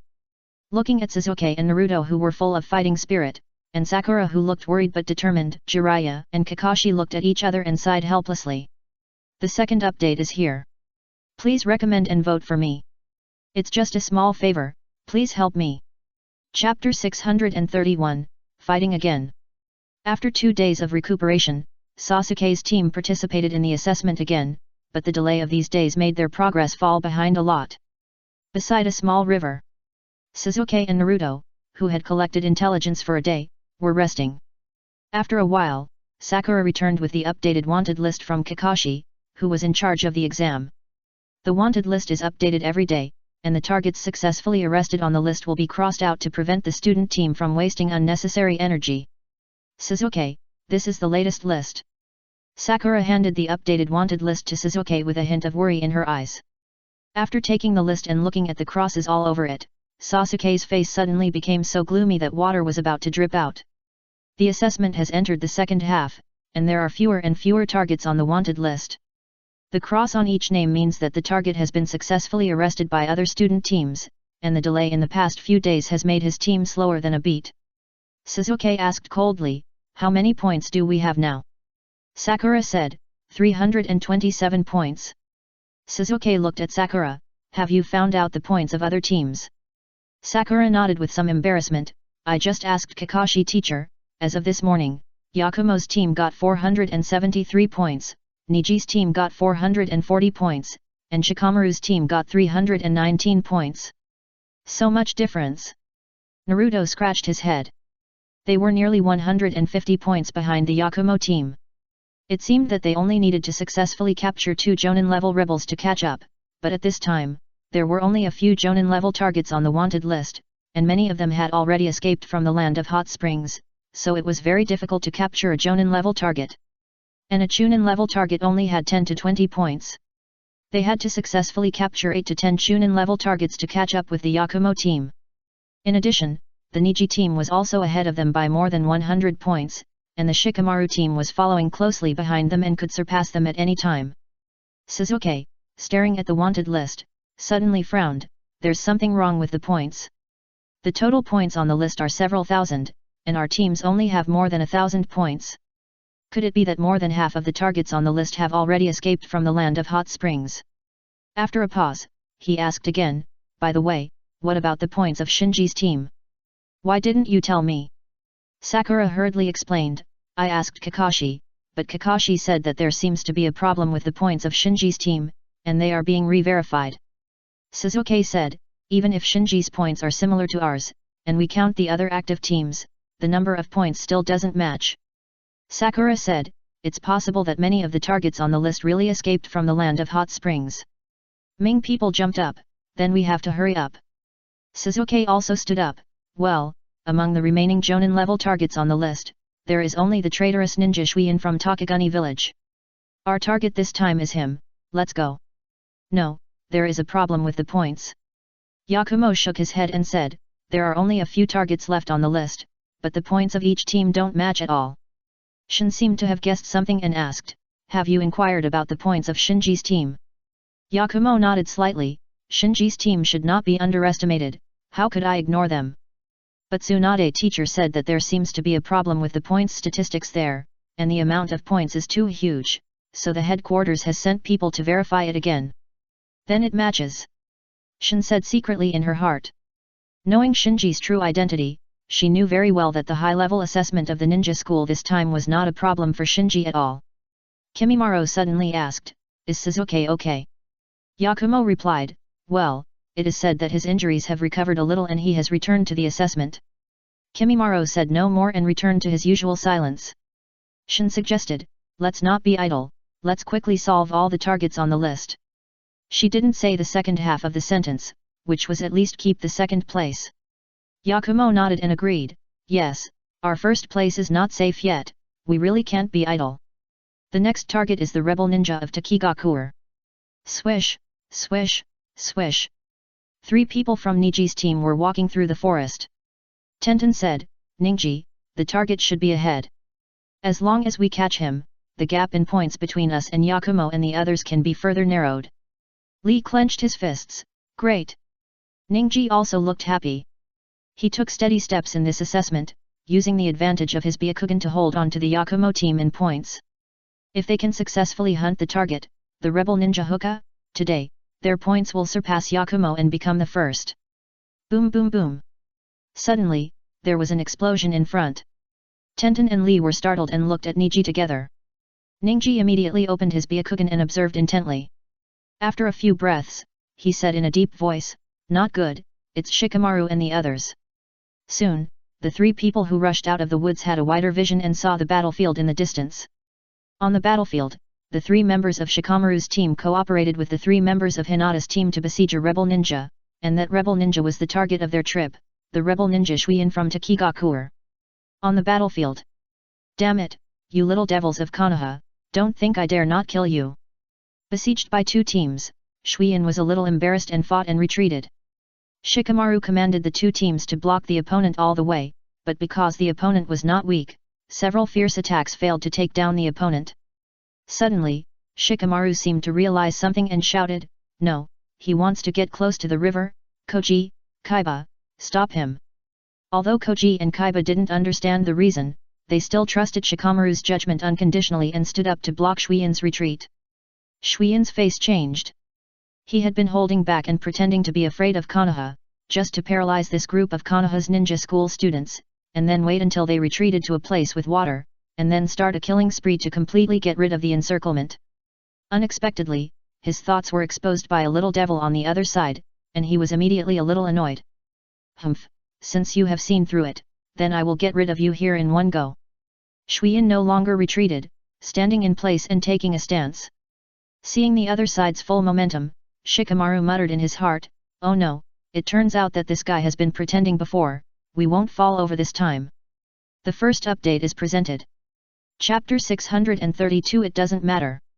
A group of little devils who haven't even grown all their hair dare to come to me for trouble. Today I will let you see the dangers of the ninja world. Shuiyin slowly raised her hands, grinning, and began to make hand seals. Shua shua shua. Just then, accompanied by a sound of breaking wind, 3 figures landed on an open space not far away. 2 of them were on the ground, and the last one landed on a tree, overlooking the battlefield from a high position. Shikamaru and the others turned their heads and looked, and their hearts suddenly stomped, because the people who came were not others, but the Ninkai team. Xiao Li said, finally caught up. Tian Tian looked at Shuiyin and said, "Ninkai, worthy of the goal of 109 points, looks quite capable." Ninkai, standing on a big tree with one hand on his waist, said, "It's average." Shuiyin's face was a little embarrassed. This was not only because of Ninkai's evaluation of him, but also because the number of brats had increased. Although he said that he couldn't see the students of Konoha's ninja school clearly, he was actually very afraid of these brats who were young but powerful. Swish, swish, swish. Suddenly, 3 figures came from another direction. Shikamaru and the others looked at them and their faces darkened. This time, it was the Yakumo team that arrived. As soon as Yakumo and Kimimaro appeared, Shikamaru and the others didn't even have the last thought. Yakumo said to Ninkai in the distance, "Ninkai, I'm sorry, I can't give you this 109 points. Ninkai looked solemn and said, "Then it depends on your ability." Yakumo nodded simply, "Okay, whoever grabs the person first will get it." Swish, swish, swish. Just as Yakumo and Niji had made their agreement, 3 more figures landed on the field, forming a shape with Niji's team and Yakumo's team, blocking Shuiyin, Shikamaru, and others in the middle. Shikamaru looked over and said with a wry smile, "That's it." It turned out that the last ones to arrive were not others, but Sasuke's team, which had rested for 2 days and was eager to score points. Looking at Sasuke's gloomy and cold expression, Ye suddenly looked at Shuiyin, his eyes full of pity. "You, it would have been better if you surrendered just now." Ino also shook her head, "Hey, you are so unlucky to be targeted by these monsters." Looking at the pity on the faces of Shikamaru and others, Shuiyin looked puzzled. It was just a group of little ghosts. He felt that even if he couldn't deal with so many little ghosts, it would not be difficult to get away with his own strength, so he didn't take it too seriously. He raised his hands again, ready to seal. Seeing Sasuke coming, Yakumo asked, "Sasuke, are you okay? No need to talk nonsense." After a pause, Sasuke looked at Shuiyin in the field. "What does this 109 mean? I don't need to say more, right? None of us can give up, so let's do it directly." Ningji shouted, "Sasuke, do you want to join forces?" Sasuke nodded. Which even proud people like Niji and Sasuke had to choose to join forces when facing Yakumo and Kimimaro. Because the 109 points of the hookah meant too much to them, no matter which of the 3 teams got the 109 points, it could change the current points situation. Go! With Sasuke's shout, the 3 teams started together. On Sasuke's side, there was no weighing of the pros and cons, no hesitation, and he opened the Manjiki Sharingan and activated the Susanoo. In an instant, a purple half-skeletal giant appeared on the battlefield. Almost at the same time, Naruto beside him split dozens of shadow clones in a series of white smoke, and all of them put on the orange red-tailed beast coat. On the other side, Ningji, who opened his Byakugan on the tree, disappeared from the original place with a whoosh sound, and disappeared without a trace. Xiao Li under the tree clenched his fists. 8 gates of ninjutsu, first gate, open, open. Second gate, rest gate, open. Third gate, life gate, open. As the 8 gates of ninjutsu were opened one after another, Xiao Li's body began to turn red, and the chakra that escaped, wrapped in the evaporated sweat, formed a green air wave around him. Ten Tian took off the giant scroll on his back and slowly shook it open. Various weapons appeared in the white smoke. Yakumo smiled. Shin, Kimimaro, it seems that we have to be serious too. Shin rubbed her wrist. Watch me show my skills. I'll deal with Niji. Kimimaro even dodged and pounced on Niji. Yakumo stopped talking nonsense and put his hands together. Would release, the tree world is born. Hwalala. In an instant, the ground shook, countless branches broke out of the ground, merged into a sea of trees, and attacked the purple Susanoo in the distance. This. Looking at the purple Susanoo in front of her, the wood release that activated the sea of trees, the terrifying tailed beast chakra, and the terrifying physical skills, Shuiyan's hands that were about to seal were stunned in mid-air. Shikamaru on the side, this is the power of 109 points. Shuiyan was a little confused, what 109 points? In the cave. Shizun and Ebisu looked at the rebels who were tied up and thrown into the cave with strange faces. After a while, Shizun asked, what are these? Shinji shrugged, I don't know much, you can count them yourself. Shizun turned her head and looked at Yamato. Obviously. She and Ebisu were the team sent by the headquarters to review the points situation on Shinji's side, because the situation reported by Yamato was too exaggerated. However, Yamato was not much better than her, and was also in a state of confusion. In other words, since he was in charge of supervising and protecting Shinji's team, he was in a state of confusion all the way, and even began to be a little dazed, not knowing whether he came to the land of hot springs to carry out a mission or to travel. Shizun had no choice but to pull out the rebel ninjas that filled the entire cave one by one and check them against the wanted list. While checking, Ebisu said, how did Uchiha Shinji catch so many rebels? This is too exaggerated, right? Shizun said speechlessly, who knows how he did it? After counting, Shizun came to Shinji and said, I have counted, there are 73 people in total, but 12 of them are not on the wanted list. Although there are 2 Jonin-level rebels and 7 Chunin-level rebels among the 12 people, whether these points can be given to your team still needs to be studied by the headquarters.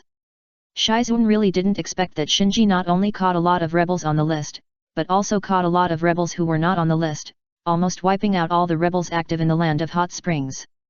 Shinji waved his hand, only 2 Jonin and 7 Chunin, how many points can they get? Add up to only 200 or 300 points, it doesn't matter. The second update is here. Please recommend and vote. It's just a small favor, please help. Chapter 633 I hope it's not too late.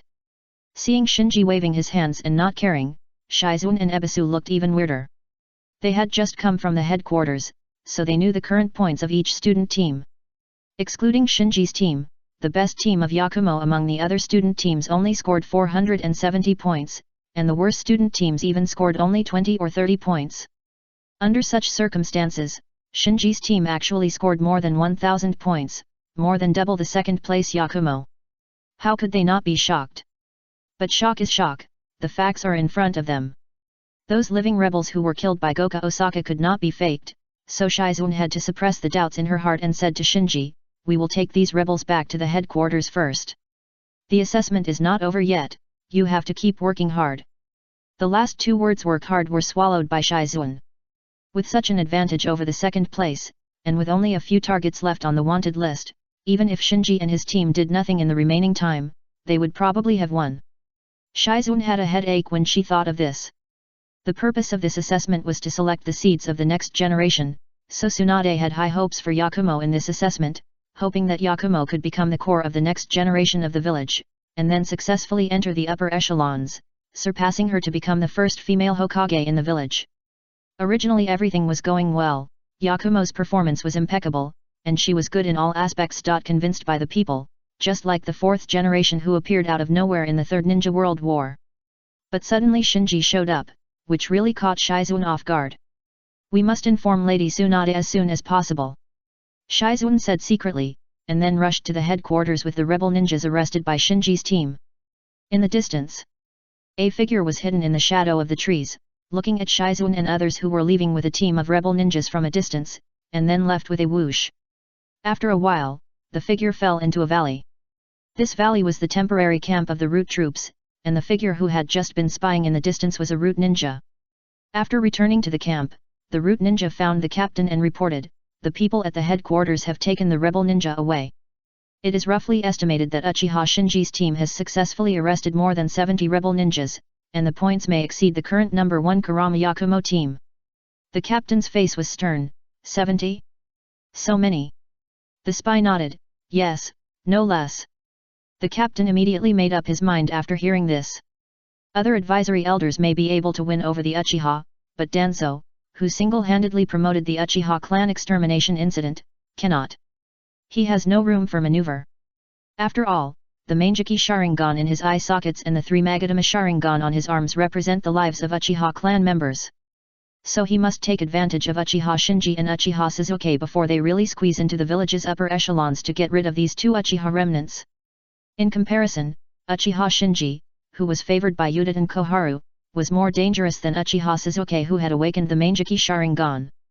Because of Uchiha Shinji's existence, it meant that the advisory elders had split opinions on how to deal with the Uchiha remnants. Therefore, in Danzo's view, the only way to deal with Uchiha Shinji was to take decisive action first, force Uchiha Koharu and Maitaman to stand on his side again, and then combine the power of the 3 advisory elders to deal with Uchiha Sasuke. And Danzo did not leave Uchiha Sasuke alone. He provided intelligence support to Orochimaru, hoping to get rid of Sasuke with the help of Orochimaru. But he didn't expect that Orochimaru was not used by him, but had other intentions and let Sasuke go. After summoning all the root members in the camp, the captain announced, "The time is ripe, everyone get ready and act according to the plan." Yes. The surrounding root ninjas immediately accepted the order. Not long after, a root ninja pretending to be an Anbu found Yamato and others who were responsible for supervising and protecting Shinji's team. A student team was attacked. The headquarters ordered all nearby Jonin teams to rush to support immediately. This is the command of the headquarters. The root ninja pretending to be an Anbu handed over the command of the headquarters in a serious manner. After taking the order and checking it, and then checking the password, and confirming that everything was correct, Yamato asked with some doubts, "What about the student team I am responsible for? Is there any arrangement from the headquarters? There will be a temporary team coming to take over your task soon." After a pause, the root ninja pretending to be an Anbu urged, "Time is running out, please act immediately." Knowing that the headquarters had arranged a team to replace him, Yamato no longer hesitated and immediately led his team to rush in the direction of the student team in distress. This temporary rescue mechanism was formulated by the headquarters to ensure that support can arrive as promptly as possible. The transfer order and password were correct, and time was tight, so Yamato did not have too many doubts. After Yamato's Jonin team left, the root ninja disguised as the Anbu waved at the woods behind him. Swish, swish, swish. In an instant, figures rushed out of the woods, like a large net, and surrounded the cave where Shinji's team was.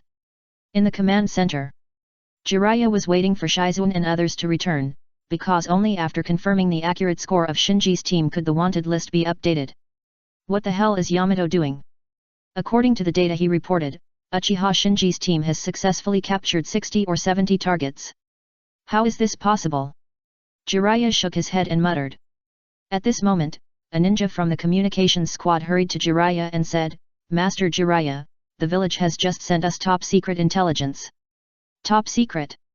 Jiraiya put away the carelessness on his face, quickly took the scroll with the word top secret written on it, turned around and unsealed the scroll.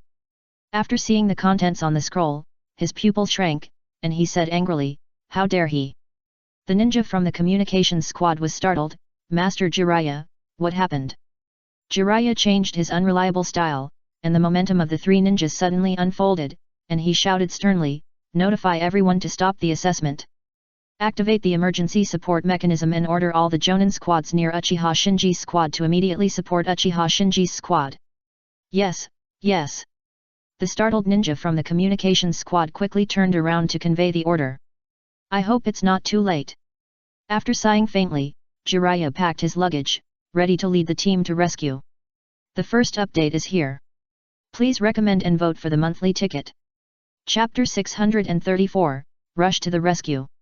The surging branches and vines surged like a bursting wave, and even the earth seemed to be wailing and shaking. And in the sea of trees, a purple skeleton giant stood firm, roaring and tearing off trees one by one, like a reef facing the waves. Beside the purple skeleton giant, the roar of the Raise Nan was endless. Every explosion would set off a wave of air, blowing up the debris of the trees and blocking the surging sea of trees. The other side.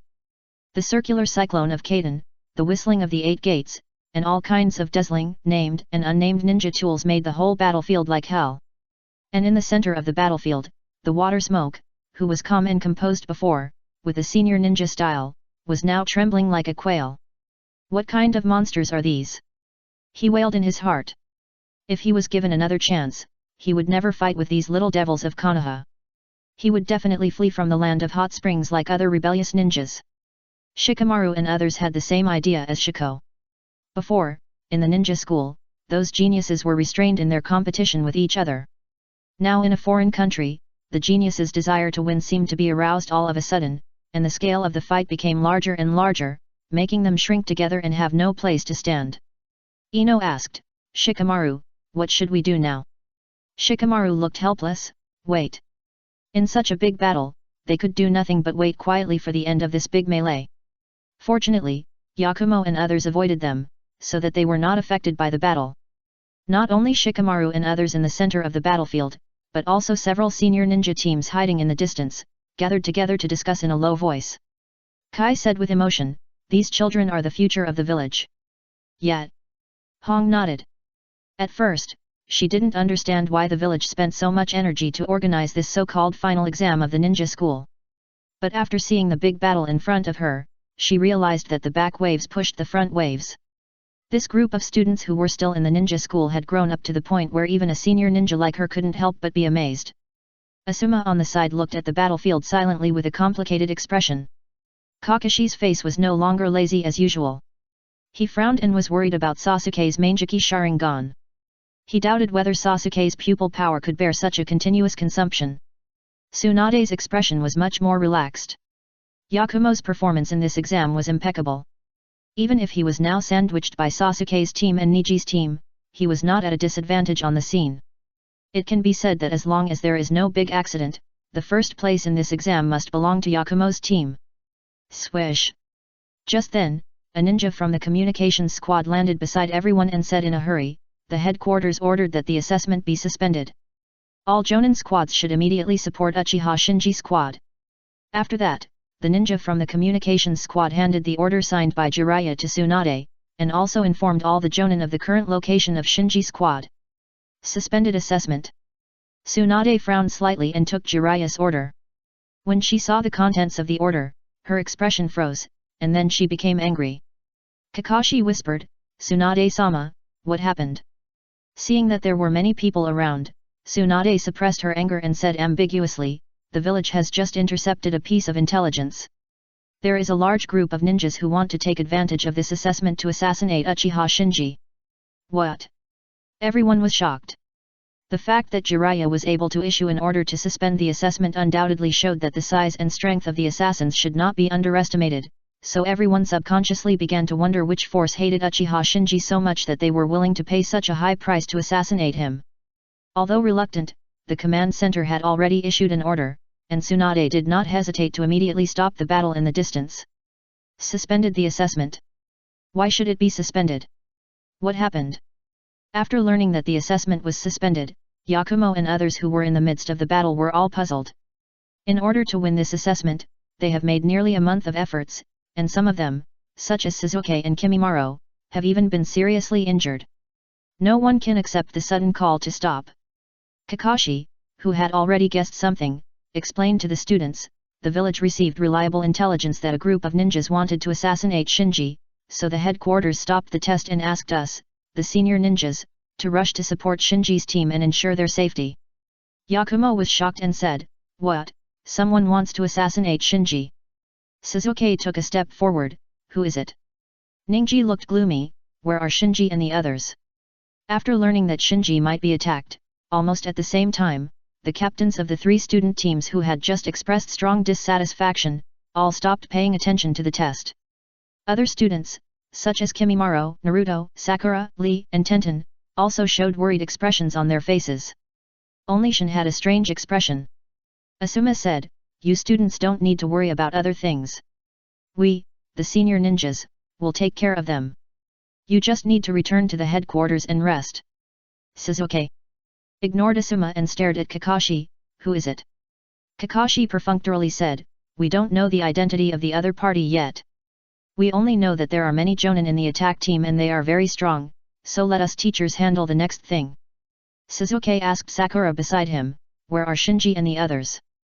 Sakura had previously inquired about the approximate location of Shinji's team, so she hurriedly replied, "Not far from us, about 50 kilometers to the north." S.A. Without a word of extra nonsense, Sasuke activated the flash body technique and disappeared on the spot. "Wait for us, Naruto," Sakura shouted, and hurriedly followed. Yakumo bowed to Tsunade at this time, "Sorry, Tsunade teacher."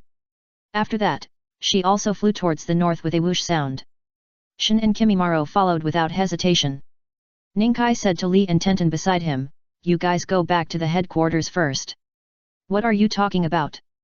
We won't stand by and watch them die. Besides, it's Shinji, Haku, and Karin," Tenten said as she carried the scroll that sealed various weapons and ninja tools on her back. Lee jumped and stretched his body, then said to Ninkai, "Ninkai, let's see who gets there first." Ninkai glanced at his teammates and nodded, "Let's go. The second update is here. Please recommend and vote. It's a new week soon, please help." Chapter 635, Desperate. Seeing Sasuke, Yakumo, and even Niji's 3 teams rushing to rescue Shinji's team without hesitation, Koji, Kaiba and others were also excited and wanted to go with them. Shikamaru dodged and stopped them. Kaiba immediately asked, "Shikamaru, why are you stopping us?" Shikamaru shook his head, "Let's not make trouble." "What do you mean?" Koji was a little puzzled. Shikamaru looked towards the north and said in a deep voice, "Don't you know who Shinji is? Those who have the intention and determination to attack him are definitely not ordinary forces. Yakumo, Sasuke, and Niji can help a little. If we go, it will be pure trouble."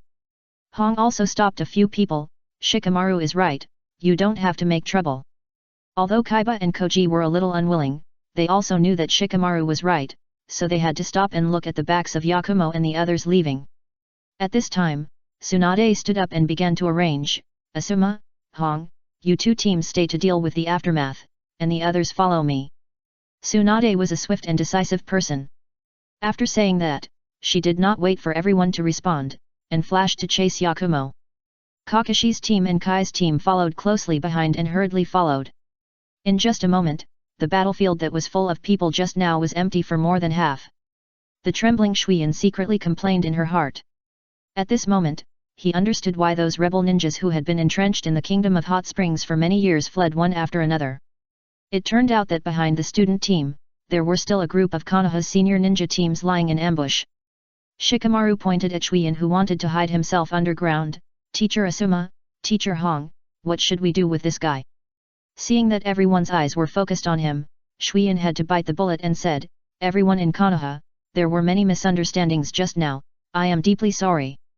Before Shuiyin finished speaking, Asuma came up with a flash body technique and punched him hard in the stomach. Bang! With a low muffled sound, Shuiyin was hit by this punch and the whole person flew up, with snot and tears all over his face. "After all, he is a traitor. Take him back to the headquarters." Asuma clapped his hands and handed the hookah curled up on the ground to his teammates. Sasuke's side. Kakashi quickly caught up with Sasuke who was running and shouted, "Sasuke, don't be impulsive."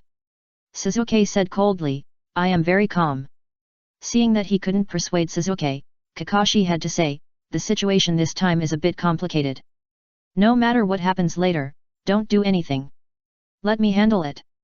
Sasuke turned his head and asked Kakashi, "Why?"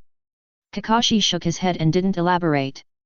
Sasuke was stunned for a moment, then reacted, the people who attacked Shinji were from the village. Seeing that Sasuke had guessed something, Kakashi no longer concealed, this possibility cannot be ruled out. Who? Sasuke's tone was cold. Kakashi lowered his voice, it should be the root. Sasuke asked 2 questions in a row, his eyes had turned bloodshot, how many are here? What's their strength? Kakashi analyzed, the root has been suppressed for many years, and its power is not as strong as before, but after all, it is the direct unit of that adult. There are still many jonins, especially jonins. Some of them, even if I meet them, I may not be able to win. Sasuke frowned. He knew Kakashi's strength very well. Without using the Manjiki Sharingan, he was no match for Kakashi. If there were still jonins in the root who could match Kakashi, then Shinji might be in danger this time. Thinking of this, Sasuke sped up while praying in his heart, Shinji, don't die. Sakura, who was already struggling to follow behind, saw this and shouted, Sasuke, be careful of your wound. Seeing that Sakura couldn't catch up, Naruto said, Sakura, I'm here, Sasuke, nothing will happen to this guy. I'll catch up first, you catch up slowly. After saying this, Naruto also sped up. On the other side, Tsunade also caught up with Yakumo and said, this matter involves the advisory elders group, you shouldn't come forward at this time. Yakumo didn't refute anything. She knew how much effort Tsunade had put into facilitating this ninja school examination, and how much hope Tsunade had invested in her. But she couldn't do such a thing as watching someone die without helping him, not to mention that the other party was her good friend. Looking at the stubbornness on Yakumo's face, Tsunade changed her seriousness and suddenly smiled with relief. If Yakumo retreated and hesitated at this time for her own future, then she really had to consider whether Yakumo was qualified to become a female Hokage. Yakumo looked at the smiling Tsunade in surprise, teacher, you. Tsunade smiled and said, don't look at me like that, when I was young, my temper was much worse than yours. Yakumo also laughed, and then asked, teacher, is the person who attacked Shinji this time from our village? Tsunade put away the smile on her face, it was Danzo. He is stubborn and wants to take this opportunity to secretly kill Shinji, who is from the Uchiha clan. Yakumo looked worried, how many people did he send? According to intelligence, it is a small ninja army of more than 20 people, with at least 4 or 5 jonins, and the others are also special jonins, and the backbone of chunins, including some geniuses recruited by Danzo in the village in his early years. Tsunade gnashed her teeth as she spoke. Unlike Kakashi, who only vaguely guessed something, she saw the secret letter sent by Jiraiya, and not only knew that it was Danzo who did it, but also roughly grasped the scale of the personnel sent by Danzo. Just thinking that at this juncture, Danzo actually sent so many people just to eliminate a student who was still in the ninja school, made her very angry. Yakumo was a little unbelievable, in order to kill Shinji, he actually sent so many people? Tsunade was also a little speechless, I didn't expect him to be so crazy. What about Shinji?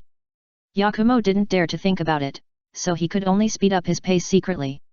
A little behind Yakumo's team was Niji's team. At this time, Kai had already joined Niji and the others and said, don't worry, the headquarters must have sent someone over.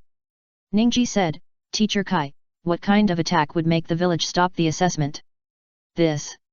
Kai was speechless for a moment. Ningji said, Sasuke was almost killed by a mysterious attacker before, and the assessment was not suspended.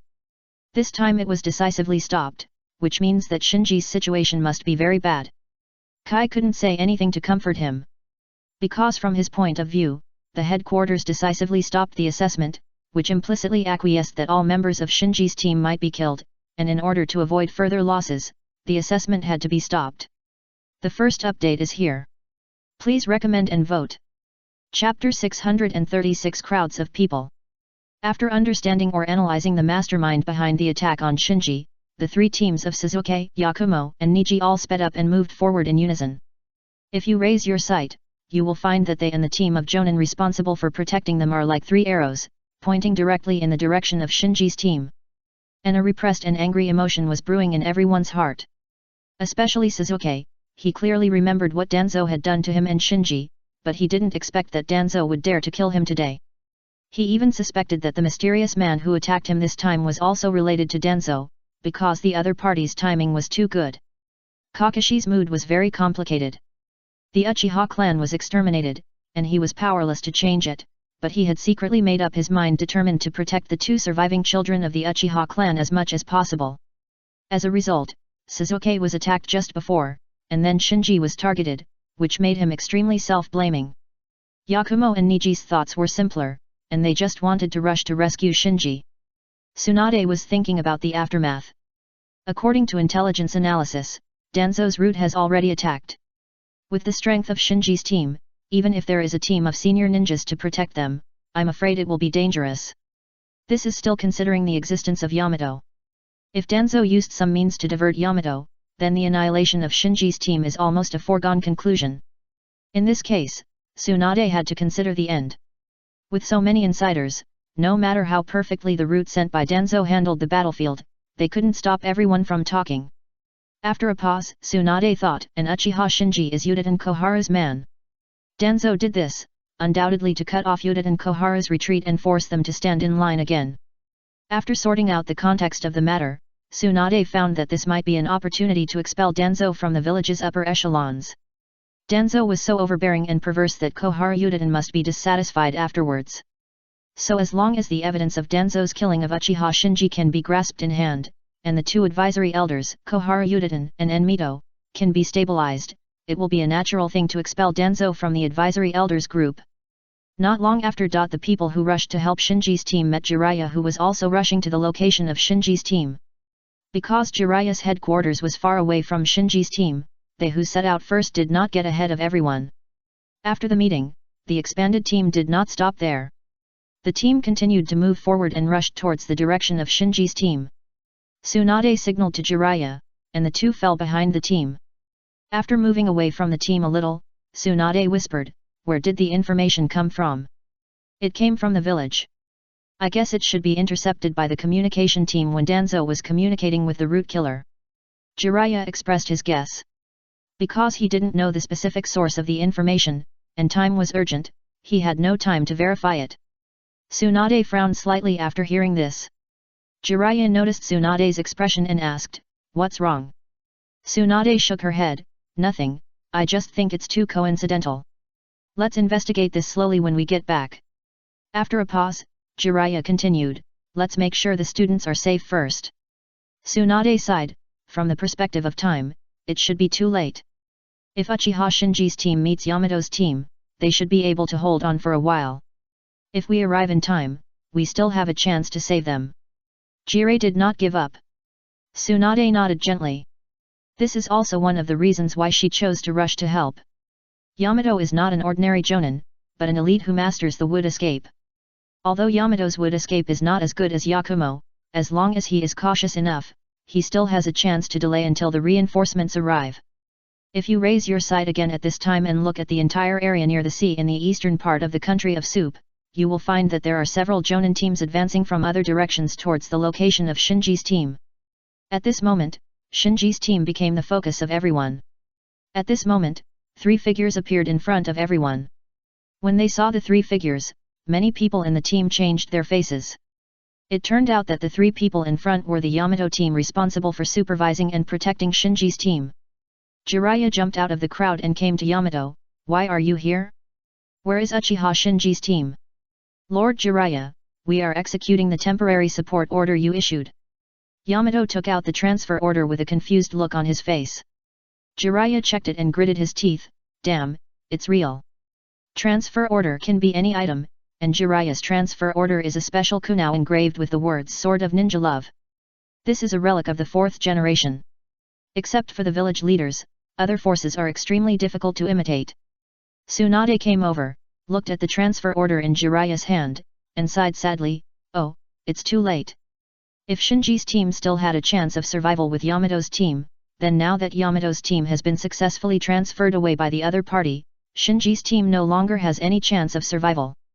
If they rush over now, they may not even have the chance to collect the bodies. You know, destroying corpses is the best job of the root." After learning that Yamato in front of them was the jonin who protected Shinji's team, and the other party was led away by a real transfer order, Sasuke, Yakumo, Niji and other students were furious. Swish! Without saying a word, Suzuki rushed towards it again.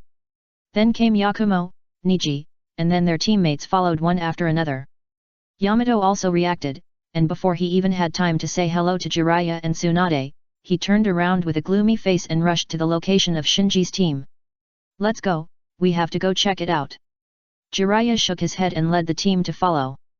Everyone rushed all the way and finally saw the cave where Shinji's team was from afar. At this time, those with sharp noses could already smell a subtle smell of blood in the air. "Damn it! Damn it! Damn it!" Suzuki ran over with red eyes and cursed. Yakumo, who was following behind, had red eyes. She regretted it very much now. If she had ignored the people around her and released Ito at the beginning, she might have been able to catch up with Ito's spirit at its speed. Ningji, who opened his Byakugan, frowned all the time. Soon, they jumped over a huge rock and had a panoramic view of the battlefield at the entrance of the cave. Then, they were dumbfounded. Dozens of black-clothed men who had fainted on the battlefield were piled up layer by layer, forming a small pile of people. On top of the crowd, Shinji was sitting leisurely drinking water, and a white cat was licking its paw elegantly on his shoulder. The second update is here. Please recommend and vote for me. It's just a small favor, please help me. Chapter 637 Shock. Swish, swish, swish. Amid a series of wind-breaking sounds, figures fell from the sky and arrived at the battlefield in a dusty state. Among these people were Suzuki, Yakumo, Niji's teammates who were a little slower, as well as Jiraiya, Tsunade, Kakashi and other elite jonin in the village. However, after seeing the situation on the battlefield clearly, they all showed the same surprised expression as Suzuki and the others who arrived first.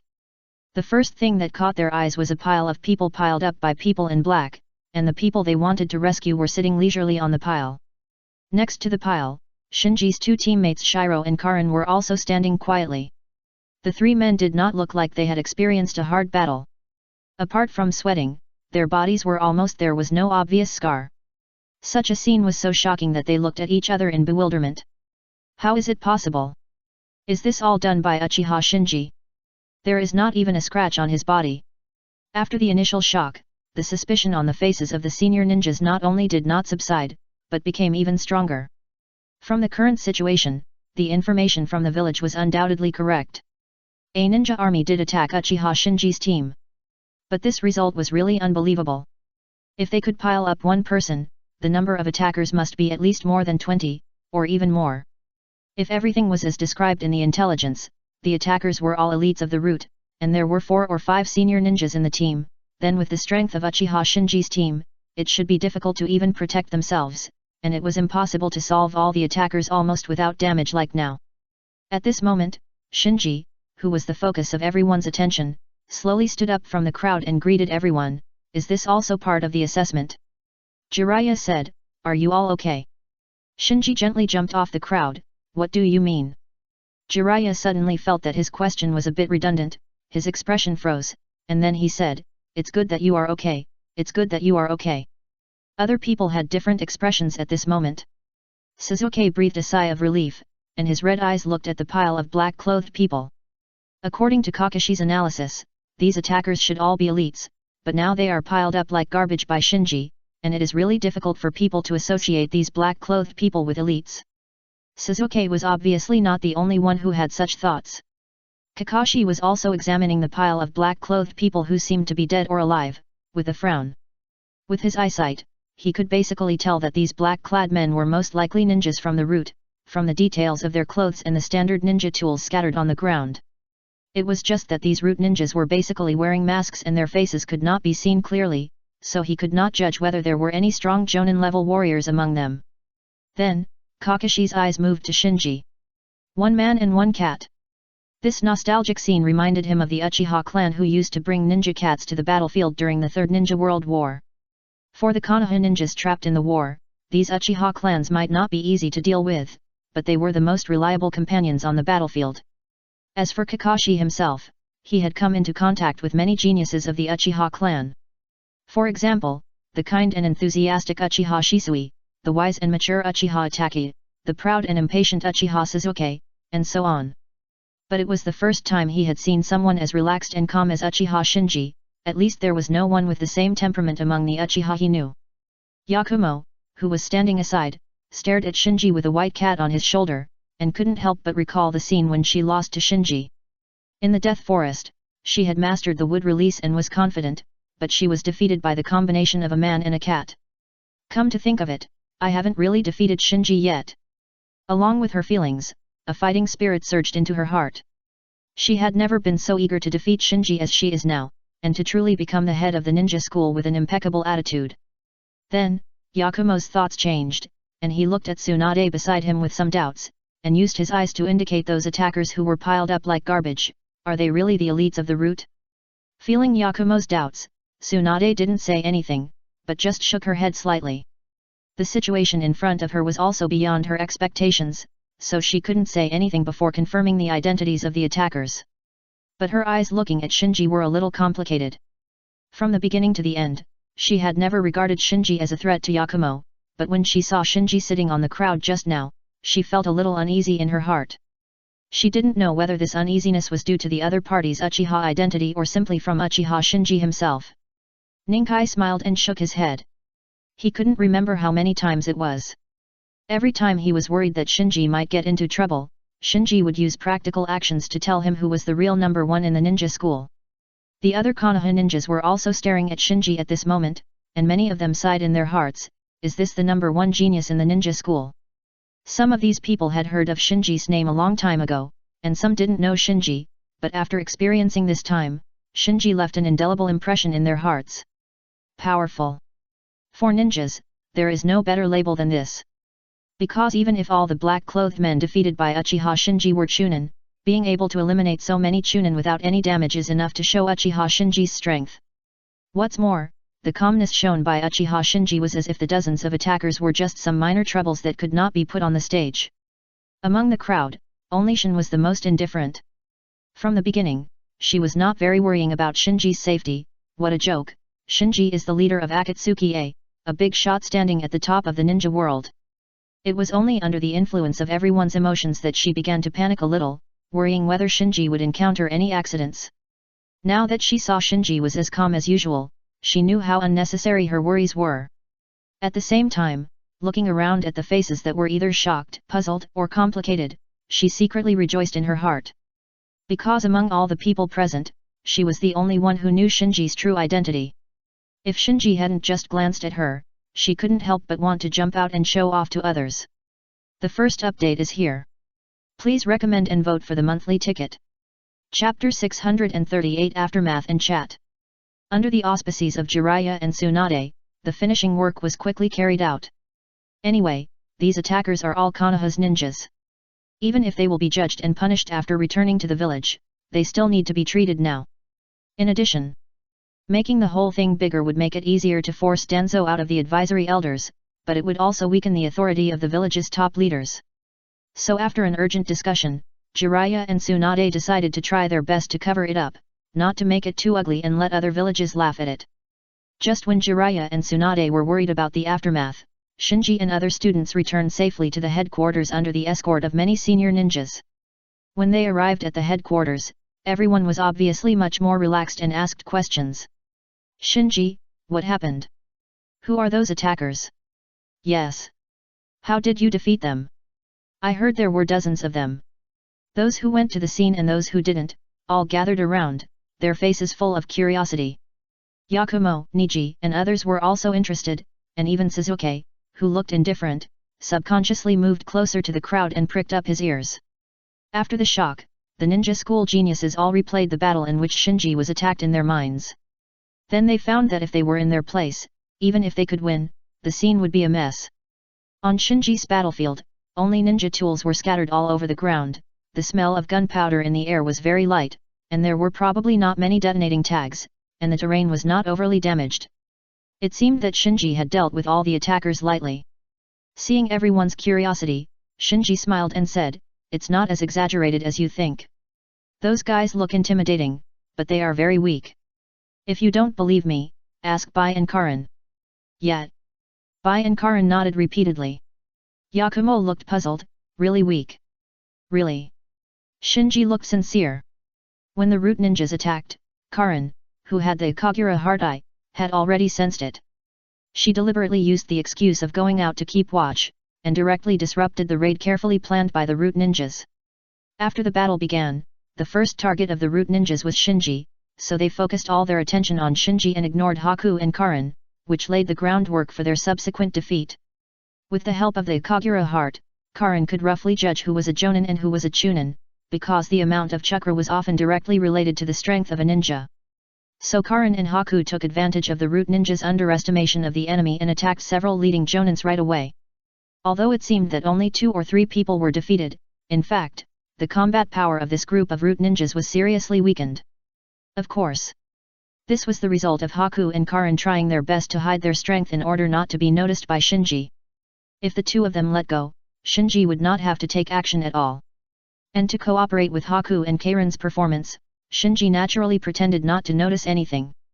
Of the 5 Jonins in the root group, Haku and Karin each knocked out one with a sneak attack, and then each held one back, and the remaining one was naturally taken by Shinji. The other Chunins posed almost no threat to Shinji, so with the cooperation of the White Cat Fuhim, Shinji completed the harvest in a few seconds, and cooperated with Haku and Karin to get rid of the 2 Jonins they held back. In the end, it seemed that Shinji solved most of the enemies and Haku and Karin only solved one each, but if it weren't for the clever cooperation of Haku and Karin, Shinji might not have been able to easily solve all the root ninjas as Yakumo, Suzuki and Niji saw. In order to cover up their own efforts in this battle, Haku and Karin could only attribute all the merits to Shinji, and cooperated with Shinji to belittle the group of root ninjas. However, even if Shinji described the enemy as very weak, the students knew that the attack that could make the headquarters stop the assessment would never be as simple as Shinji said. Besides, strength is relative. Maybe it's not that the attacker is too weak, but that Shinji is too strong. Because the attack is still under investigation and the attacker's identity is very sensitive, it's inconvenient to say more now, so everyone talked about the points again. Although the assessment was stopped, it's actually only a few days away from the end. Now the points of each team can basically be regarded as the result. Ninkai took the initiative to ask, Yakumo, how many points did your team get? Yakumo said, 488 points. Ninkai's face sank. According to the information he got, as of yesterday, Yakumo's team only had 473 points, and today it has increased by 15 points. Yakumo asked back, how about you? Ninkai shaking his head, only 440 points. Hey, what do you mean by only 440 points? We only got over 100 points. As soon as Niji finished speaking, a student started shouting. Other students also followed suit, yeah, our teams only got over 100 points on average, and you all got over 400 points. What else are you dissatisfied with? Shikamaru sighed, what a pity. If we could catch that traitor from Takigakuer today, our team would also be able to get over 400 points. Yet, Chisai and Kaiba also sighed. For them, this is a rare opportunity to surpass the geniuses. Hinata was very satisfied. Their team's points were lower than Shikamaru's team, just 300 points, but this result already made her very satisfied, at least she could report to the family. After all, as strong as Yakumo, a dazzling genius like Niji, only got over 400 points. At this time, Shin curiously asked Sakura, how many points did your team get? Everyone looked over at the same time. Sasuke's team was also one of the star teams, so everyone was naturally curious about their results. Feeling everyone's gaze, Sakura hesitated, it's just over 300 points. Sasuke turned around with a dark face and was about to leave. He was still a little unwilling to not get as many points as Yakumo and Niji. The students didn't mock anything. Because everyone knew that Sasuke was attacked and injured, in this case, Sasuke's team could still get more than 300 points, which was already very remarkable. Shin approached Shinji again and asked like a curious baby, Shinji, how many points did you get? This time, not only other students, but even Yakumo and Niji looked over, their eyes full of inquiry. Shinji said casually, I haven't calculated it carefully, probably about 1,000 or 2,000 points. What? All the students, including Yakumo and Niji, were stunned. Even Sasuke, who was leaving, stopped and looked back at Shinji in surprise. The second update is here.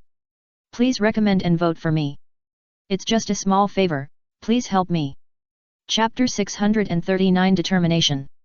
After learning about the score of Shinji's team, all the students who participated in the assessment widened their eyes and looked incredulous. This is not a difference of 100 or 200 points, but a huge gap that is several times ahead of Yakumo's team. In the face of such a gap, any excuse seems so powerless. Yakumo opened her mouth, but finally fell silent. She had many questions in her heart, but when the words came to her lips, she found that no matter what she asked, it seemed like she was making excuses for her incompetence. Kimimaro, who was always indifferent, could not hide the surprise on his face at this moment. He really didn't pay much attention to this assessment, but this didn't mean that he didn't know the difficulty of this assessment, so when he learned about the score of Shinji's team, he was really puzzled.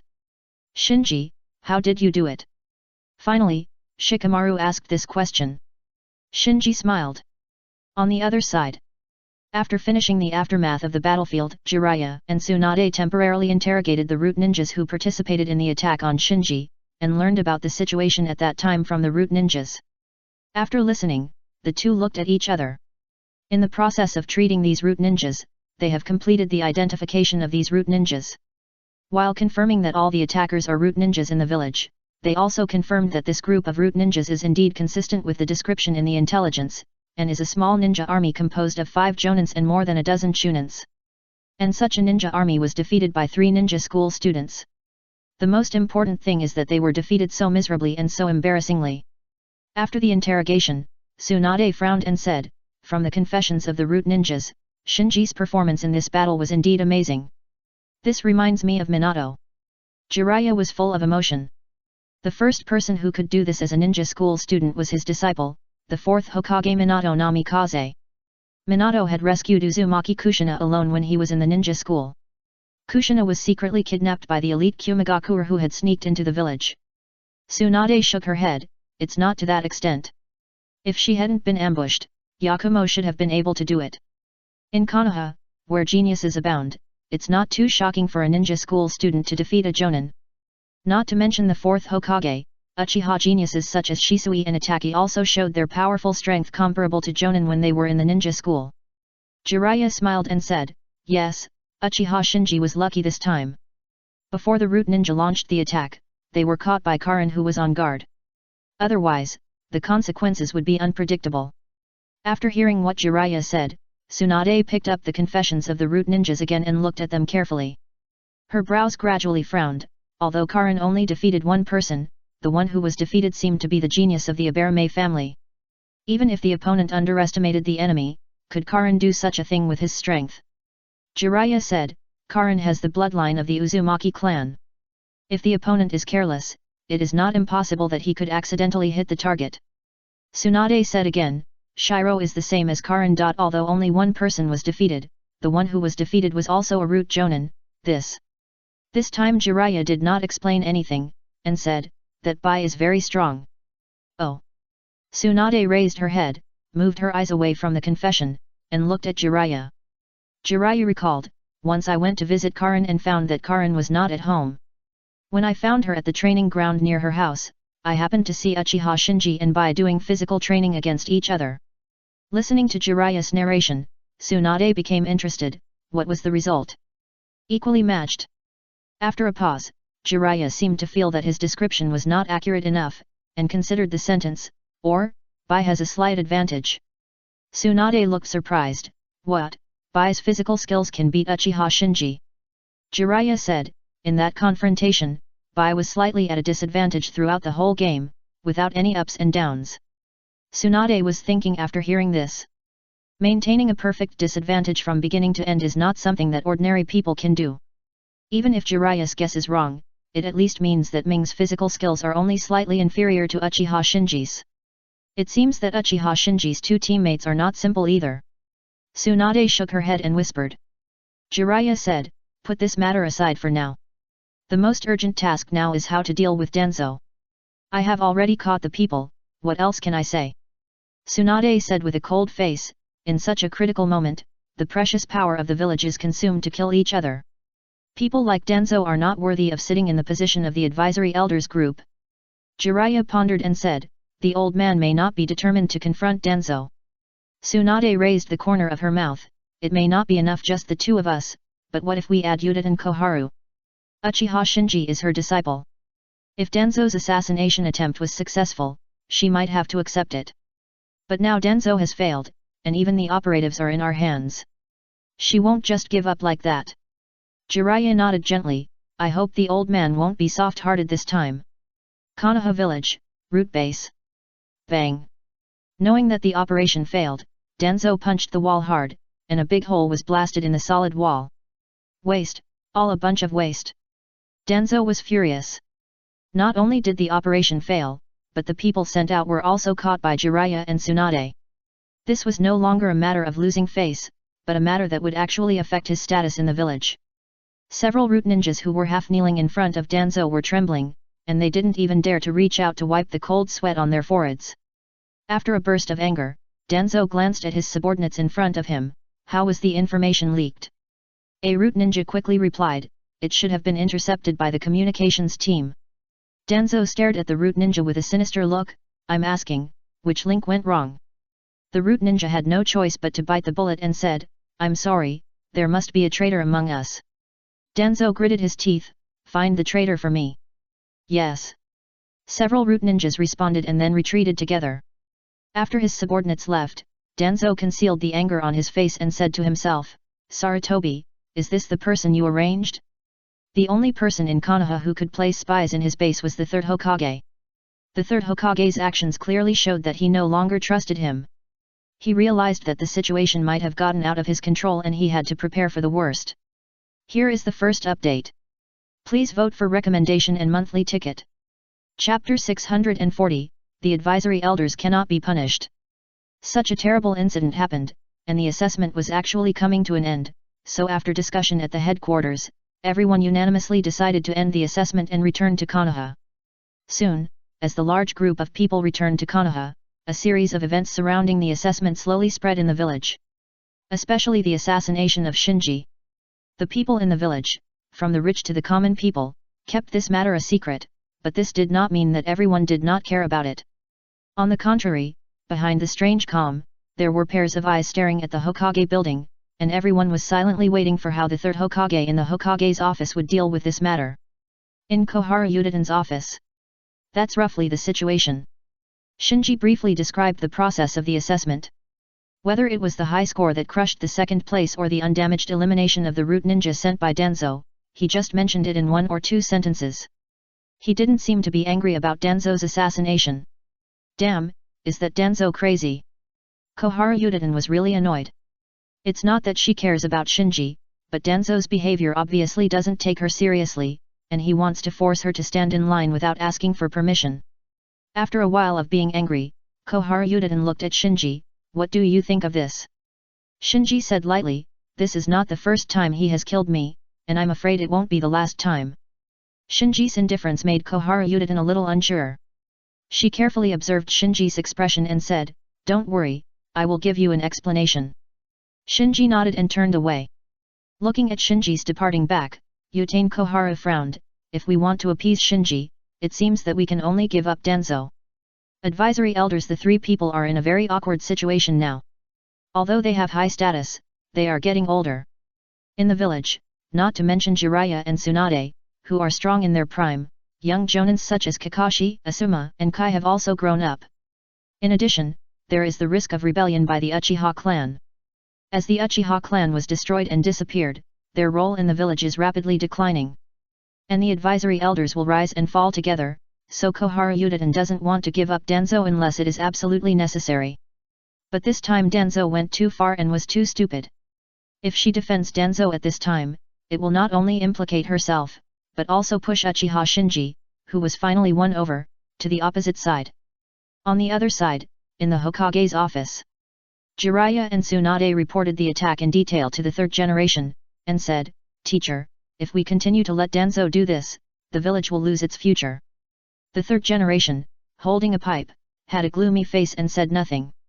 Tsunade saw this and stepped forward, Teacher, all the students in the ninja school have seen what Danzo did this time. If you continue to protect Danzo, what will those children think? This is not just Uchiha Shinji's business. Jiraiya also echoed, Old man, it's time to make up your mind. The 3rd generation took out the pipe in his mouth, then how do you think I should deal with Danzo? Tsunade said bluntly, remove his status as an advisory elder, detain him, and completely abolish the root. The third generation said, Danzo has done a lot for the village. Jiraiya said, Orochimaru has also done a lot for the village, but when he made a mistake, didn't you do it yourself? Merit does not mean you can do whatever you want. The third generation looked at the two proud disciples in front of him and sighed. His feelings for Danzo are real, but protecting Danzo is not just because of feelings. He really needs someone like Danzo to help him deal with some things that he is not convenient to show up for. However, what Tsunade and Jiraiya said also made sense. Danzo is a little out of control now. Privately mobilizing troops to attack and kill his own ninjas is a serious crime, and the incident has become so serious that the whole village is paying attention. There are countless eyes outside staring at this place. Even if the third generation wants to protect Danzo this time, he is actually powerless. After all, compared with the village, Danzo is an object that can be abandoned. After weighing the pros and cons, the third generation announced, gather everyone and hold a high-level meeting now. Shinji, who was walking out of the Hokage building, looked up and saw a group of Anbu rushing out of the Hokage building and rushing to various parts of the village. Is this a high-level meeting? Shinji said inwardly, and then grinned. Sure enough. After a while, under the notice of the Anbu, the village leaders gathered in the Hokage building and held an emergency meeting presided over by the third generation himself. At the meeting, the third generation directly announced that Danzo had secretly sent people to kill Uchiha Shinji. Because he was caught red-handed, Danzo had no way to deny it, and could only say sinisterly, shouldn't these Uchiha remnants be eradicated? Tanyi Koharu said angrily, Danzo. All the other participants in the meeting watched, because everyone knew that since the third generation had brought the matter to the surface, it meant that the matter had been determined, and they only needed to wait for the result. The third generation said, Danzo, as an advisory elder, you openly attacked and killed the ninjas of this village, knowingly breaking the law. I now remove your status as an advisory elder in the name of the Hokage. Danzo's expression froze. What did you say? The third generation continued, from now on, the root is completely abolished, the root base is sealed, and all root ninjas must report to the Anbu within a limited time. Danzo was so angry that he clenched the cane in his hand. Tsunade was still not satisfied, and stood up and asked, Teacher, Danzo's crime is attacking a fellow ninja, and according to the rules he should be imprisoned. Without waiting for the third generation to speak, Mizuto Kato-en said, after all, Danzo was once the village's advisory elder, so there is no need to imprison him. Let him reflect on his mistakes. After that, Mizuto Kato-en glanced at Utane Koharu. Utane Koharu nodded, well, let him reflect on his mistakes. Mizuto Kato-en and Utane Koharu were not defending Danzo at this time, but themselves, because if Danzo could be imprisoned, then they, who were also advisory elders, could also be imprisoned for something, and this was something they could not tolerate. Advisory elders cannot be punished. This is what they defend. Humph, you will regret it. Danzo snorted lightly and left the meeting room indignantly. After Danzo left, the third Hokage said, since Danzo has been removed from his position as advisory elder, I propose that Jiraiya and Tsunade be added as advisory elders to enrich the advisory elders group. Udaten Koharu and Mitamanen's faces suddenly changed, and they looked at each other. The second update is here. It's the end of the month, so don't forget to support those who still have monthly tickets. Please everyone. Chapter 641 Worthy of the First. The Advisory Elders Group is an important organization that appeared and gradually improved when the second Hokage was being hunted down and temporarily passed the throne to the third Hokage. It was born to assist the third Hokage, who was not strong enough to control the entire Konoha at the time in terms of strength and experience. But as time went on, the power of the Advisory Elders Group continued to expand. Today, the Council of Advisors has become the only institution in the village that can check and balance the Hokage. Once the Council of Advisors reaches a consensus on something, even the powerful third generation has to compromise. This is why it was Orochimaru and Danzo who secretly conducted human experiments in the village, and only Orochimaru was forced to defect. Tsunade and Jiraiya have already obtained evidence of Danzo's crime, but they still need the support of Udaten Koharu to ensure that Danzo is expelled from the Council of Advisors. The reason for everything is because of the transcendent status of the Council of Advisors that is enough to check and balance the Hokage. However, no one expected that after expelling Danzo, the third generation would directly propose to add Tsunade and Jiraiya to the Council of Advisors. This is like cutting off the firewood from the bottom of the pot. It seems that the third generation did not touch the power of the Council of Advisors, but in fact, as long as Tsunade and Jiraiya successfully entered the Council of Advisors, the Council of Advisors' ability to check and balance the Hokage would be completely lost. Mito-Kato-en said immediately, "It is of great importance to strengthen the advisory elders group, and it is not appropriate to make a hasty decision." Yudin Koharu nodded and agreed, "Yes, the theme of today's meeting is to discuss how to punish Danzo, and other things will be discussed later." The third generation said in a friendly manner, "The current situation in the ninja world is turbulent, and the threat of the Akatsuki organization is getting stronger day by day. We should follow the power of the times." At this time, the leader of the senior ninja class, Narashikaku, who was sitting on the other side of the conference table, said, "I agree with the proposal of the Hokage." The leader of the intelligence analysis class, Yamanaka Inoichi, followed closely, "I also agree with the proposal of the Hokage." Afterwards, Kakashi, Asuma and other elite senior ninjas spoke up and expressed their agreement with the third generation's proposal. When it was the turn of the bloodline family, the patriarch of the Kurama clan, that is, Yakumo's father, was the first to express his agreement. Hayashi pondered for a moment and nodded with the crowd. For a while, the whole conference room was filled with voices of agreement. Yudin Koharu and Mito-Kato-en looked at each other in silence, looking embarrassed. The main reason was that the timing and candidates for the third generation's proposal to strengthen the advisory elders were too perfect, so the two of them had no way to object. The threat of the Akatsuki organization is self-evident. Not only Konoha, but also the other four major ninja villages are also worried. At this time, the advisory elders are short of members, so it is reasonable to strengthen them. And Tsunade and Jiraiya, whether in terms of strength, achievements, or background and qualifications, are impeccable. Even Yudin Koharu and Mitaman can't give a reason to refuse openly, so they have no other choice but to keep silent with a dark face. Seeing that the two no longer questioned, the third generation announced, "It seems that there is no need to vote, so I now announce that Tsunade and Jiraiya will be added to the advisory elders and become the new advisory elders of the village." Although Tsunade and Jiraiya were a little surprised, they also calmly took on the burden of advisory elders.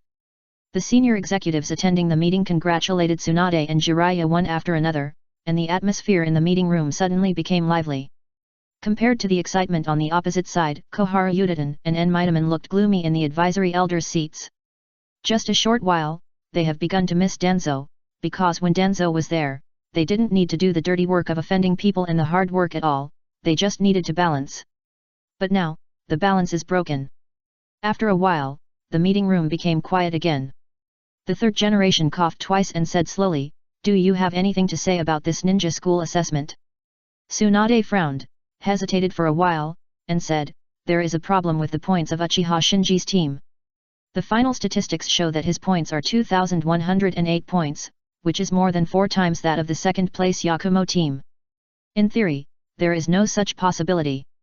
As soon as Tsunade finished speaking, the senior ninjas who participated in this ninja school assessment nodded one after another.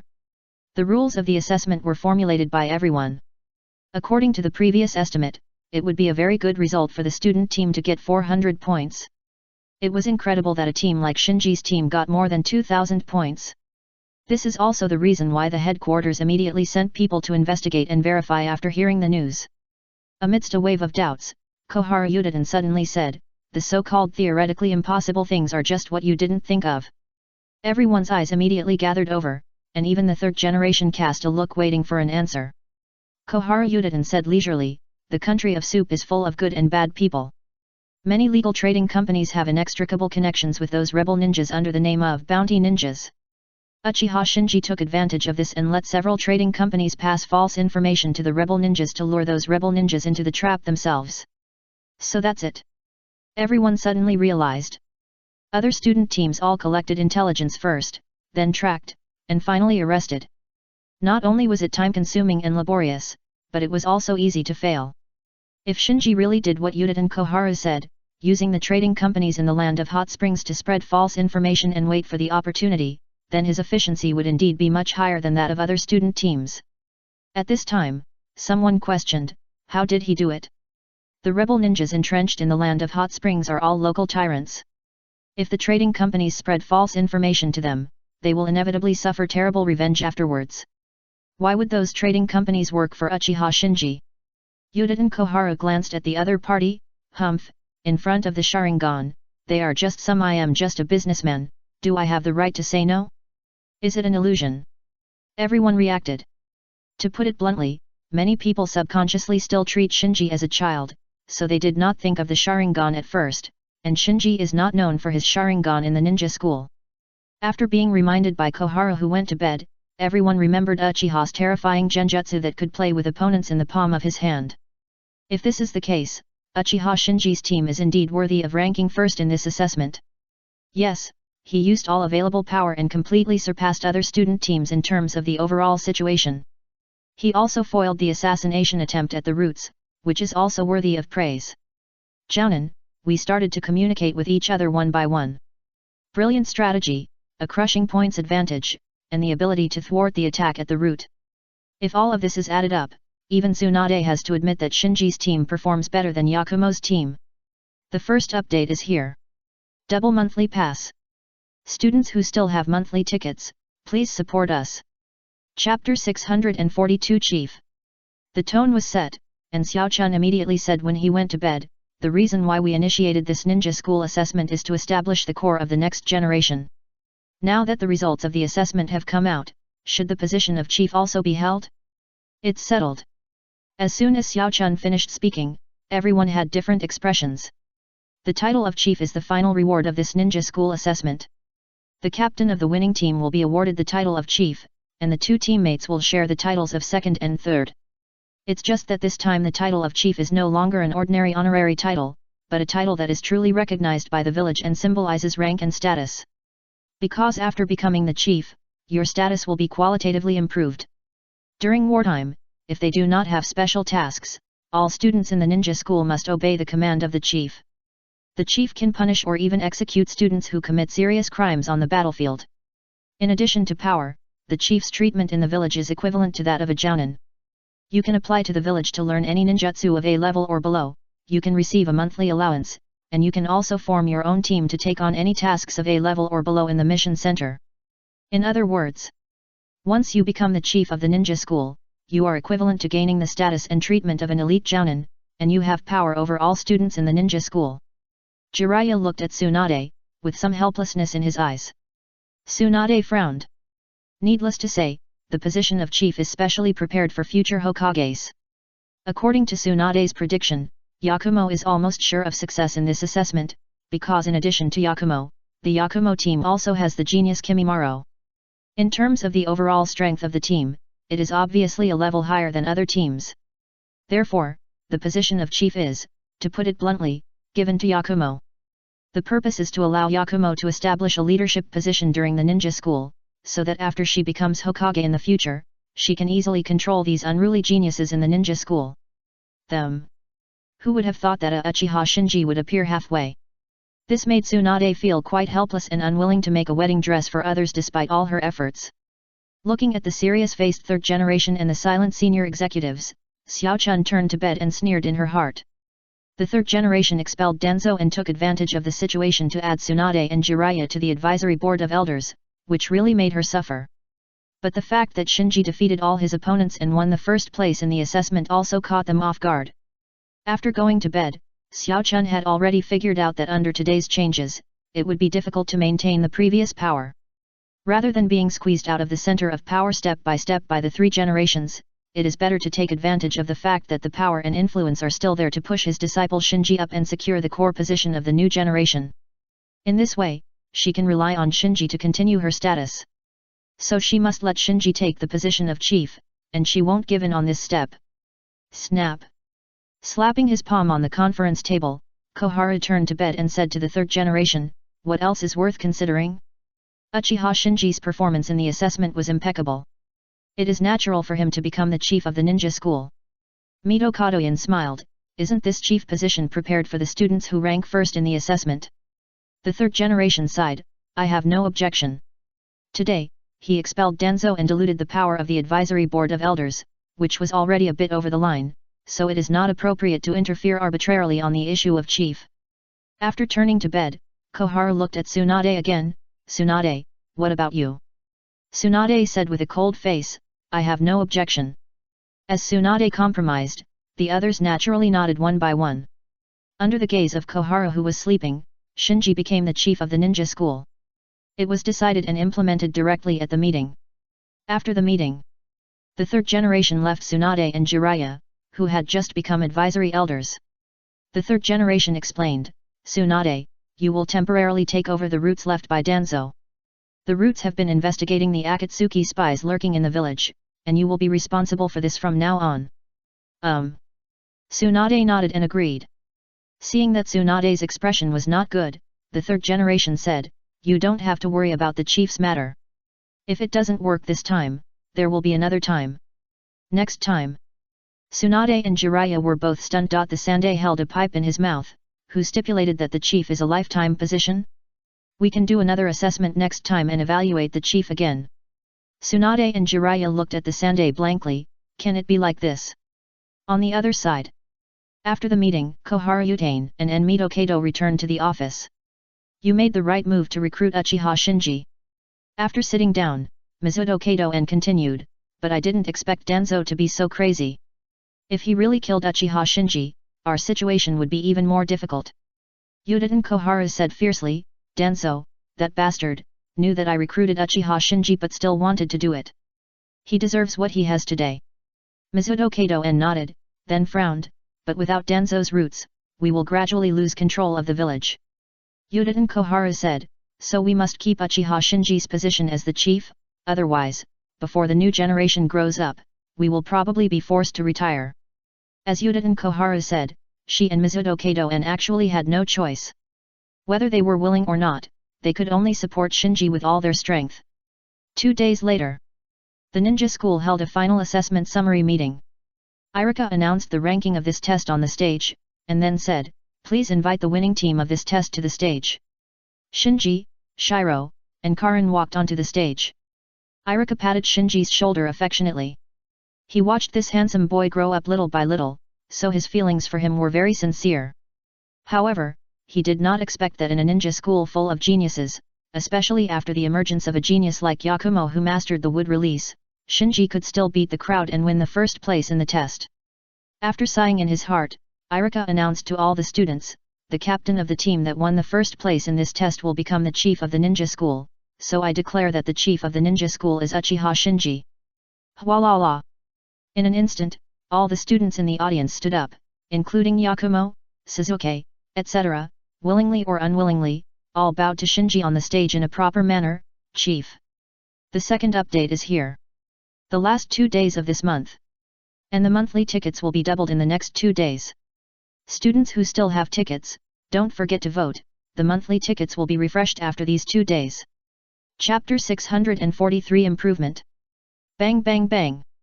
In a deep forest in the land of fire, 2 figures were fighting fiercely in the dense woods.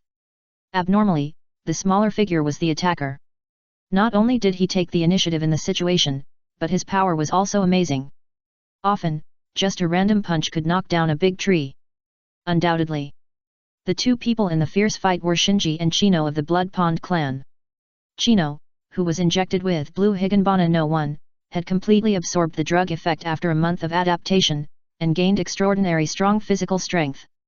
After years of hard training, Shinji's physical skills have long been different from before. Coupled with the motion capture ability of his eternal Mangeki Sharingan, the assistance of Killing Intense Sense, and the physical strength increase of Breathing Method, at the age of 12, his physical skills have surpassed many jonin. In the previous assessment, he relied on this sharp physical skill to solve all the root ninjas who attacked him. But even so, he was still a little timid when facing Chinano's fierce attack. Because Chinano's physical strength is too great, if he is hit by a punch by accident, even if he does not die, he will lose a layer of skin. Bang bang bang.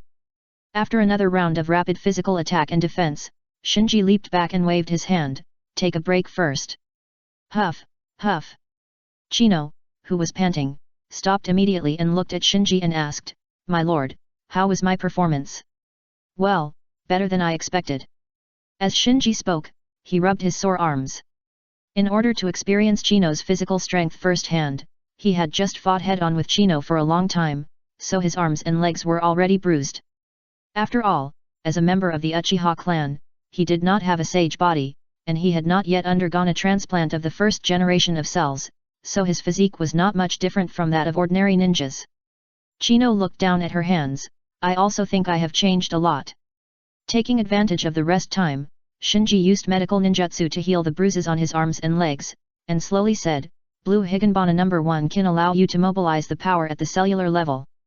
Your current performance is far from reaching the limit. Chino looked puzzled. Can I get stronger? Yet. Shinji nodded. Blue Higanbana No. 1 not only strengthened Chino's body, but also gave Chino the ability to deeply tap into her body's potential. The amount of ninja chakra is determined by the ninja's physical and mental strength, so a significant increase in physical strength can also increase the total amount of chakra to a certain extent. Therefore, Blue Higanbana No. 1 cannot be simply regarded as a medicine that amplifies the body. It has a great impact on the ninja. The amplification effect is actually more comprehensive and three-dimensional. After bringing Chino back to the hiding place, Shinji used the instrument to give her a physical examination and recorded the data one by one. While Shinji was recording the data, Chino, who was standing beside him, supported her chin with both hands and watched curiously. After a while, she asked, Sir, will you leave after recording? When will you come to see me next time? Shinji didn't even raise his head. What's wrong? I found the footprints of wild boars in the forest. If you come next time, I can prepare a wild boar feast for you. Chino said, looking at Shinji with expectation. After completing the recording, Shinji closed the notebook, glanced at Chino, and happened to meet Chino's expectant eyes. Shinji knew that Chino was just a little lonely. After thinking for a while, he said, If you are lonely, I can find a companion for you. Chino's eyes lit up. Is it a kitten? Or a puppy? Shinji said speechlessly, It's a person. Who is it? Chino's voice suddenly rose. She didn't seem to expect that as an experimental subject, she would have the opportunity to contact other people. Shinji said lightly, Same as you. Chino pointed at herself, Same as me. Shinji said casually, She is also a girl, she also has a blood limit, and she has also been injected with Blue Bana No 1. In fact, even if Chino is not lonely, he is ready to let Chino contact Longxi. Because he doesn't have time to keep an eye on Chino or Longxi all the time, and both of them are still half-grown children, who have not experienced the ninja training of the Great Ninja Village system, and have limited control over themselves. If one person works behind closed doors, it is difficult to make progress. And if the two of them can live together, learn from each other every day, and discuss with each other, they may be able to understand the effect of Blue Bana No. 1 faster and better. There was an inexplicable expectation in Kieno's eyes. Is there someone like me in this world? After saying goodbye to Kieno, Shinji came to Longxi's hiding place again. Because it was through Karin that Longxi agreed to accept the human drug test of Blue Higanbana No 1, so before meeting Longxi, Shinji deliberately changed out of the Red Cloud uniform of the Akatsuki organization and put on an ordinary black cloak. You are here. After seeing Shinji, Longxi greeted him, with aloofness and vigilance in his politeness. Shinji ignored this and said, How do you feel during this period? Is there anything wrong with your body? There is indeed something wrong. Longxi nodded quickly. Shinji was secretly shocked and asked, What's wrong? My strength and speed are still getting stronger this month, as if there is no end. I am worried that something is wrong. Longxi looked worried. After all, she is a ninja from Kyuzagakuer. Although her vision and experience are not as good as those of the ninjas from the 5 major ninja villages, she is far from comparable to Chino. Therefore, she clearly knows how unreasonable the changes in her body are. Shinji smiled, If the abnormality you are talking about is just these, then you don't have to worry too much. This is the normal effect of the medicine. Longxi seemed a little unbelievable. For such a powerful medicine, is the side effect really just to consume a few years of life? There is only this side effect that has been discovered so far. After a pause, Shinji said, Maybe there are other hidden side effects, and no one can guarantee this, so I need to monitor your body to confirm whether it has other side effects. Okay, come with me for a physical examination. After conducting a physical examination on Longxi, Shinji immediately began to record the physical examination data. From the data, Longxi's physical data is slightly higher than Chino, which may be related to Longxi's special Yang Dun physique. After completing the data recording, Shinji said to Long Shi, there is another experimental subject injected with blue higanbana number 1 nearby. If you want, you can move in and live with her. The first update is here. Please recommend and vote for the monthly ticket. Chapter 644 Peripheral members wish everyone a happy Mid-Autumn Festival. Are there other experimental subjects? Long Shi was surprised. Her reaction at this moment was almost exactly the same as when Chino learned of her existence, with an expression of surprise and expectation. Yet, Shinji nodded. Long Shi then asked, is she also a ninja from our Kyuzagakuer village? No, she is a descendant of a declining bloodline family. After a pause, Shinji said calmly, she has no family, and no village. Is that so? After hearing this, Long Shi showed a trace of pity on his face, and at the same time, he was curious about how the helpless other party survived in this cruel ninja world. Shinji calmly put away the notebook recording data and said slowly, do you know my identity? You. Long Shi was startled and asked immediately, aren't you the doctor arranged for me by Lady Karin? Shinji shook his head, I am a member of Akatsuki. What? Long Shi was shocked when he heard it, and his body prepared for battle like a conditioned reflex.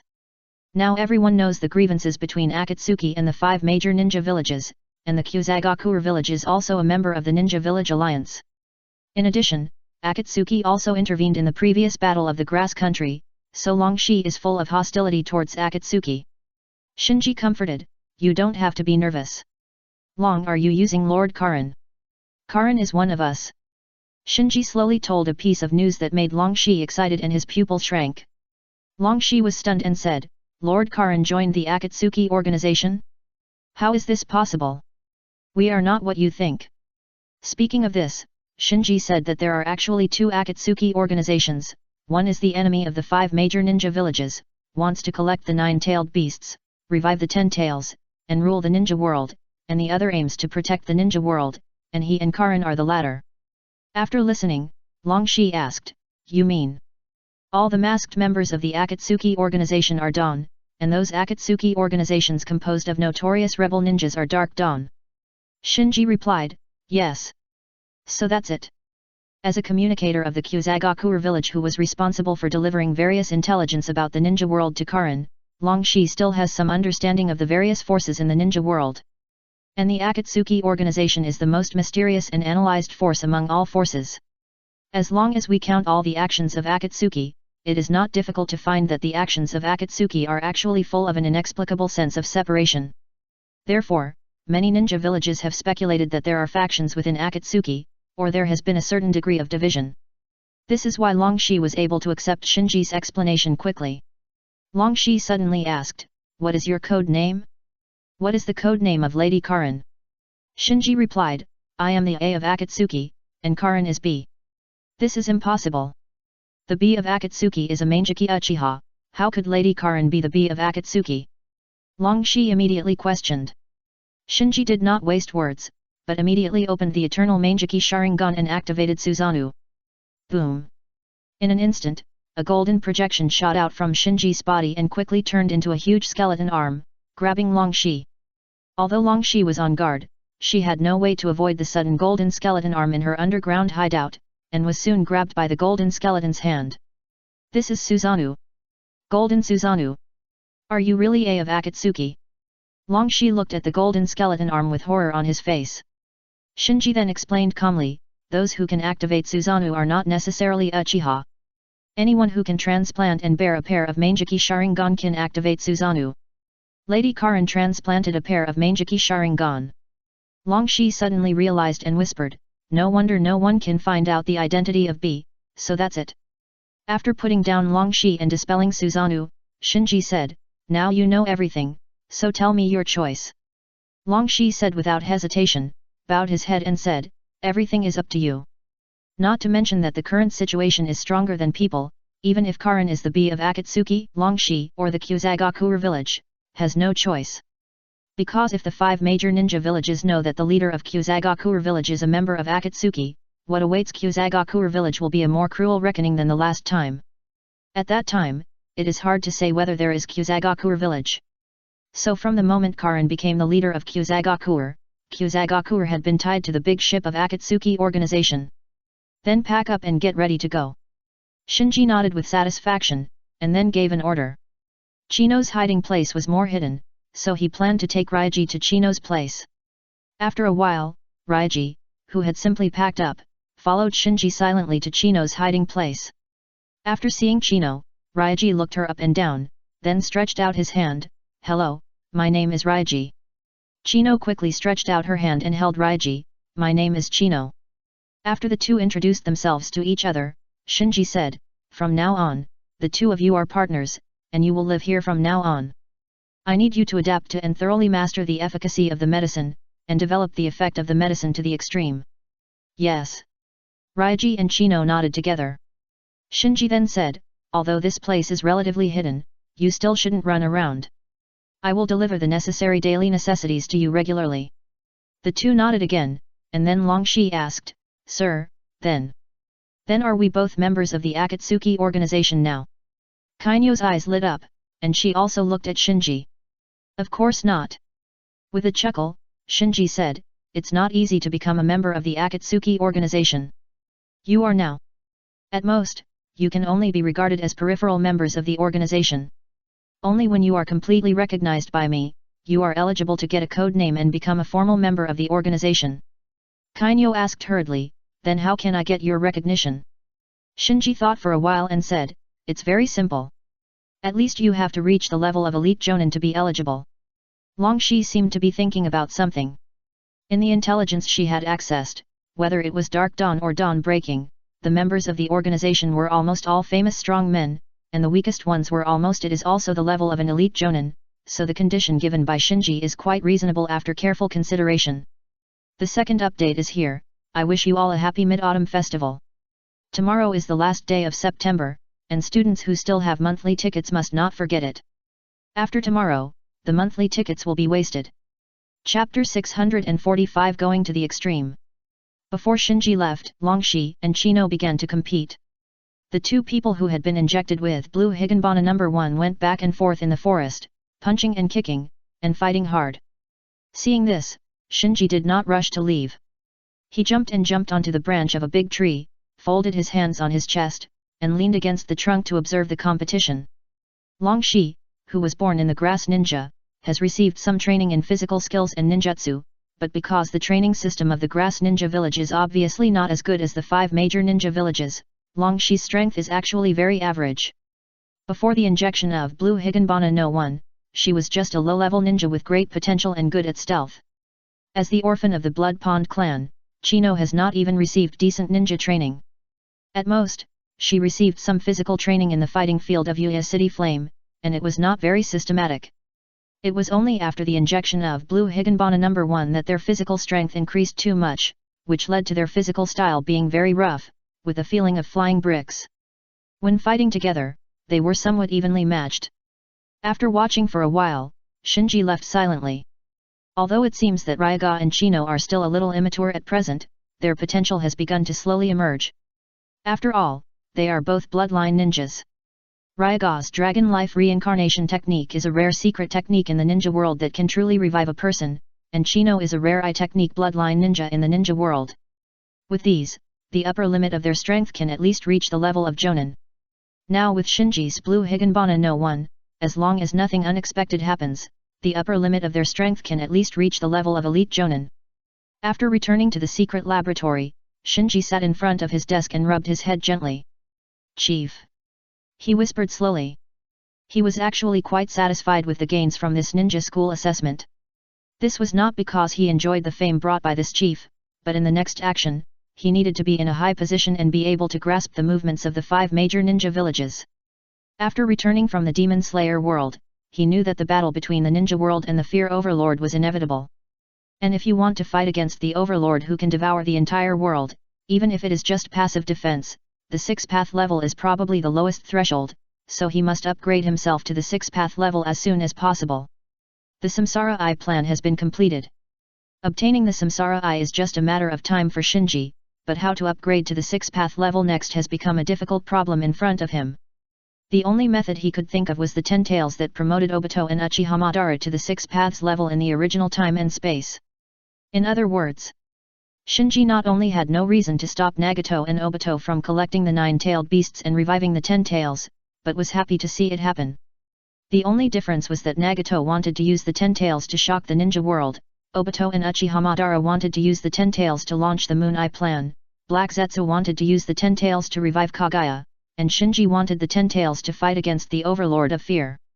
When he thought of the series of conflicts that might break out in the future because of the competition for the 9-tailed beasts, Shinji felt a headache at the moment. In the original time and space, Nagato overturned the entire Konoha for this, and Obito even provoked the Fourth Ninja World War on his own. A bloody storm is coming, and Shinji not only cannot stop it, but even needs to secretly assist Nagato and Obito to ensure that the 10 tails can be successfully resurrected. All I can do is reduce the intensity of the confrontation. He sighed. Nagato and Obito are bound to collect the tailed beasts anyway, so Shinji doesn't have to jump out and be the evil man.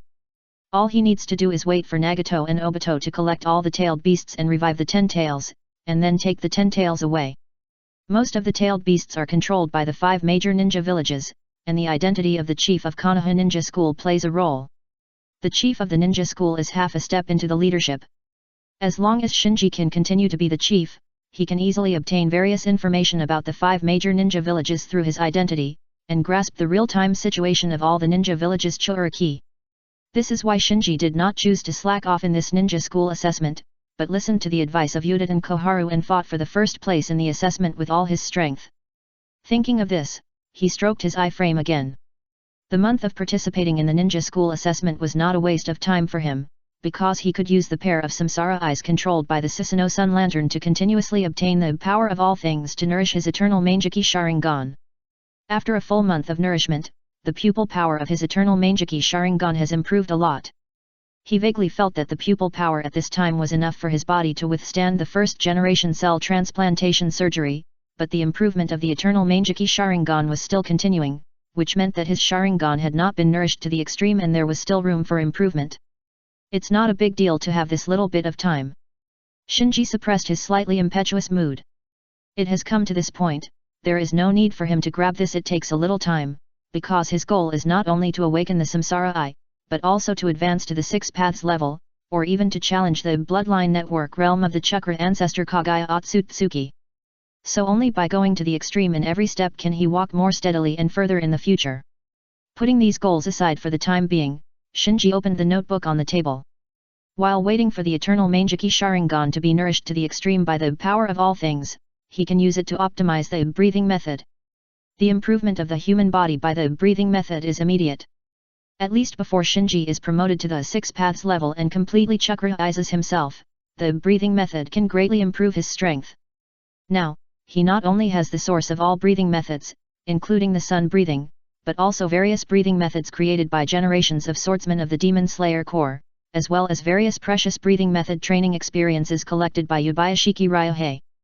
With so many samples and ready-made materials of the breathing method, plus Shinji's understanding of the human body structure as a medical ninja, and finally combined with the magical chakra, optimizing the breathing method is not a difficult task for Shinji.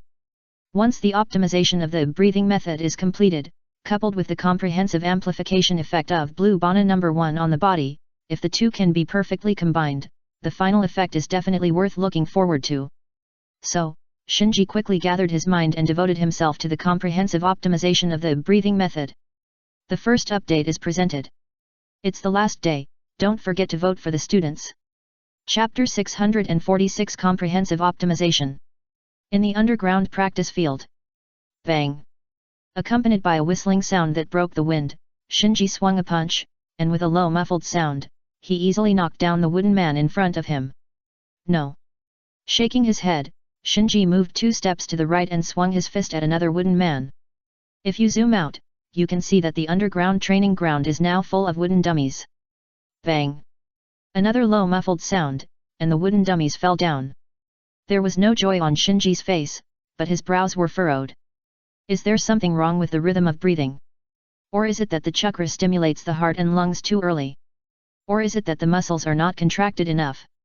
While thinking, Shinji came to a new wooden dummies. All these wooden dummies were made by him at a high price, and they were all made of iron trees from the bitter cold lands of the north, such as the land of lightning and the land of iron. Its hardness is comparable to that of iron and stone, but its flexibility is better than that of iron and stone. It is the best material for making wooden dummies for physical training. Looking at the wooden man in front of him, Shinji did not rush to punch this time, but thought, according to Yabayashiki Ryohei, breathing is just an appearance. The real key to breathing is the coordination and resonance of the whole body, which is a means to integrate all organs of the body. My one-sided pursuit of stimulating the heart and lungs seems to have a counterproductive effect. Shinji began to gradually understand that the essence of breathing is coordination, and breathing is just a way to achieve coordination of the whole body's organs. After understanding, his thoughts began to diverge. Unlike swordsman, I am a ninja with chakra. I can use chakra to assist in stimulating various organs of the body without being restricted to breathing. The swordsmen of the Demon Slayer Corps without chakra have no choice but to use breathing to drive the heart and lungs, and then trigger the coordination of all organs of the body.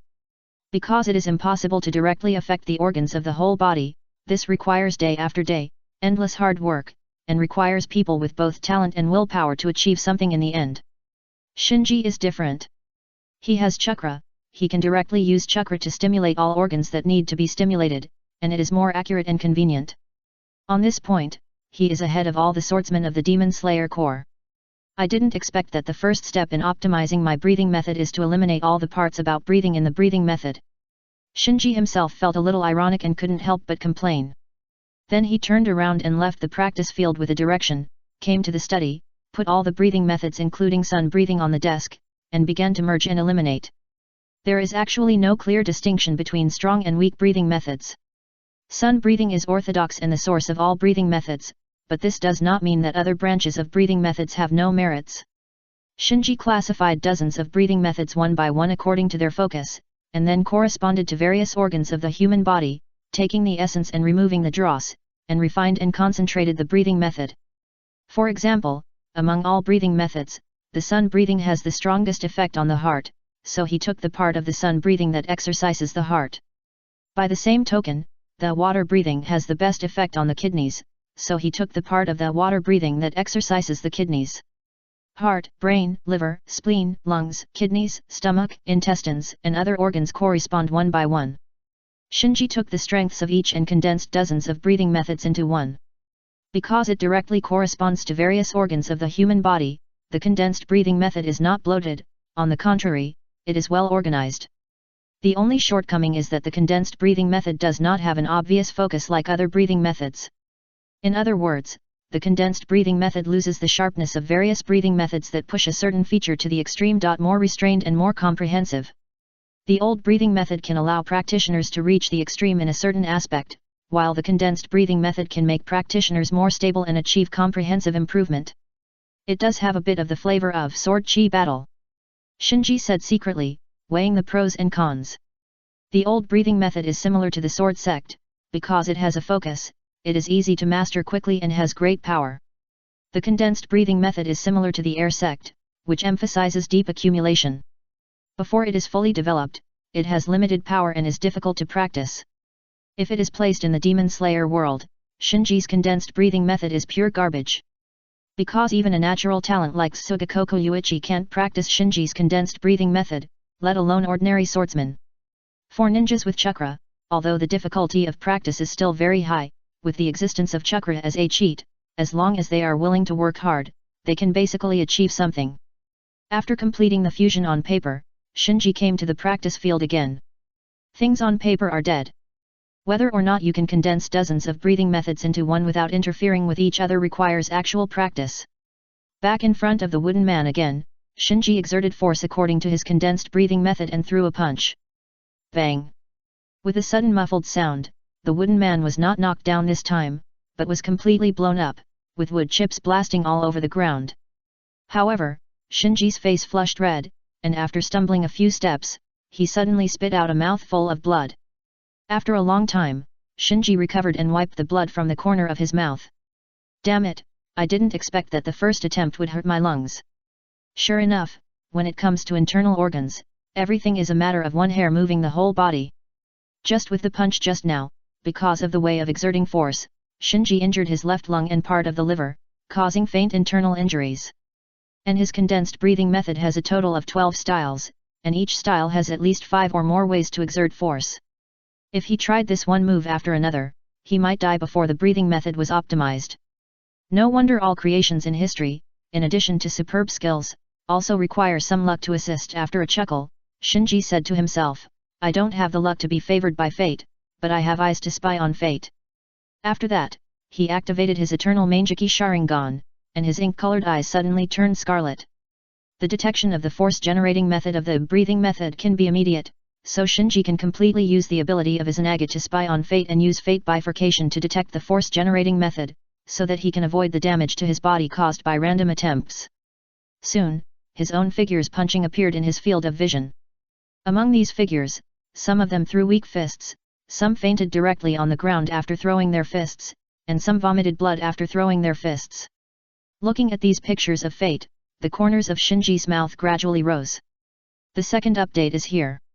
It's a new month soon. The monthly tickets will double during the National Day, so I beg for your guaranteed monthly tickets. Please, everyone. Chapter 647 The Secret of Taijutsu and Trial and Error. Wrong. This is wrong too. Wrong, wrong, wrong. In Shinji's eternal Mangekyo Sharingan, which bloomed with strange brilliance, a series of dreamlike phantoms passed quickly with extremely precious information. These pictures in the bifurcation of fate are all his failed attempts. The consequences of these failed attempts are also different. Some are just ordinary muscle strains, while some directly caused his heart to stop and almost died suddenly.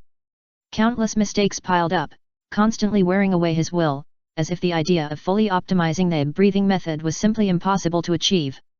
However, the corners of his mouth were still raised. The importance of physical skills in the ninja world is unquestionable. Even though ninjas have mastered a variety of ninjutsu and illusions, their pursuit of physical skills has never stopped. Ordinary ninjas' physical training often only targets the muscle level of the human body. Only more advanced physical secrets will involve force techniques and the use of chakra. The pinnacle of force techniques should be the super power fist of the Senju clan. The super power fist is not bound to bloodline. Yakumo in the current time and space and Sakura in the original time and space both mastered the super power fist through learning and practice. The essence of the super power fist is the delicate chakra control, combined with extremely high force techniques, to produce huge power in a short period of time. The pinnacle of chakra use is the lightning chakra mode of the fourth Reikage. This is a way to fully stimulate the body through the lightning chakra, which makes the body in an extremely active peak state for a period of time.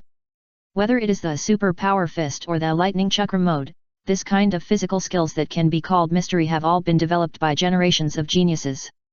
Even so, they have their own flaws. For example, the super power fist requires power accumulation because it is a power generating technique. Although in the hands of masters who have practiced to the extreme, the time required for the power accumulation link can be adjusted through experience and skills, etc. The factors are greatly reduced, but this process cannot be completely skipped. In the previous sparring match between Shinji and Yakumo, he had predicted whether Yakumo would use the weird power fist by observing the details of Yakumo's arm muscles. The flaws of the Thunder Chakra mode are even more obvious. It can be said that being able to practice the Thunder Chakra mode itself is a kind of God-given ability. In the entire Kumo hidden, only the Reikage of the past generations can do this. Because the body of an ordinary person simply cannot bear the stimulation of Thunder Chakra to the whole body. Even these mysteries that have gone through generations of effort and continuous development and optimization will have various shortcomings, which shows how difficult it is to create a brand new mysteries of physical skills. Knowing that this job is not easy, the countless scenes of failure did not destroy Shinji's confidence. He has the complete copy of dozens of breathing techniques created and perfected by countless swordsmen over the hundreds of years since Demon Slayer world. He has the experience and understanding of generations of talented swordsmen that Uyashiki Ryuhei painstakingly collected. He has the support of the entire medical ninjutsu system in the ninja world. He also has the pupil technique as an agaming that can spy on destiny and keep trial and error. He is now standing on the shoulders of generations of geniuses. No, it should be said that he is standing on the heads of generations of geniuses. In this case, what reason does he have to back down? 6 minutes have passed, and the trial and error is still going on. There are only 1 or 2 successful scenes among hundreds or thousands of failed scenes, and even among these few successful scenes, there are various problems that require further attempts and optimization. If Shinji's pupil power hadn't been improved to an incredible level now, he wouldn't have been able to support his crazy use of pupil techniques. If it were Sasuke who only had the Mangekyo Sharingan, he wouldn't be able to hold on for even a minute before he would have exhausted his power. After persisting for another 3 minutes, Shinji lifted the Izanagi order. Hoo! He was panting heavily, and the fatigue on his face could not be concealed, but his Sharingan eye, which had lost its magical brilliance, was full of excitement. No matter the consumption, he only cares about the gain. Among the 12 movements he condensed, he has already explored 2 of them to a great extent, and the remaining 10 movements also have directions. At the same time, due to the frequent use of Izanagi order to spy on destiny, he gradually developed some skills to spy on destiny.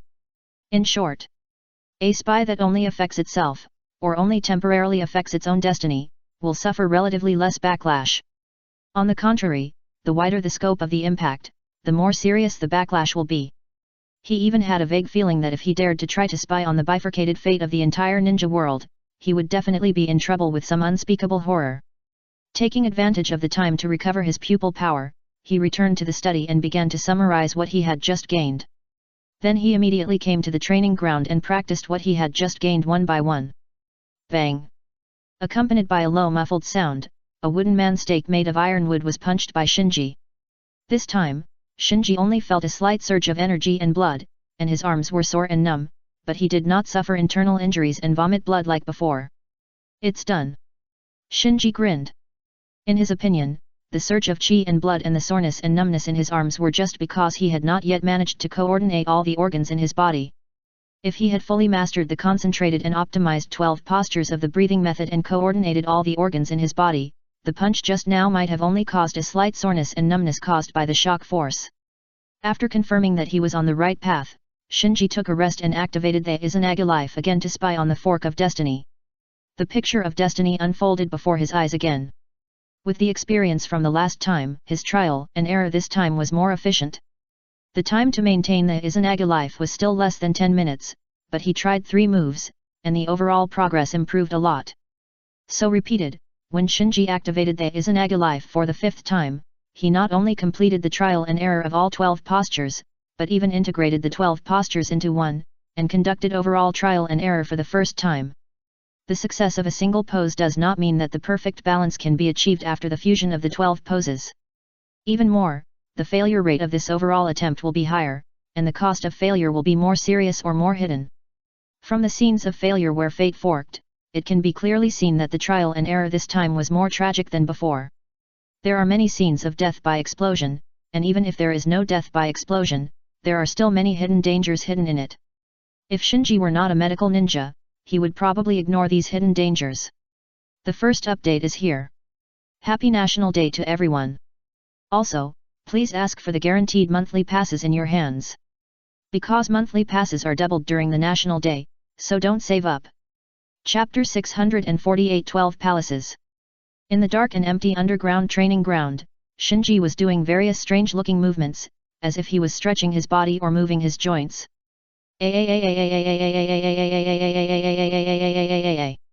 As each action was completed, a series of strange sounds came from his body.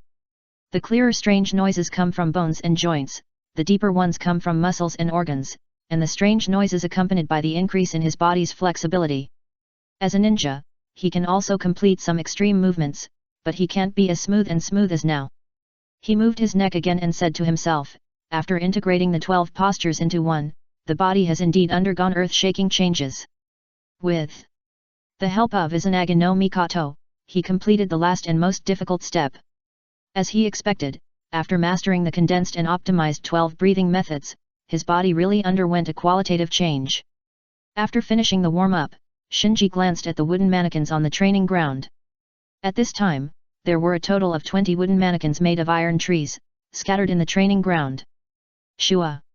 In an instant, Shinji moved. Almost at the same time as he brought a gust of wind, a series of roars sounded in the dark training ground. Accompanied by the roar, there were bursting wooden mannequins and flying wood chips. Shua! With a flash of his figure, Shinji returned to his original place, breathing lightly. He breathed 7 breaths. He calculated the time silently, with a smile on his face. It took only 7 breaths for him to blow up all the 20 wooden dummy piles scattered in the training ground with his physical skills. This achievement was unimaginable before he practiced the 12 breathing methods. At that time, even if he used all his strength to activate the water breathing, it would be difficult for him to blow up the 20 iron tree dummy piles with his fists and feet without using any equipment. And now he has done it. Slowly walking to the instrument next to him, Shinji checked the various values of his body. After confirming that all the values were within the normal range, the last bit of doubt in his heart was swept away. My optimization of the breathing method was successful. He secretly clenched his fists, feeling somewhat excited. At this time, his mastery of the 12 breathing methods could only be considered as a beginner. Although he had reached a very high level of understanding because he was a developer, the various organs in his body still needed long-term and strict training to achieve the requirements of the 12 breathing methods for all organs to be coordinated. But even so, after the initial entry into the 12 breathing methods, the improvement brought to his physical skills was also comprehensive. The most obvious is the basic abilities such as strength, speed, and resistance to blows. The improvement in strength is far beyond the state when he practiced water breathing before. He compared his 12 breathing methods with Tsunade's super strength fist and Reikage lightning chakra mode in his heart.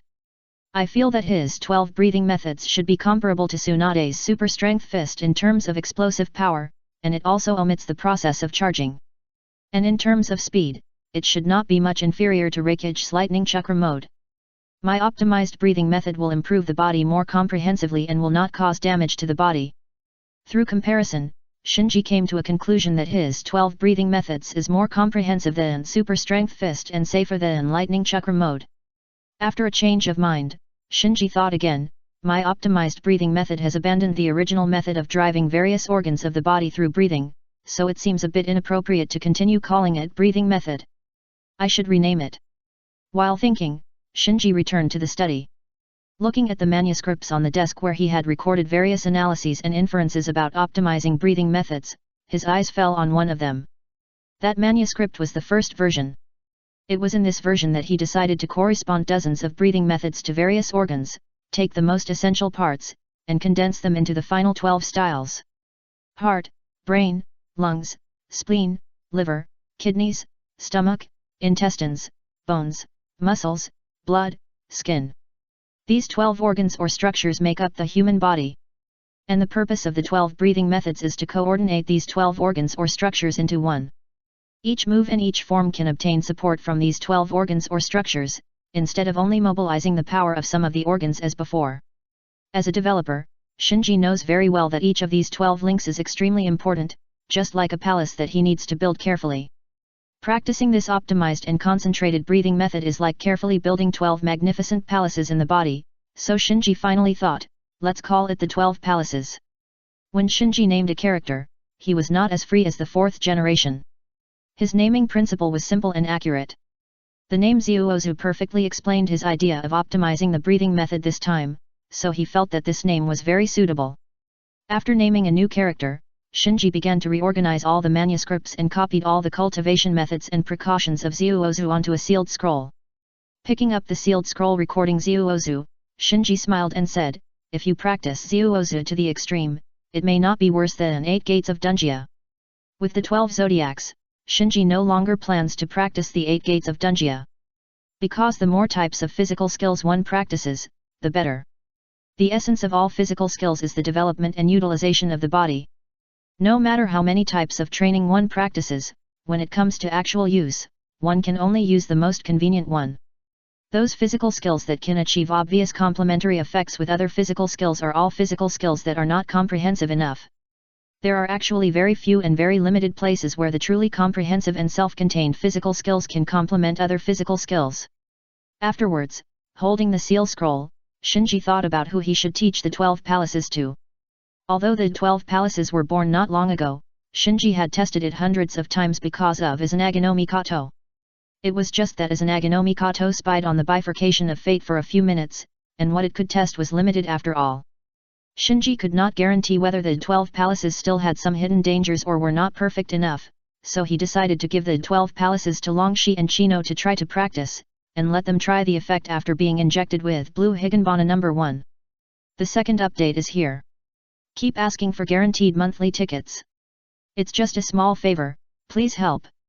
Chapter 649 Arrangement and Teaching. With the seal scroll of the 12 palaces, Shinji once again came to the hiding place where Longxi and Chino lived. As soon as he entered the underground hiding place, Shinji was stunned. In just a few days, the hideout was redecorated by Longxi and Chino. Not only was there a more lively atmosphere, but there were even some flowers to decorate it.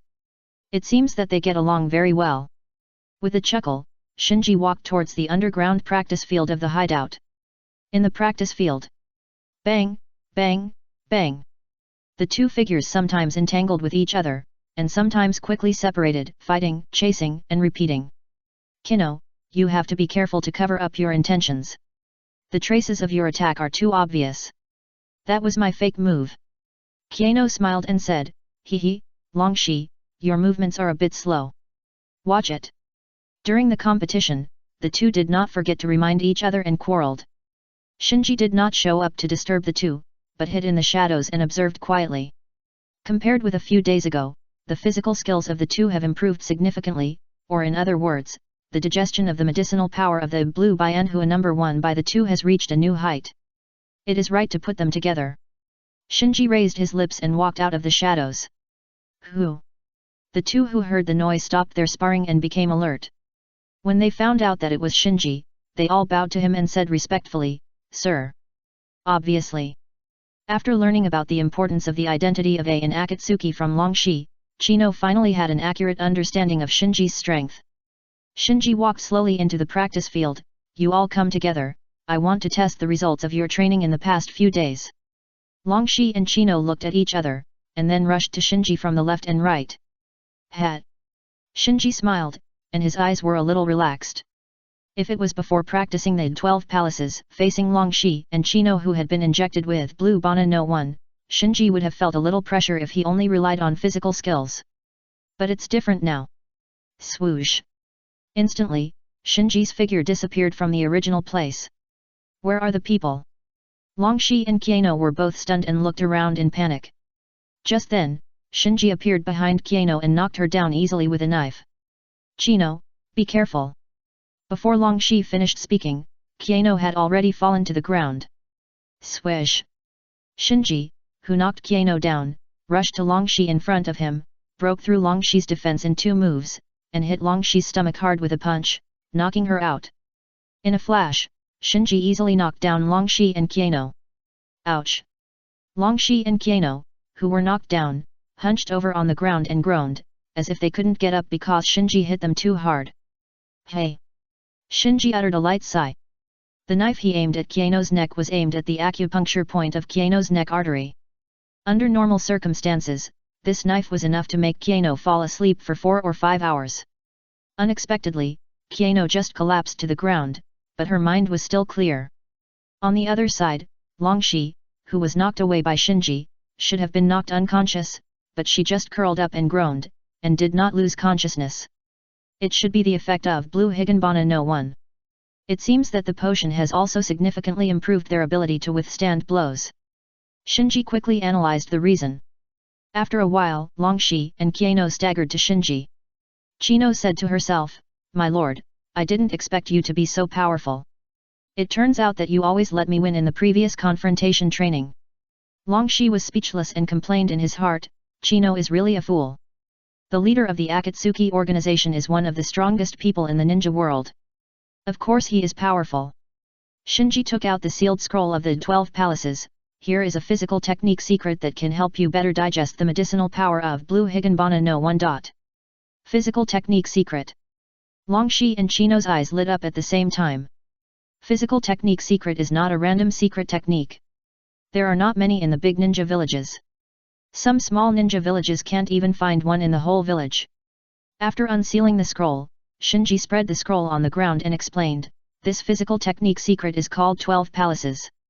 It is a secret that can cultivate all organs and structures of the whole body. Wow! Longxi and Chino's eyes lit up even brighter. After talking about the 12 palaces full of curiosity, they also realized how precious it was to be able to practice the 12 zodiacs. But when they saw the contents on the scroll, the joy on their faces froze instantly, and the curiosity in their eyes was replaced by full of doubts. Undoubtedly. The complex human body structure and various difficult medical terms on the 12 zodiacs scroll made them feel like they were reading a heavenly book, and they couldn't get the point at all. Shinji also expected this, so he took the two of them out of the practice field and returned to the hideout. In the hideout, Shinji opened a small class. He first said to Longshi, "Longshi, you have the special Yang escape blood limit of the Kyuzagakura village, and you have a natural affinity for Yang escape chakra, so in addition to physical skills, I suggest you practice medical ninjutsu." "Yes." Longshi nodded repeatedly. Medical ninjutsu is also a very high-end skill. It is not easy to learn advanced medical ninjutsu in Kyuzagakura village. Her bloodline limit is of very limited use in actual combat, because the dragon life reincarnation technique is a secret technique of exchanging life for life. Once used, her life will be gone. Therefore, practicing medical ninjutsu and using medical ninjutsu to exert the effect of her bloodline limit is the best choice for her. Shinji then said to Chino, "Chino, you have the bloodline limit of the Blood Pond clan, so in addition to physical training, trying to open your eyes is your most important task at this stage. As long as you can awaken the blood dragon eye and gain the ability to control blood, your strength will be qualitatively improved." Without waiting for Chino to answer, Longshi looked at her in surprise. "Chino, you have the eye technique bloodline limit. If a ninja with a bloodline limit is a noble among ninjas, then a ninja with the eye technique bloodline limit is a noble among bloodline limits." Chino scratched her head. She didn't know much about her life experience, and she hadn't awakened the blood dragon eye yet, so she was confused at the moment. Shinji knocked on the blackboard, attracted the attention of Ryaga and Chino, and said, "Okay, now I will explain to you the practice method of the 12 palaces. The first update is here. Please recommend and vote for the monthly ticket.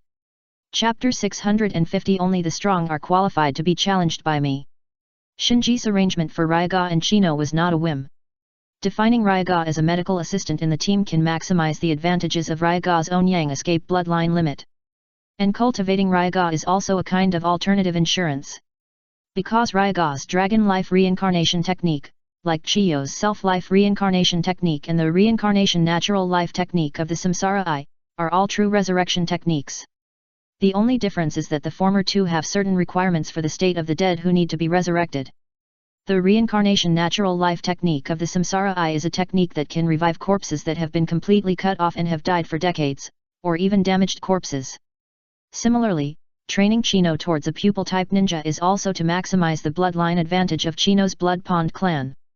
At the same time, Ryashe's practice of medical ninjutsu, Chino's mastery of blood dragon eyes, and the ability to control blood can help them better digest the medicinal effects of Blue Higanbana No. 1 and thoroughly understand the training techniques of 12 palaces. The secrets of physical skills are different from other secret techniques and forbidden techniques.